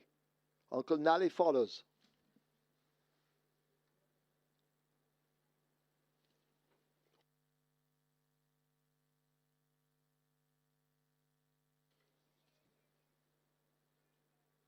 Mohan Lal lines up for 4.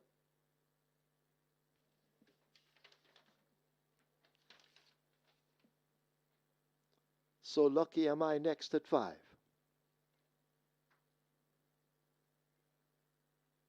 So Lucky Am I goes in. Manoletti Majestic walking to 8.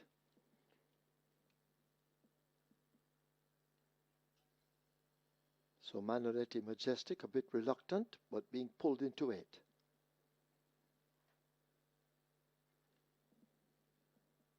London Spirit and Robert Halladine, they head for 9. Halladine already has a win along with Jason Da Costa.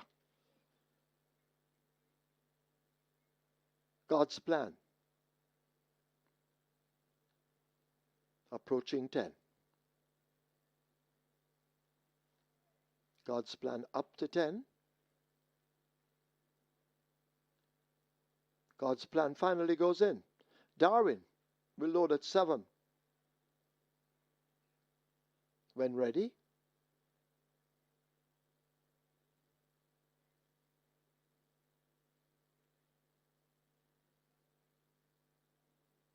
Darwin up to 7. Darwin loads. The favorite Salute the Don, walking into 6. Hesitating, and now goes in Salute the Don. Final one, Fidelity, one of the 2 runners for Carlton Watson and Jason Da Costa.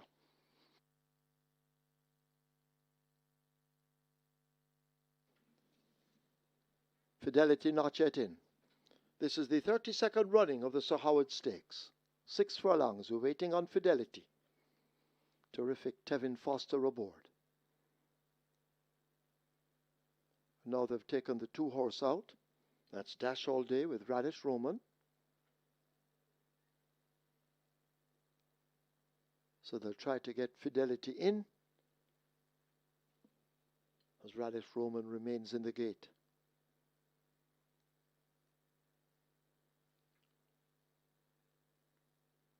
Roman coming out to join his mount, Dash All Day. Fidelity giving problems to load. Dash All Day loaded once more. Here comes Fidelity getting closer to gate 1.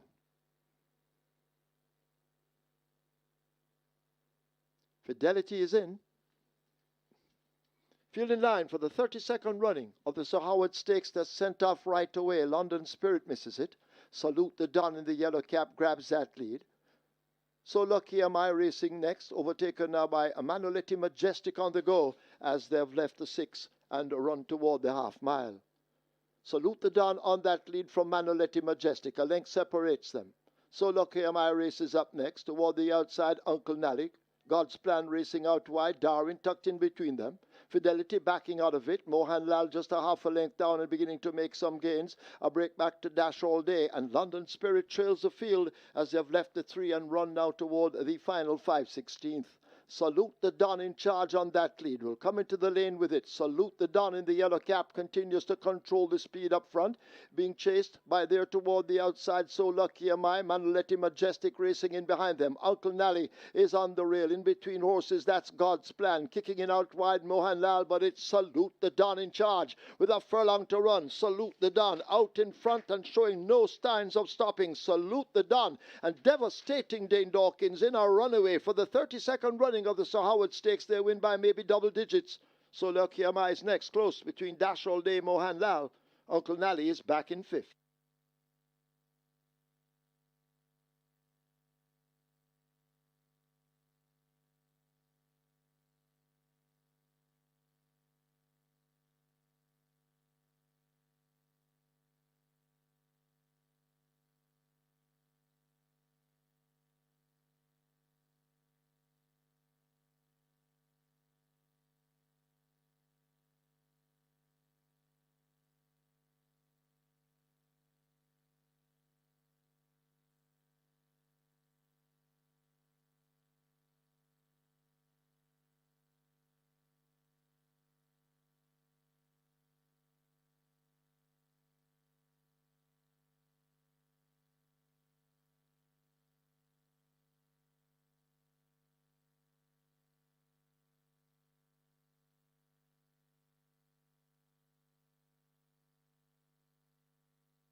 In the winners enclosure, the unofficial winner of race number 7, the 32nd running of the Sir Howard Stakes, number 6, Salute the Don, 3-year-old Chestnut Colt by Avenue Melcanu, Abikadabi by Ghost Zapper, bred Donald Webby, owned Oak Ridge Farms, trained Gary Sobrati, the winning rider, devastating Dane Dawkins, the groom, Leon Suku, second, number 5, So Lucky Am I, a third, number 4, Mohan Lal, a fourth, number 2, Dash All Day, and a fifth, number 3, Uncanali. Final time for 6 furlongs, 1:13.4.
A very impressive win by Salute the Don in the Sir Howard Stakes, the 2026 edition of it.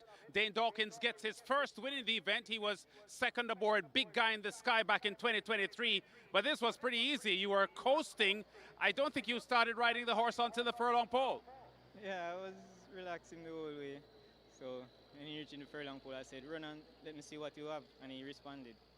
We saw that it was second in the Jamaica 2-year-old stakes back in December, beaten by a really good horse. How much do you think this horse has improved since that? He's improved a lot. Very, very a lot. And the way he has won, do you think he'll be strong for the middle distance and the longer races in the classics? Yeah, he will. All you got to do is just keep him fresh, and he will give us what we want. And I understand that you won't be going to Canada this year. You'll be racing in Jamaica? Yeah, the whole season I will be here. Good to see you, man. Thanks. Dane Dawkins, former champion jockey 2022. He was the #1 rider in Jamaica. Gary Sobrati is the trainer of this horse, Salute the Don. Dane Dawkins told me this horse is vastly improved from the December effort when it was second in the Jamaica 2-year-old stakes. Well, definitely, he showed it today. I didn't press him coming into this race too hard because he had some issues early on. He's come out to the work, all the work that we had given him. He's done well, so we're just kind of using this race now as another prep for the trials. Yeah, and we saw that when the riders, well, he was coasting most of the race.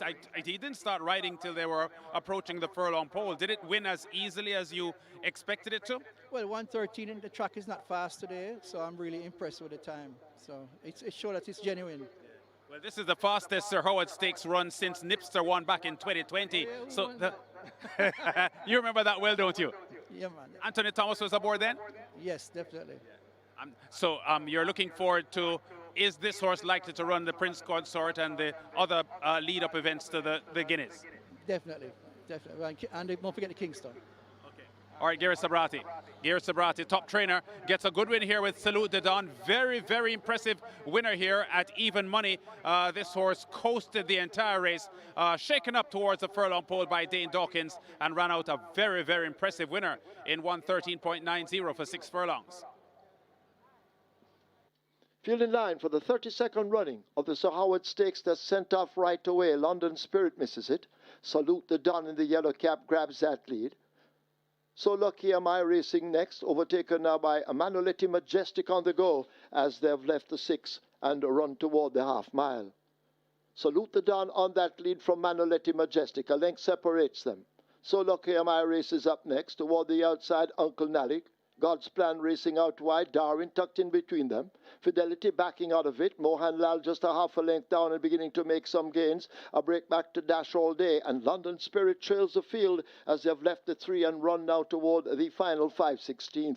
Salute the Don in charge on that lead. Will come into the lane with it. Salute the Don in the yellow cap continues to control the speed up front.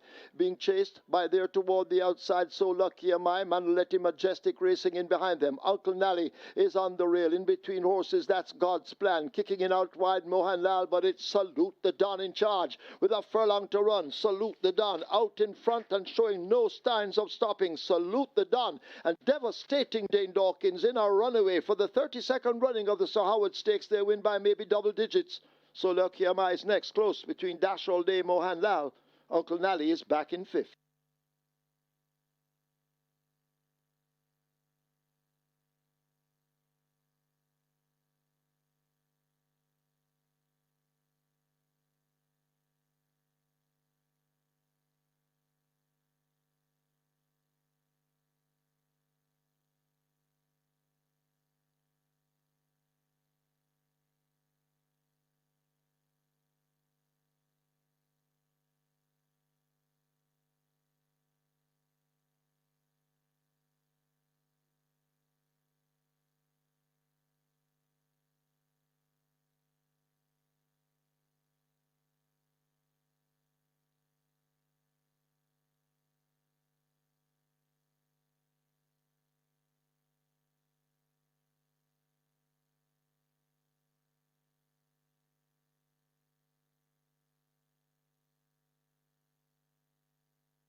Ladies and gentlemen, please join us in the winner's enclosure for the presentation of the 32nd running of the Sir Howard Stakes. Making the presentation, Mr. Andre Silveira, and he presents to the winning trainer, Gary Sabrati, representing winning owners, Oak Ridge Farms.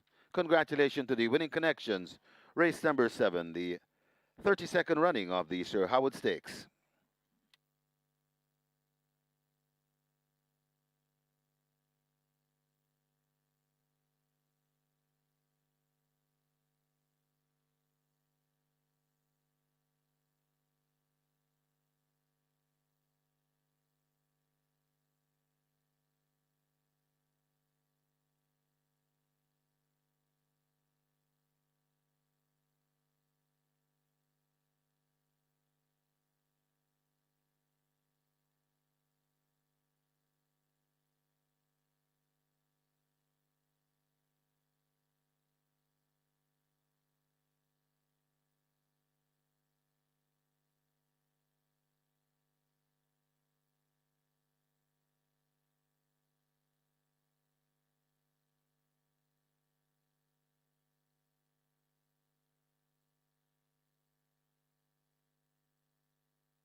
Onto race number 8, and where the fixers winners are concerned, it's a two-horse betting race. Number 2, Chocomo, currently at $1.90, and number 5, Unbelievable Force. However, Chocomo is taking more money at this time, and looks to be that that's the way it's trending. So Chocomo is the one that is the best back runner, well, the better back runner of the two here. Unbelievable Force, still good money on this one, currently at 280, but nowhere near as much as number 2, Chocomo, and that is the one who they are really going for at the fixers winner. It's now the 65 favorite in the tote now, so it's similar to the tote. Chocomo is the best back runner, currently at $1.90, and then Unbelievable Force, currently at 280. Those are the two that are taking a bet. Number 2, Chocomo, best back runner. Good luck for race number 8.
Your attention, please. In today's 10th race, number 3 Catalina, make the rider Javanil Patterson. Javanil Patterson rides 3 Catalina, 4 Ostoa, Roger Hewitt. Roger Hewitt rides 4 Ostoa.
Horses take the track for the 8th. It's an overnight allowance, Division 1, for 3-year-olds and up, over 1,000 meters or 5 furlongs straight. Number 1, Get a Pepsi, make the rider Dane Dawkins. 2, Antarctica, 52.5 or 116. Scratch 6, Miss Grove, injured. 8, Goodbye Firefly, goes with 49 kilos and 108 pounds. Wagering on double event exacta, Quinella trifecta superfecta. This is where the late triple begins. Late triple, on its way to $1 million. It's at 750,000 and climbing. Get your wagers on, runners make their way to post.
Don, impressive in victory in the Sir Howard Stakes. Dane Dawkins there for Gears Sobriety and Oak Ridge Farms. And that was a really sharp effort by Salute Don.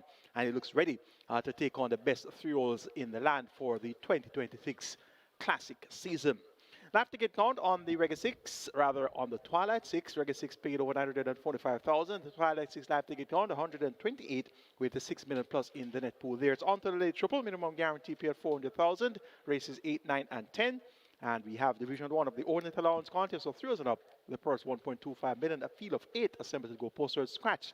Number 6, Miss Grove. We're down to a field of 7. Let's take a look. Top selection goes to number 5, Unbelievable Force, making her seasonal debut. She steps down from Open Allowance Company, where she raced alongside the likes of Ride All Day, Park Place, Legacy Isle in her last 3 races. Prior to that, she was a winner in May at overnight, going 5.5 furlongs in 106.3, beating Muddy Market easily, and Gurvana was third. Working well for her return on the 8th of March, 5 furlongs round in a minute and 3/5. On the 16th of March, 3 furlongs straight in 35.4. She has a win going 5 furlongs straight in 58.3, which came in December 2024, won by 4.5 lengths. That type of effort should see her being hard to deny here, and she looks really well coming off the break. Number 2, Chocamo, also looked the part coming off the break. He has worked well. 46.3 by a minute and 3/5 for 5 furlongs straight on the 28th of February. On the 14th of March, went 46.2 by 59.3, and he had some good form, though beaten out of sight by the likes of Mighty Gully, Dothraki, Park Place, Wall Street Trader, to name a few in his last 4 to 5 races. Chocamo looks ready to bounce back to good form here for his 2026 debut. Number 8, Goodbye Firefly. This one gets 5-2. Terzay Cool Ride Suspension Chung and Miramar Racing Club. Also comes off a break. Last race in October was a 2.5 length winner, going 5.5 furlong, beating Mystery and Blue Sensation. So has a bit more to do here, but is lightly weighted, and he is of good ability, has scope to improve, has only raced 7 times with 3 career wins from those 7 appearances. Number 4, another one, the local bred in the lineup. One of the local breds in the lineup that should be able to acquit himself well enough to make the frame. Radish Roman Raja, Anthony Nunes. I expected them to have multiple wins so far today, but only one came through. That was Smart Trick in race number 2. Let's see how close another one can get here to these importees. This one is at 5-1. Make it 5, 2, 8, and 4 in race number 8. Unbelievable Force to get the better of Chocamo, Goodbye Firefly, and another one. Late triple is at 1.1 million and climbing. Get your wagers on now, and best of fortune.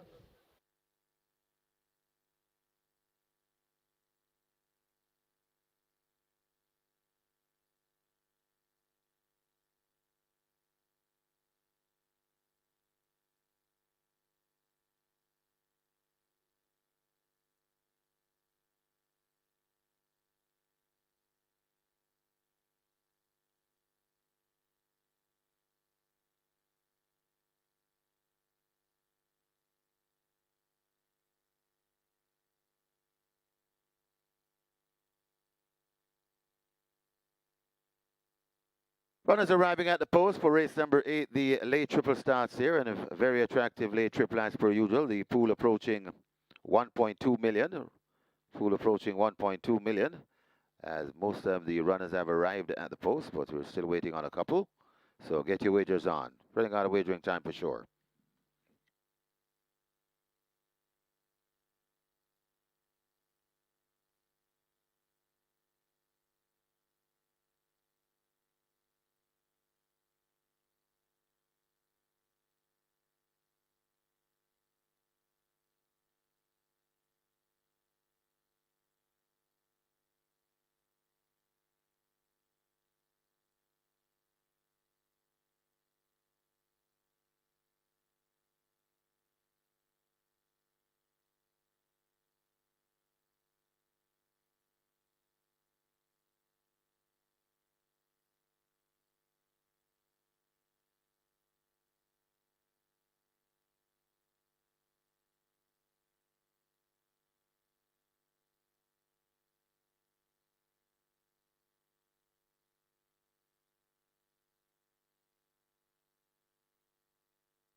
Horses loading for the 8th. Late triple approaching 1.2 million.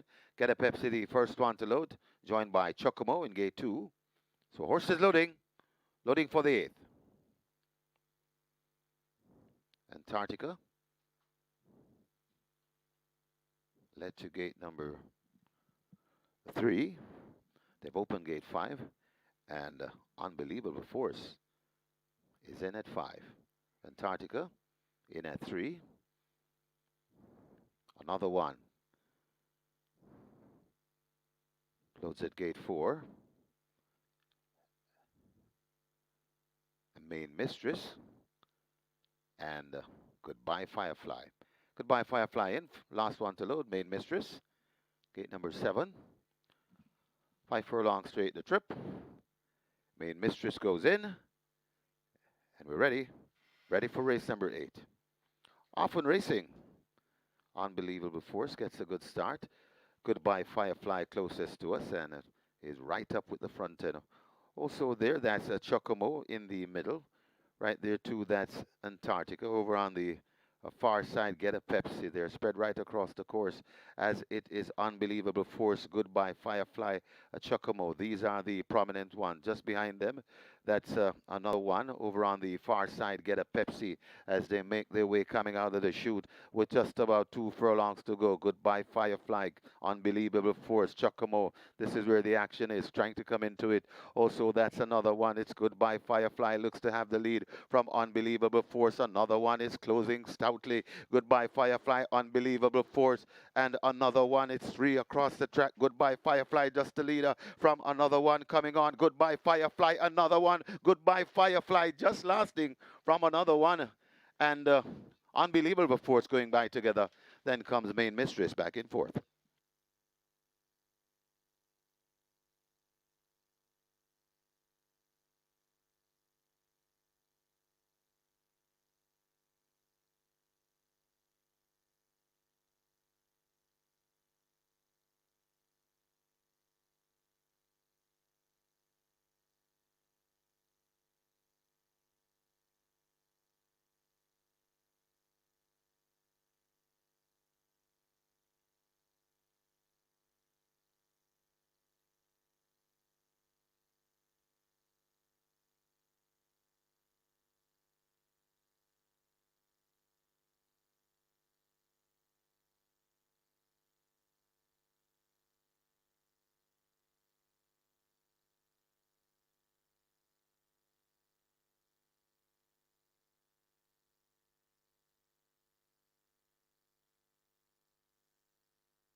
In the winners enclosure, the unofficial winner of race number 8, Goodbye Firefly.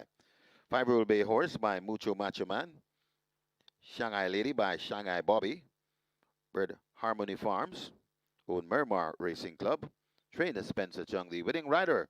2 on the day for the Hot Apprentice, Tajay Suku. The groom, Michael Reed, a second. Number 4, another one.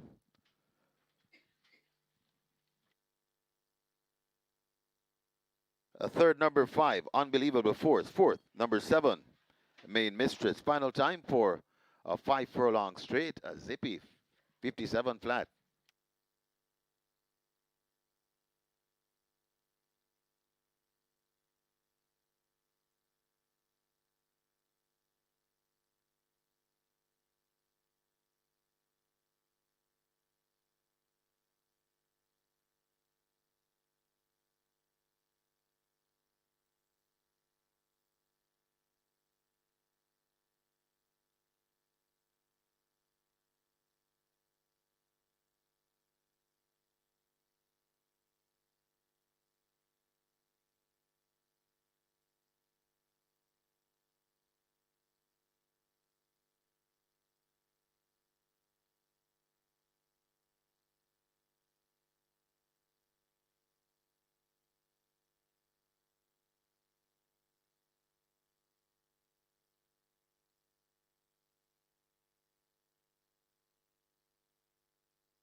And we're ready for race number 8.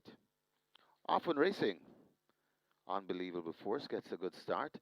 Goodbye Firefly closest to us and is right up with the front end. Also there, that's a Chocomo in the middle. Right there too, that's Antarctica. Over on the far side, Get a Pepsi. They're spread right across the course as it is Unbelievable Force, Goodbye Firefly, Chocomo. These are the prominent ones. Just behind them, that's another one. Over on the far side, Get a Pepsi as they make their way coming out of the chute with just about 2 furlongs to go. Goodbye Firefly, Unbelievable Force, Chocomo. This is where the action is, trying to come into it. Also, that's another one. It's Goodbye Firefly, looks to have the lead from Unbelievable Force. Another one is closing stoutly. Goodbye Firefly, Unbelievable Force. And another one, it's 3 across the track. Goodbye Firefly, just the leader from another one coming on. Goodbye Firefly, another one. Goodbye Firefly, just lasting from another one. And Unbelievable Force going by together. Then comes Main Mistress back in fourth.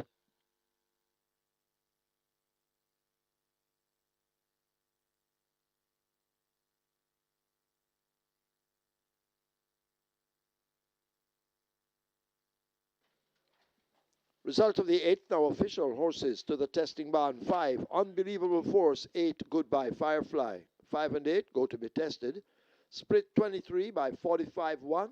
They raced 5 furlongs straight in 57 flat. The margin's won by a nose.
Fidelity is in.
On to race number 9, and that is typical when you have a very, very short priced favorite. We have number 3, Cerdan at $1.30. The fixers punters sometimes shy away from this, but looking to find value elsewhere. They've been doing it on number 2, Teflon Don, particularly on the play side of things. This one has at up to $1.95 to place just a few minutes ago, so a lot of money coming in for Teflon Don to place. As far as win, they're not really taking on the favorite. $1.30, not a whole lot of betting in the win side of things here. Nobody wants Cerdan at $1.30, it seems, and they're not trying to beat it, but they're trying to find some value in the place market, and that's the story for race number 9 here at the Fixers Windows. So Teflon Don to place seems to be the bet of the day at the Fixers Windows. Good luck for race number 9.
Your attention, please. Rohan Robinson asked to go now to the stewards room. Rohan Robinson, Agent Rohan Robinson, wanted in the stewards room.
Horses take the track for the 9th, Division 2 of an open night allowance for 3-year-olds and up, the distance 1,000 meters or 5 furlongs straight. 1 Uncaptured Empress, make the weight 49 kilos or 108 pounds. 3 Sudan, 53.5 or 118. 4 I Am Fred, 55.5 or 122. 5 The Real Identity, 51.5 or 114. 6 Jonkro Jeff, 52.5 or 116. 7 Unruly Don, 53.5 or 118. 8 Dream to Reality, 53.5, 118. 9 A Breath of Fresh Air, 49.5 or 109.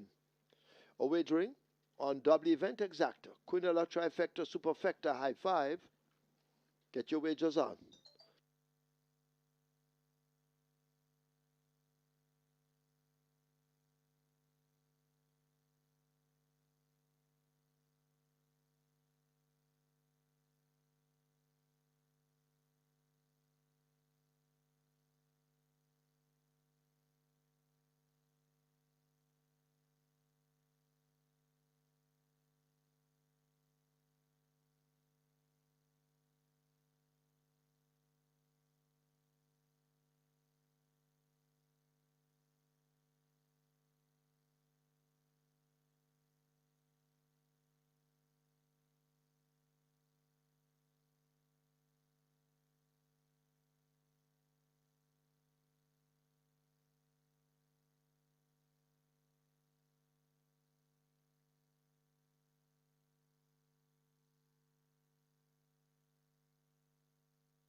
Runners heading to post. This is where the late double starts. Late double approaching $1 million. High five wagering 2. High five pool approaching 250,000. Runners making their way to post.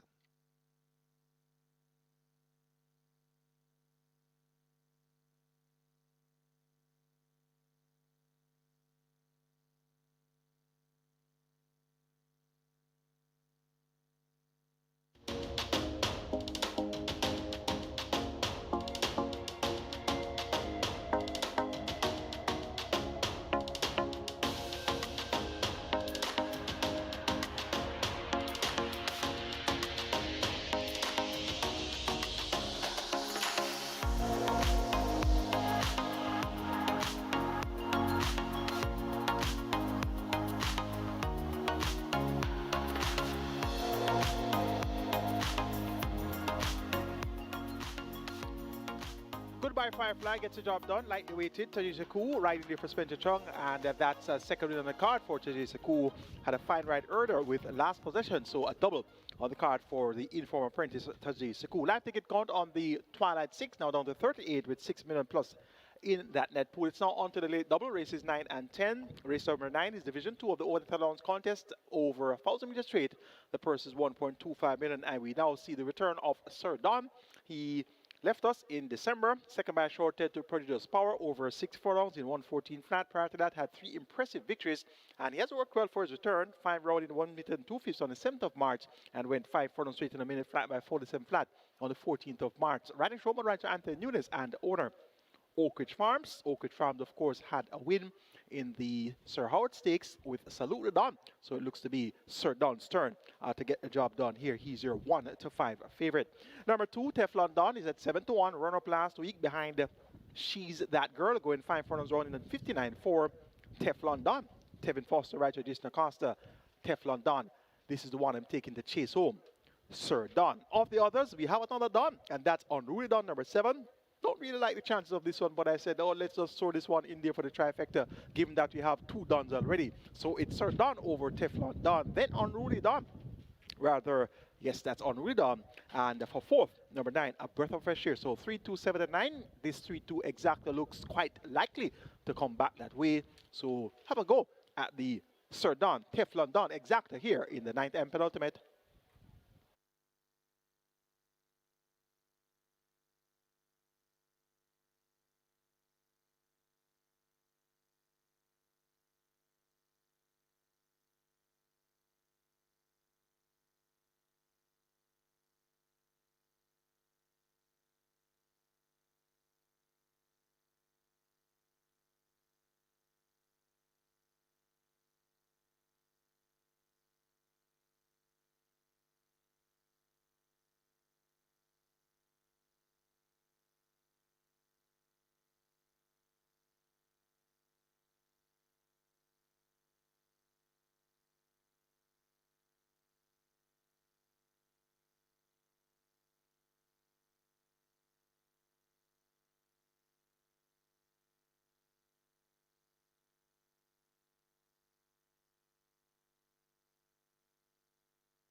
So they've closed up the front of the gates.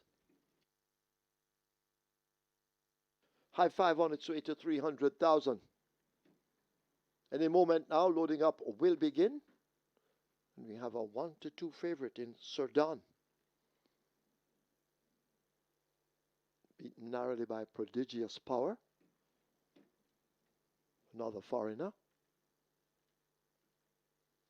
So we get ready for this loading up procedure to begin.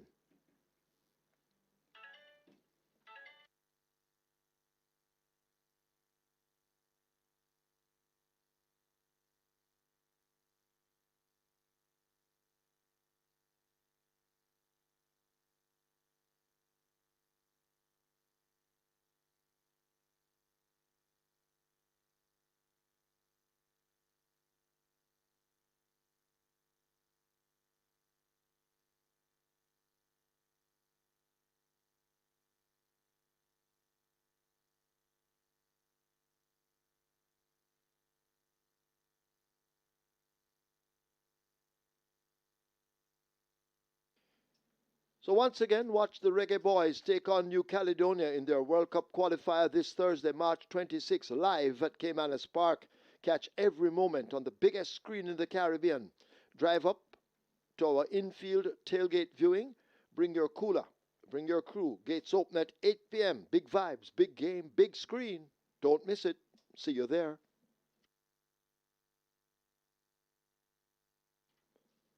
So waiting on the runners to begin loading. Riders adjusting their goggles, which means it's close.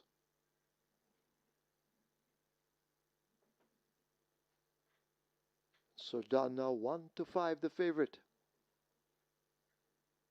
They're trying with the 5 horse. The real identity. So horses loading. The real identity in. John Jeff coming to 6. Unruly Dawn. When ready, we'll load at 7, coming into it now. Dream to Reality. We'll race from gate 8. Loaded.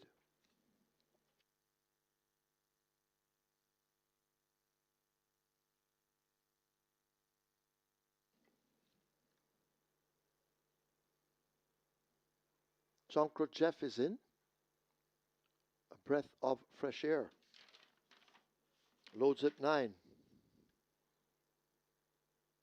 Rider off I Am Fred. They try with at 4. I Am Fred backing away.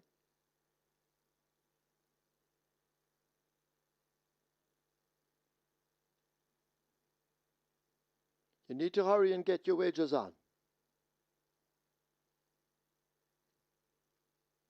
High Five continues to head to 300,000.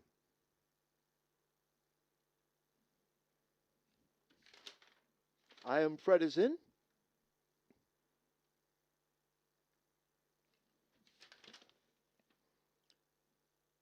Calvin Bailey takes a seat. So Don coming into 3. And we wait on Teflon Don. So we've had quite a few Dons today. Salute the Don. Now we have Sir Don, Unruly Don, and Teflon Don. These 3 all in one race. Teflon Don is in. Field in line for the penultimate. 5 furlongs straight. They're off. Fair start. So Don gets a good one along with Teflon Don. They're tacking across already. A Breath of Fresh Air is also showing some good early dash. As they sort themselves out, they've covered the first furlong and a half. Teflon Don is running prominently. A Breath of Fresh Air is there in between them in the white. That's Dream to Reality. On the far side, asked to make ground. That's Uncaptured Empress as they make their way now toward the final 2. Teflon Don looks to have that lead along with A Breath of Fresh Air and Dream to Reality just in behind them. They charge past the quarter pole. Teflon Don. Here's A Breath of Fresh Air kicking in now, and A Breath of Fresh Air has picked it up. Teflon Don is in the center. Dream to Reality over on the far side. A Breath of Fresh Air and Teflon Don matching strides. They drive toward the final 16. Teflon Don looks to grab it once again. Here is Sir Don beginning to fly on their inside. Teflon Don just gets there ahead of Sir Don. A Breath of Fresh Air is 3rd. Dream to Reality is 4th. Uncaptured Empress is 5th.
In the winners enclosure, the unofficial winner of race number 9 and number 2, Teflon Don.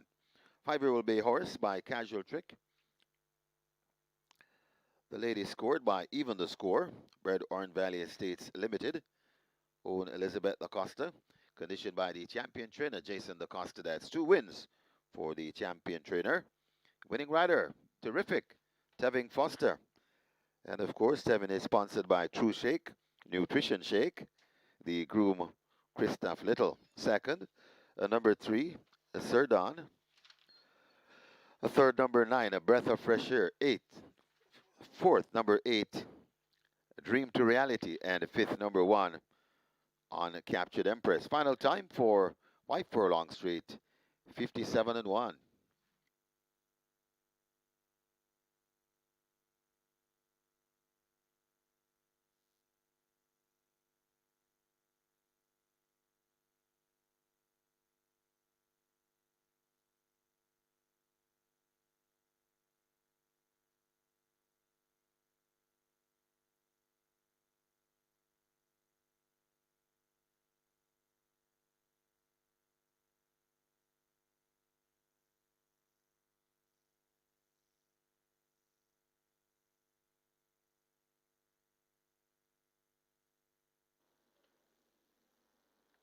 They're off.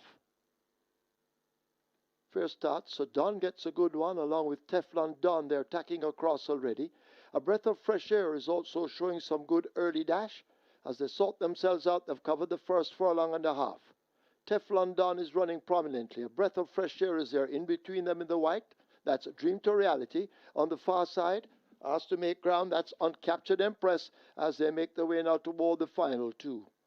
Teflon Don looks to have that lead along with A Breath of Fresh Air and Dream to Reality just in behind them. They charge past the quarter pole. Teflon Don. Here's A Breath of Fresh Air kicking in now, and A Breath of Fresh Air has picked it up. Teflon Don is in the center. Dream to Reality over on the far side. A Breath of Fresh Air and Teflon Don matching strides. They drive toward the final 16. Teflon Don looks to grab it once again. Here is Sir Don beginning to fly on their inside. Teflon Don just gets there ahead of Sir Don. A Breath of Fresh Air is third. Dream to Reality is fourth. Uncaptured Empress is fifth.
Result of the ninth now official. Horses to the barn. 2 Teflon Don, 3 Sir Don.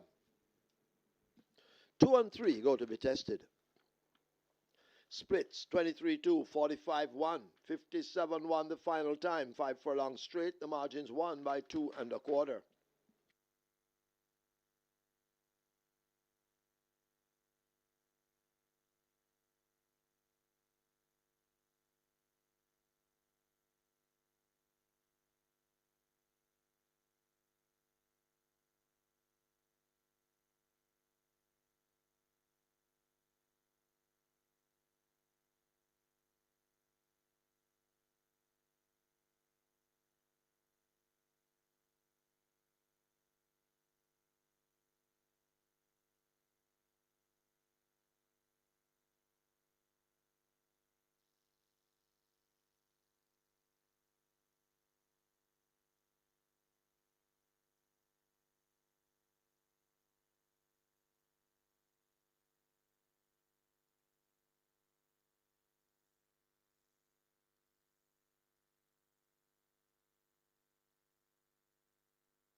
So we're here for the 10th and final. So nice big field and some good competitive prices all around. However, number 6 Pippa currently at $3. This is actually where it started. Dipped down to $2.50 for a little bit.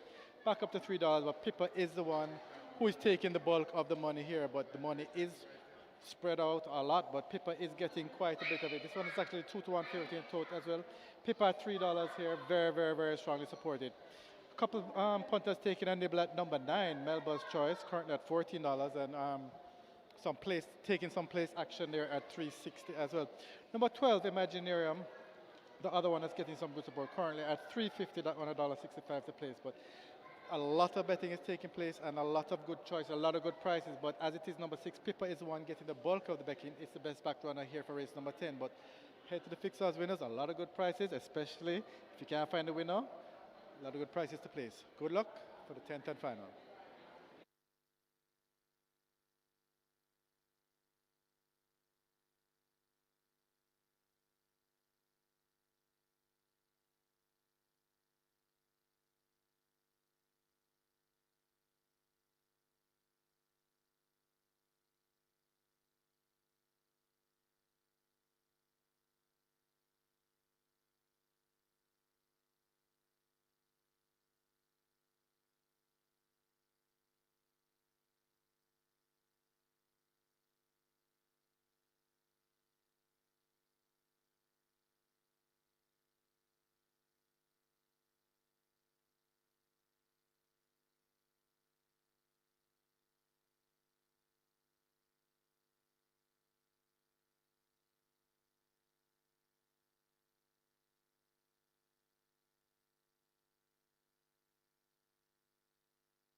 Number 12, Imaginarium, takes the track early.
Horses take the track for the 10th. It's a maiden condition race for native bred 3-year-old fillies only.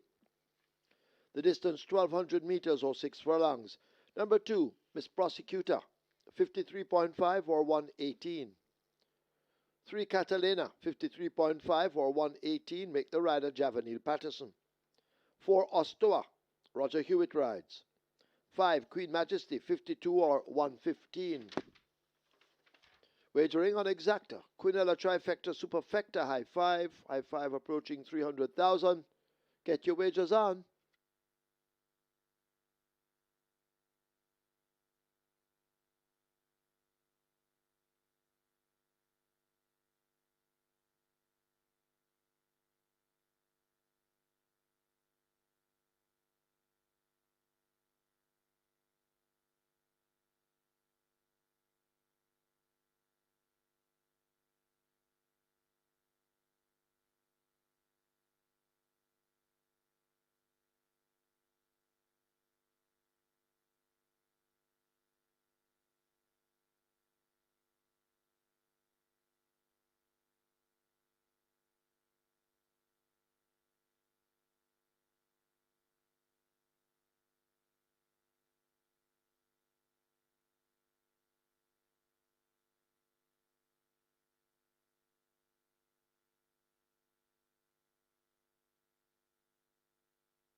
So Teflon Don gets the better of Sir Don. The lesser fancied of the two Dons, 8-1 Teflon Don versus 1-5 for Sir Don. Sir Don bumped a bit at the start and found himself too far behind. Came with a decent run, but Teflon Don had already flown the coop. Tevin Foster there for Jason Acosta. Teflon Don. The second choice, 8-1. Well, the Quinella came through, and you should have boxed the exacta, 2-3 bucks, and you would be in the collecting line as well. Look at the live ticket count on the Twilight 6. It's down to 2, with over 6 million in that net pool. So if those 2 tickets remain alive, you're looking at 3 million plus for your effort here. So let's keep our fingers crossed that that will be forthcoming. Great job so far to be 5 of 5 on the Twilight 6 coming into the cash out leg. And what a naughty looking cash out leg. A field of 14 fillies. These are all maiden native bred 3-year-old fillies, and they go a distance here of 1,200 meters or 6 furlongs. So a lot can happen with this field of 14. Let's take a look. Top selection goes to number 12, Imagineerum. Now, I expected Radish Roman and Anthony Nunes to have a big day with multiple wins. Must have been a figment of my imagination. Well, here comes Imagineerum. They have had 1 win so far today, and that was smart trick in race number 2. But no other wins have been forthcoming as yet. And how about Sir Don losing that 1-5? So Imaginarium gets 7-2, was at 5-2 on debut, fought by 12.5 lengths to 9.25 with a charming chatterbox. And in that event as well was Sonador, who was second at 75-1. Sonador is here, drawn post 11. And My Friend Mickey was in that event as well. My Friend Mickey is here, drawn post 14. So let's see if Imaginarium can come to the fore here with a big enough run to prove that a multiple win on the day for Radish Roman and Anthony Nunes wasn't just a figment of my imagination. Number 6 is Pippa, highly thought of. This one makes her debut. She's a 3-year-old bay filled by Fearless Vision out of the sensational Slam Dam, Anabama Slammer. Bred Orange Valley Estate Limited, Naira Trade, Hall of Fame trainer to Zambia Beat to Harvey picks up the mount. The groom is Timothy Thomas. No equipment yet, no Lasix yet, so this one appears to be of all raw natural ability. Has worked well, 6 furlongs in 1:16.1 by 103.2 on the 15th of March. Prior to that, on the 9th of March, 5 furlongs to 8 in 103.4 by 47.2. So has shown some zip at exercise, and she's expected to run very well here. And as such, she is your favorite at 85, but no equipment, no Lasix, no nothing. So she's going to have to be that much better than the field, which she very well could be coming from the barn of a Hall of Famer. Number 13, One Dege Dege Links was well bet on debut at 3-1, but only able to muster third, 5 3/4 lengths in arrears to Alia's Will and Sky is the Limit. Back here now with a furlong longer to travel with that run under her belt. Tevin Foster maintains the mount for Barrington Bernard and owner Ian Lodge. 6-1 looks good for the chances of One Dege Dege Links. And number 14 is My Friend Mickey. This one has experience on her side. She has raced 8 times, has been third once, fourth on 4 occasions, fifth on 3 occasions, so she has brought home a check on each and every outing. Inform apprentice Shaheem Gordon picks up the mount for trainer Gary Griffiths and owner Philip Azar. My Friend Mickey from the outside post should use her experience to advantage and make her presence well felt throughout. Going for number 12, Imaginarium to get the better of number 6, Pippa, then 13, One Dege Dege Links, and 14, My Friend Mickey.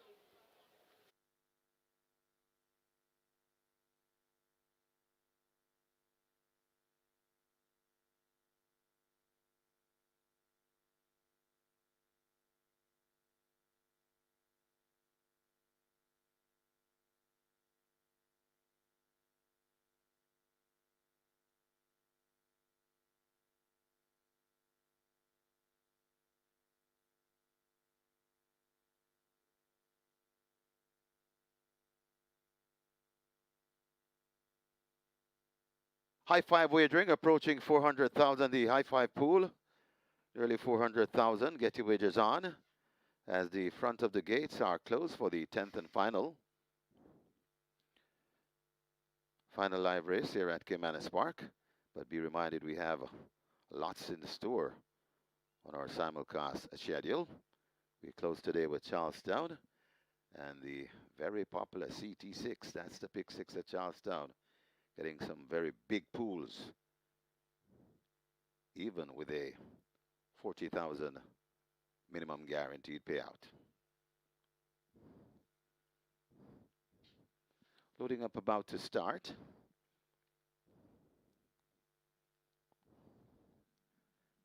Got a favorite in the 6, Pippa, 9-5. Then you get 3-1 on Imaginarium, the 12.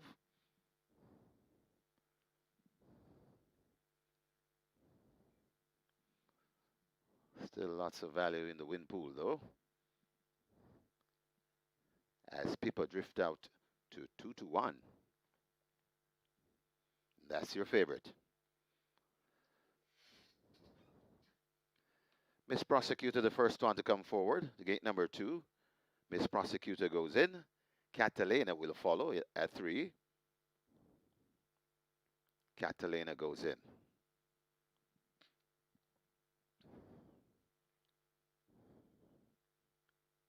Queen Majesty will be next at 5.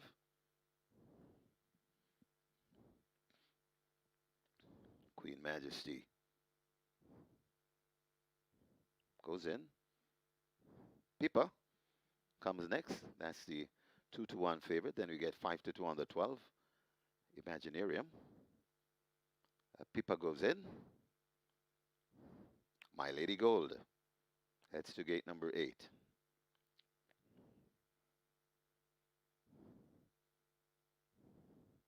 Tajay Suku, he has 2 already. We'll be trying to make this a 3.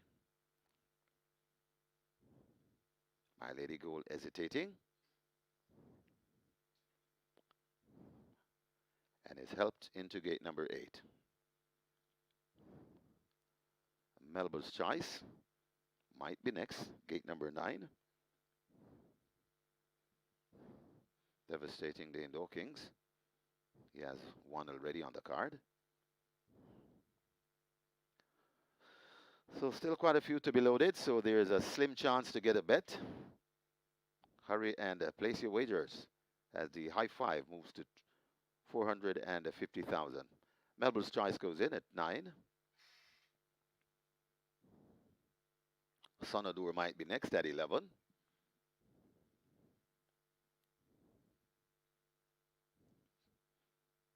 Sonador turning sideways. Ostoa is getting close to gate number 4.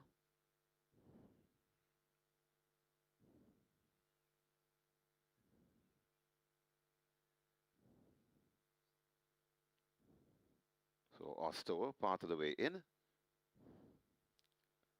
And now goes in.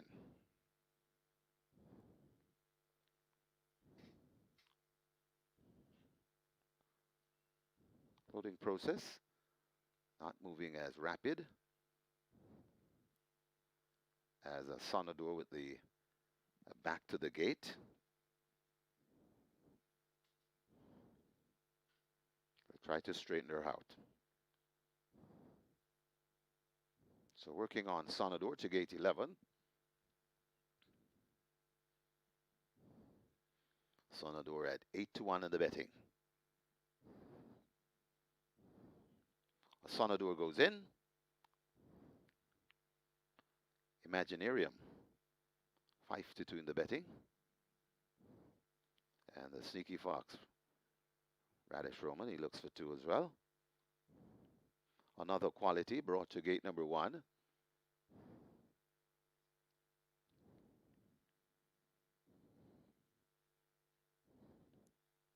Call her an array.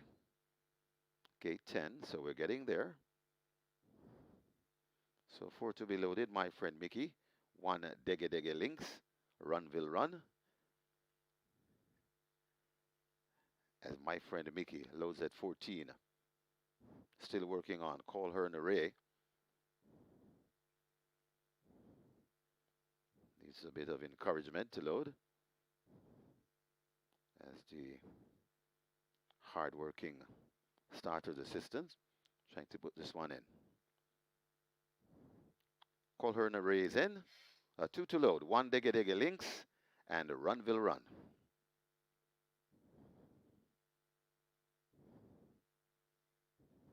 One Dege Dege Links move into 13. Runville Run ahead though, moves into 7. 1 Dege Dege Links, and now we have a line.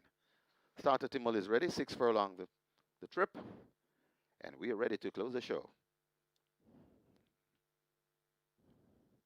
Ooh, Ostua giving problem in gate number 4. The rider is out of the saddle. Now looks to be taking a seat once again.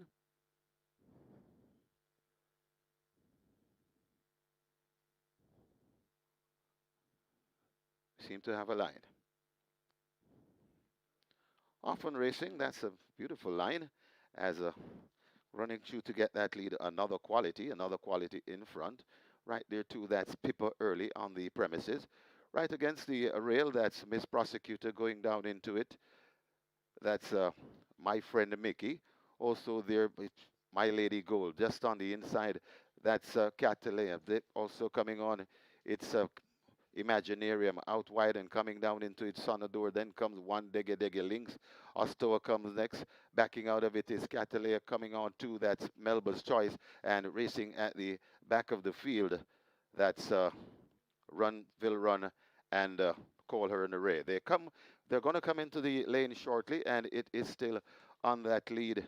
And now Pippa, it's the front. It's Pippa in front of another quality, trying to stay with Pippa. Also coming on, that's my friend Mickey. Pippa in front, trying to make short work of these, coming to the furlong pole. Coming on the inside, that's Miss Prosecutor. Pippa not messing around. And Beautiful also coming on. Here comes out My Lady Gold. It's Pippa in front, and Pippa pulling away. My Lady Gold finishing best of all. It's Pippa in front, and Pippa begins to pull away from these. Pippa got tight for second, could be My Lady Gold, just ahead of Ostua, also in the mix, Miss Prosecutor and Imaginarium.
In the winners enclosure, the unofficial winner of race number 10 and number 6, Pippa. A 3-year-old bay filly by Fearless Vision, Anabana, Anabana, Anabama Slammer by Sensational Slam. Bred Orange Valley Estates Limited, owned Naya, trained Richards and the winning rider, Bevito Harvey, the groom, Timothy Thomas. Second, number 8, My Lady Gold. Third, number 4, Ostoa. Fourth, number 12, Imaginarium. And fifth, number 2, Miss Prosecutor. Final time for 6 furlongs, 1:15.3.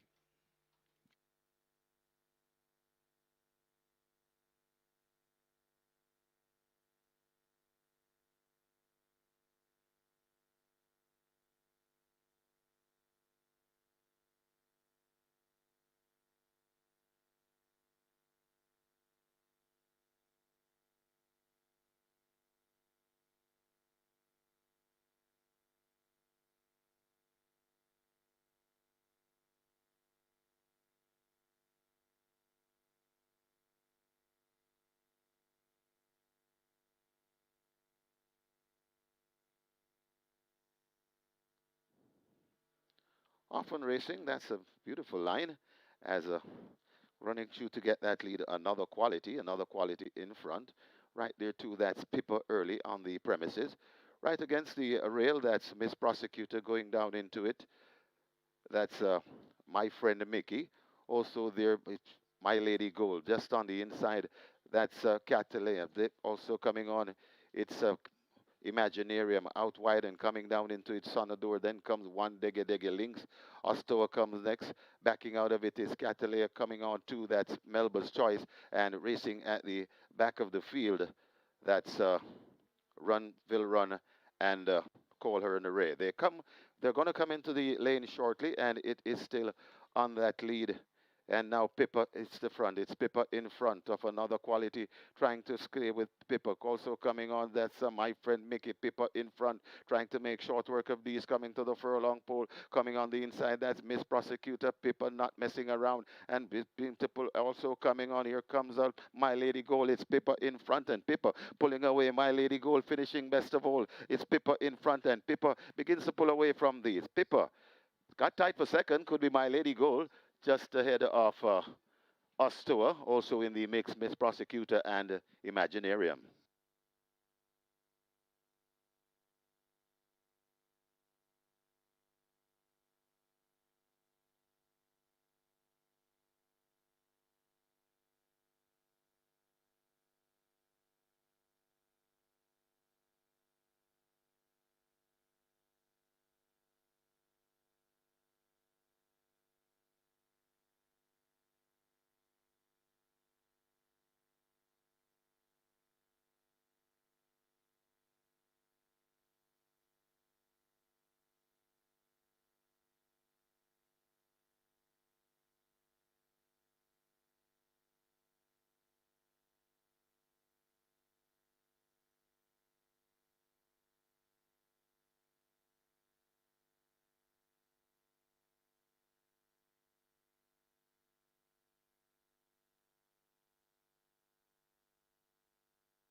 Result of the 10th now official. Horses to the testing barn. 4 Ostoa, 6 Pipa.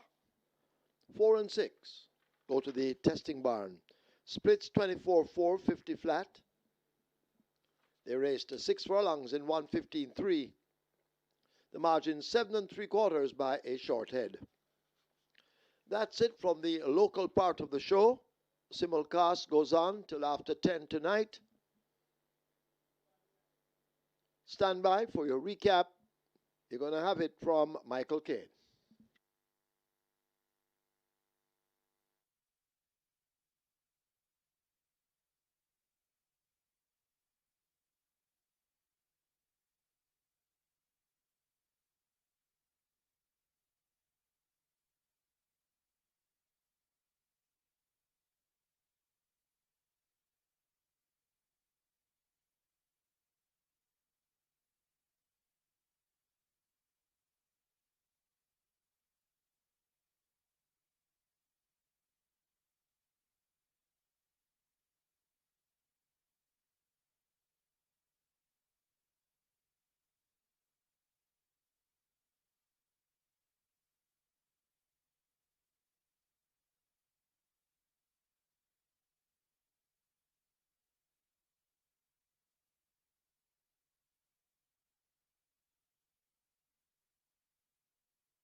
So Pippa gets the job done on debut, quite impressive with two. Maybe to have riding there for Hall of Fame trainer Richard Azan and Onanaya.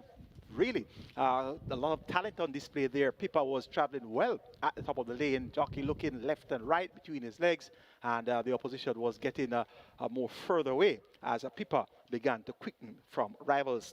Good ride by Babito Harvey.